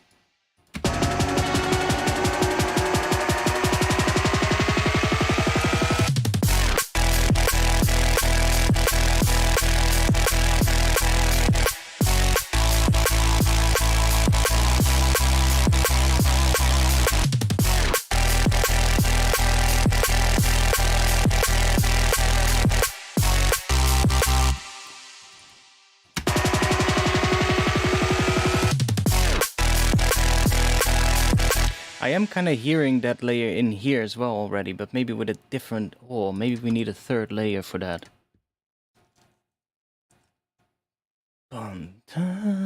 Oh, that could be sick. What kind of layer are we gonna do for that? I am also thinking, like, I was doing that 8-note thing on the group, right? Earlier. I think I could probably do that on individual layers here. Like, if I, for instance, make...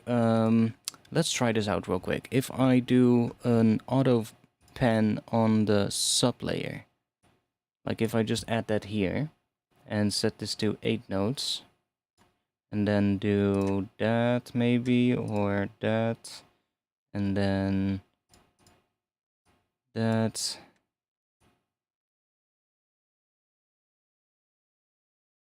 Oh. Something like that, doesn't really matter.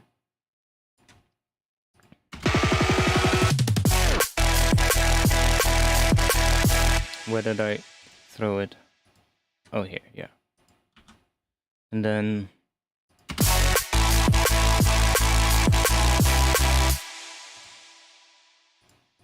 we just have that coming up.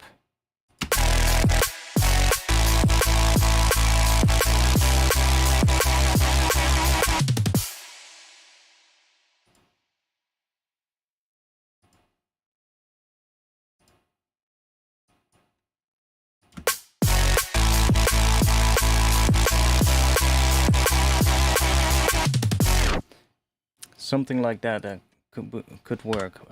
Needs to be. I need to have something with a bit more control, like shape a box or something. But like making the sub bass get a bit more of an 8-note movement at the end, because that sub bass is running into the distortion with the high layer. So if that sub bass has a volume movement that goes up and down, and that feeds into the distortion together with the other layer, then that interacts with the distortion as well, right? So I probably want to make one that doesn't just introduce the 8-note movement, but also boosts it in volume a little bit. So the 8-note, when that 8-note thing comes in, the sub also gets a little bit louder, so that it pushes that distortion a bit more, and then we should get an 8-note movement within the entire bass, because that distortion is interacting with the sub.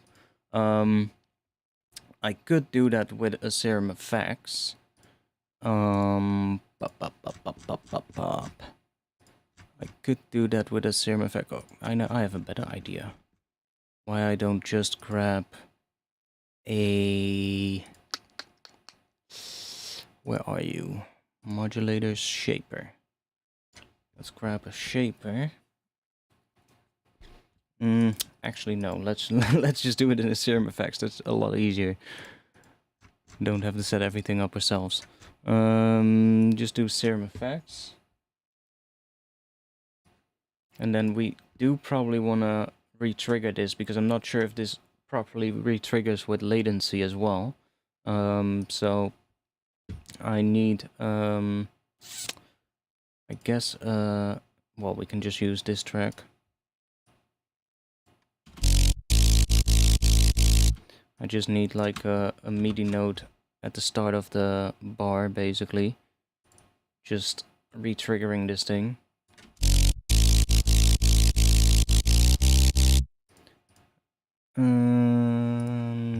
And then I need to send MIDI to there, so let's grab an external instrument, send that into the sub, into Serum Effects. Okay, so that should now get an input and know when to re-trigger.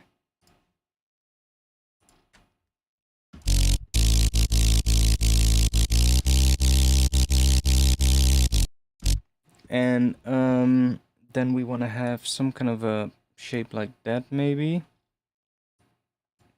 And then we want something that we can control the volume with. So I'll just grab what is going to be smart. Distortion, no. Filter, like that is going to affect the sound. So if I grab, I need to check real quick. If we have one of these, okay, that's a low pass, but then this is the, yeah, nice. And then we can still use the volume. Cool. So that one needs to be a 50, then this is not doing anything. Perfect.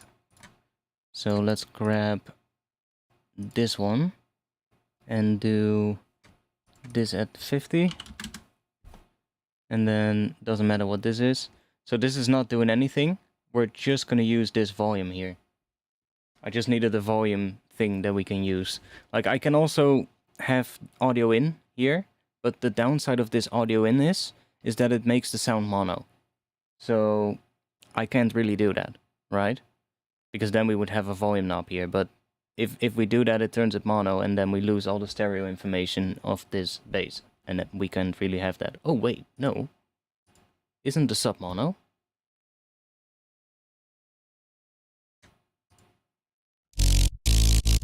Yeah, it is mono. Huh, okay, in that case, I can show you something else that you can do instead. You can do this. Oh, but it only does something when, so then we need to have a long note.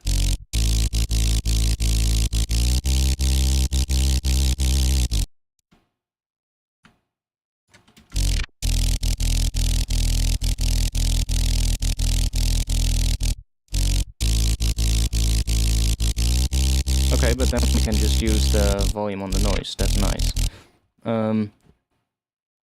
No, wait, that's not nice, because then we can go up in volume. Okay, we're gonna use this one instead.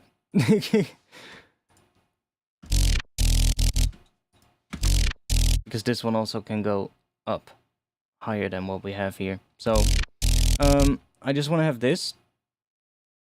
And then I want this to come in and boost a little bit of that, but then not bipolar, but just unipolar, and then probably not as much.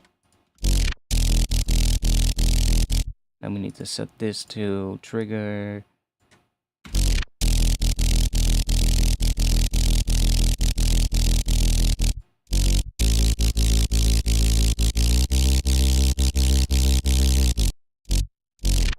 Okay, that. And then I also want this macro on here, and that needs to bring the volume down a bit. So I'm gonna go with maybe, I guess 35 or something, doesn't matter. It's already too much maybe, but then we want this one to be controlled by macro 1.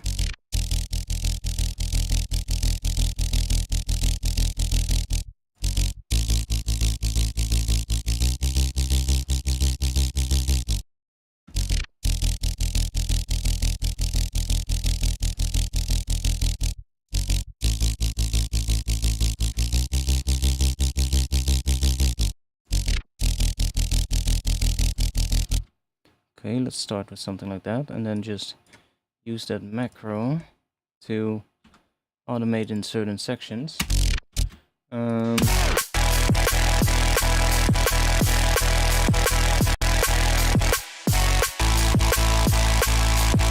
Like on this note, I think it could be good on that last section.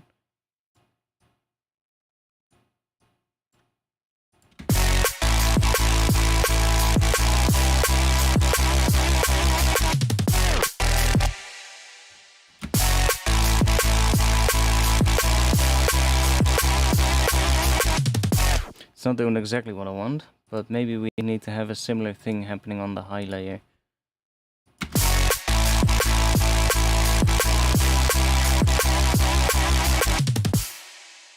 Maybe we need a similar thing on the high layer. In that case, I can just put this on the group.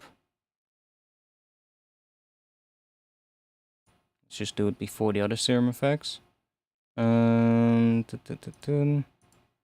Does this still have the input though? That's the question. It does, nice.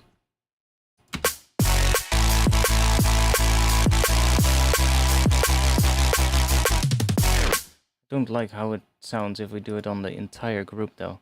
How am I gonna add that 8-note thing at the end and make it sound good? Because I do hear that that's what it needs to do, to give it something more interesting. Maybe I just need to add another instrument that does that, while the rest just stays sustaining.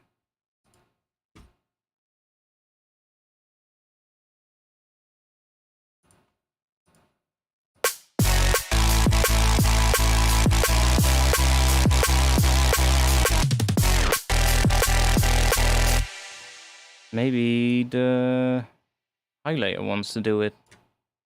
Let's see.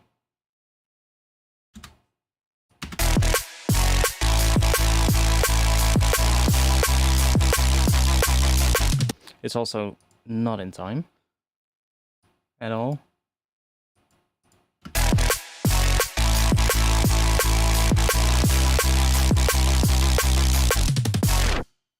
Why is it not in time?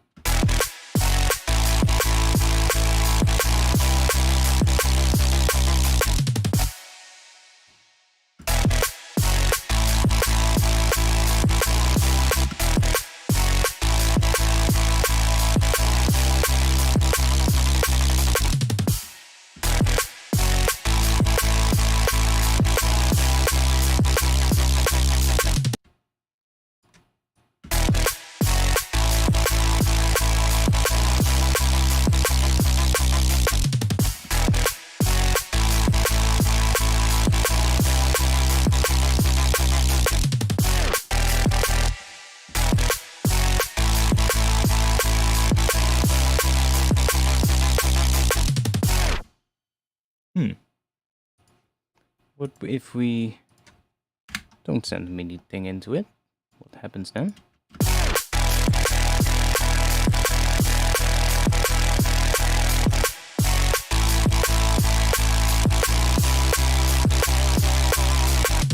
Then we don't hear anything.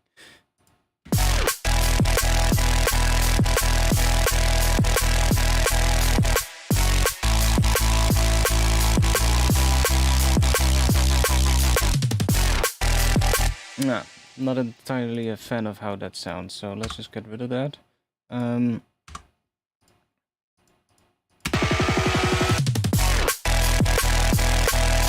Like, I do think it needs a high extra layer in here.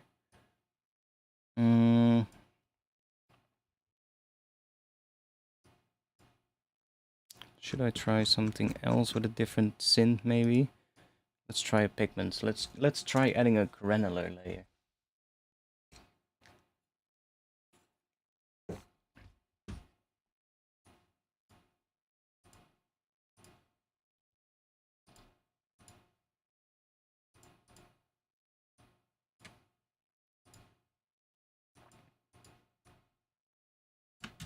And that's gonna play. I guess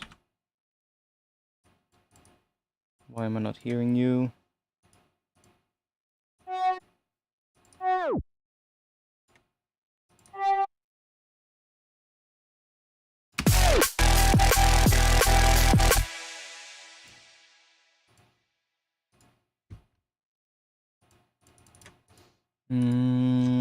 Let's go into my own ones.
Oh yeah, that could work.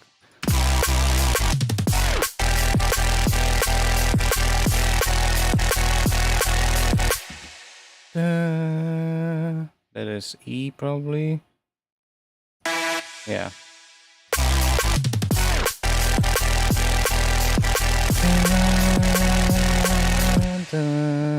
Or D.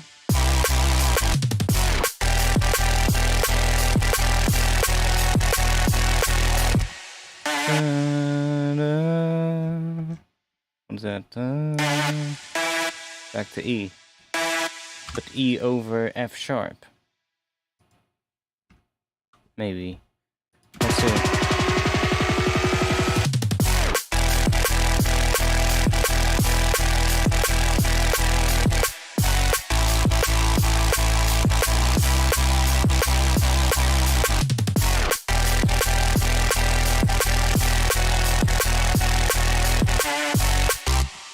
Mm.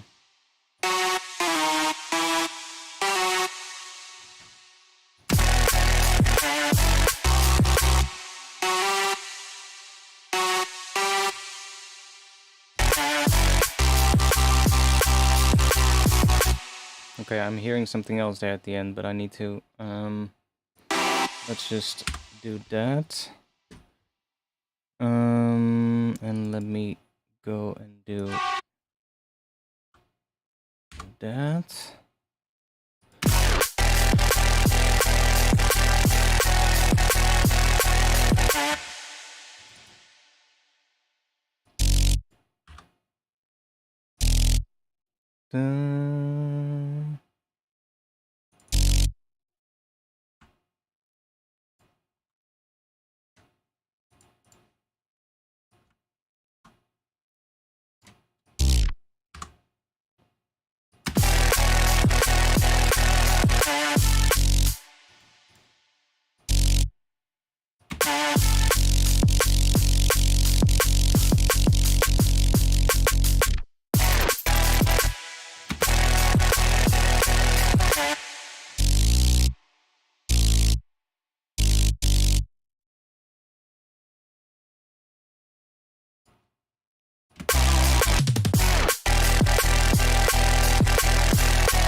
Thinking about what F sharp is probably what it wants. And then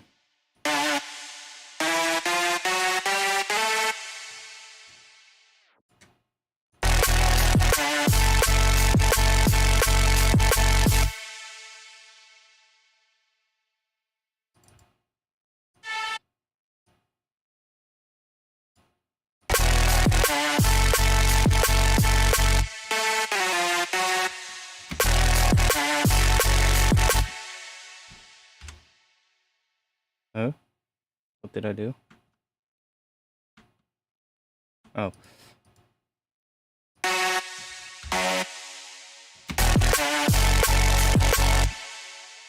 What if we go to major here? Out of the scale, but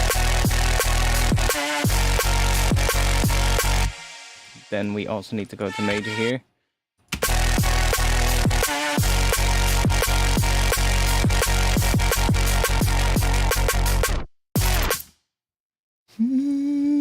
Does sound kind of interesting, but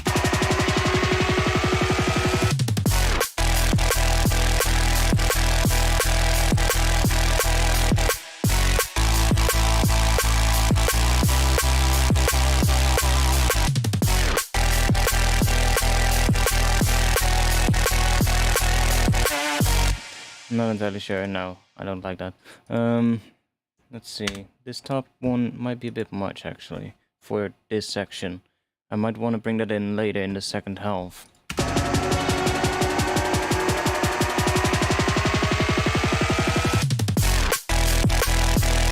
Or it comes in, but it plays the lower notes. So it plays something like, no,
then it might work though.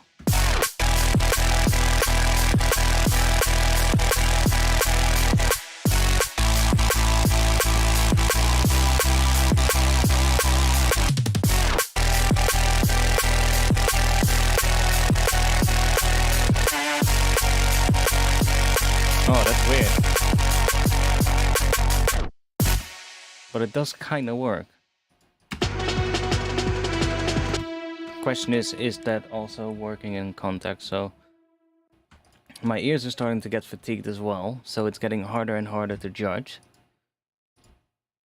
Let's listen from start to finish it real quick.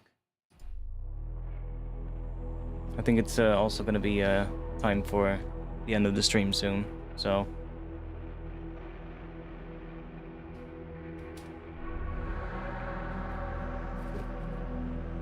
But we made progress.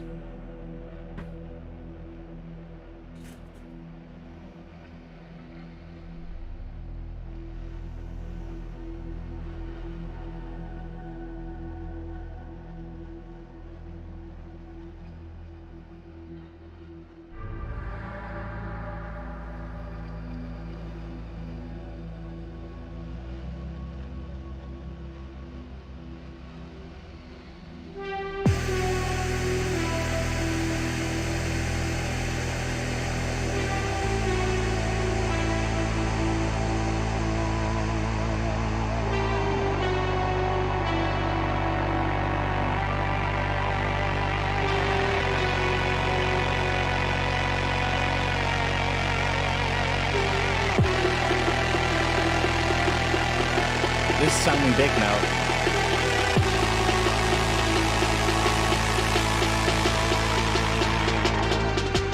And I like how that goes, that it just closes down there for the last part of the build.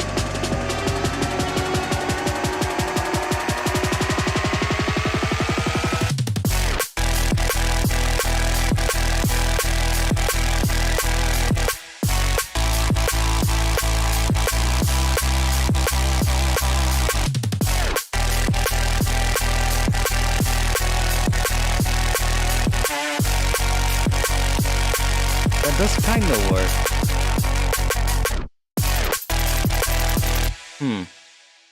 Not sure yet. Not sure yet. Anyways, I'm gonna call it a night. Thanks for being here. If there's still people watching, show yourself. No, I like where this is going. I definitely know the main theme is in there now. Like we have this thing. Even though this sound is maybe not the best, I need to make something that is going to be good for the intro, that's going to tie that whole thing together. And like, introduce this sound. Or maybe not that sound, but that pattern. Introduce that here already, maybe. During that more droney section. And I think it needs to really start becoming quite... Well, I think I can use quite some strings and stuff, like, or maybe some horns or something, you know, because this already has a bit of a horn sound, so that's why I'm thinking maybe horns could be good as something more in here, like in this area, but like have that pattern really be the main focus of the tune, because that is the main idea, I think. Especially because that ties so good together into the drop, because the drop has the same thing, right? I just need something in here still that does that G note, so that we get that G, F sharp to E in the bass. But as soon as we figured that out, then we're probably good to go. I'll see if I can find like some weird percussion sound that hits, like a tonal percussion sound that hits G. Or make one, you know? Something like that. Like a tom or something. Or like just an FM kind of percussion sound, if you get what I mean. Like that's almost a bass. Because then we have that pattern for the drop, continuing. And I do have an idea of something that could work after this, because we have the big bass continuing for, well, at least 16 bars, but I think we're gonna have another 16 after that, where it changes, where the pattern becomes bigger, so where it really, like, gets some more higher notes on top of it, that add an extra harmony, or the harmonies are slightly different, going to something more higher, maybe. And then here, we're obviously gonna do a massive switch. And I have an idea for that as well. I hear something in my mind. Like, we need to get more rhythmic here, because we have a massive sustain thing. We need to get more rhythmic there. So more stabby bass or something.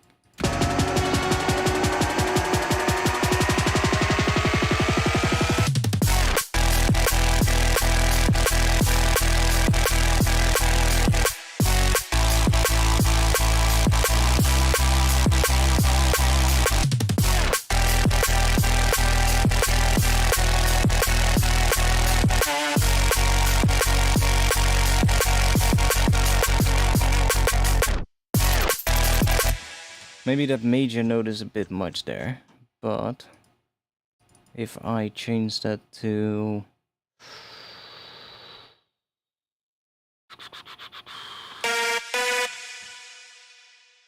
change it to a B.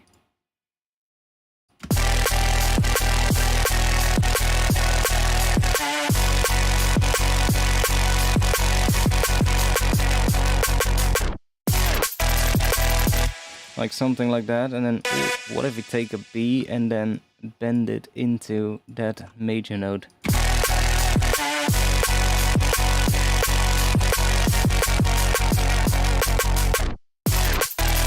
Like something like that, I don't know, we'll see. But we're getting somewhere with this one, and that's good.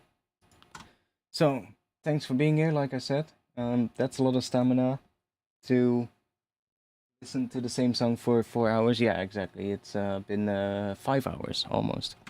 So at some point you start losing. Well, your ears get so used to it that you just don't hear if it's good anymore, right? So yeah, I'll call it a night.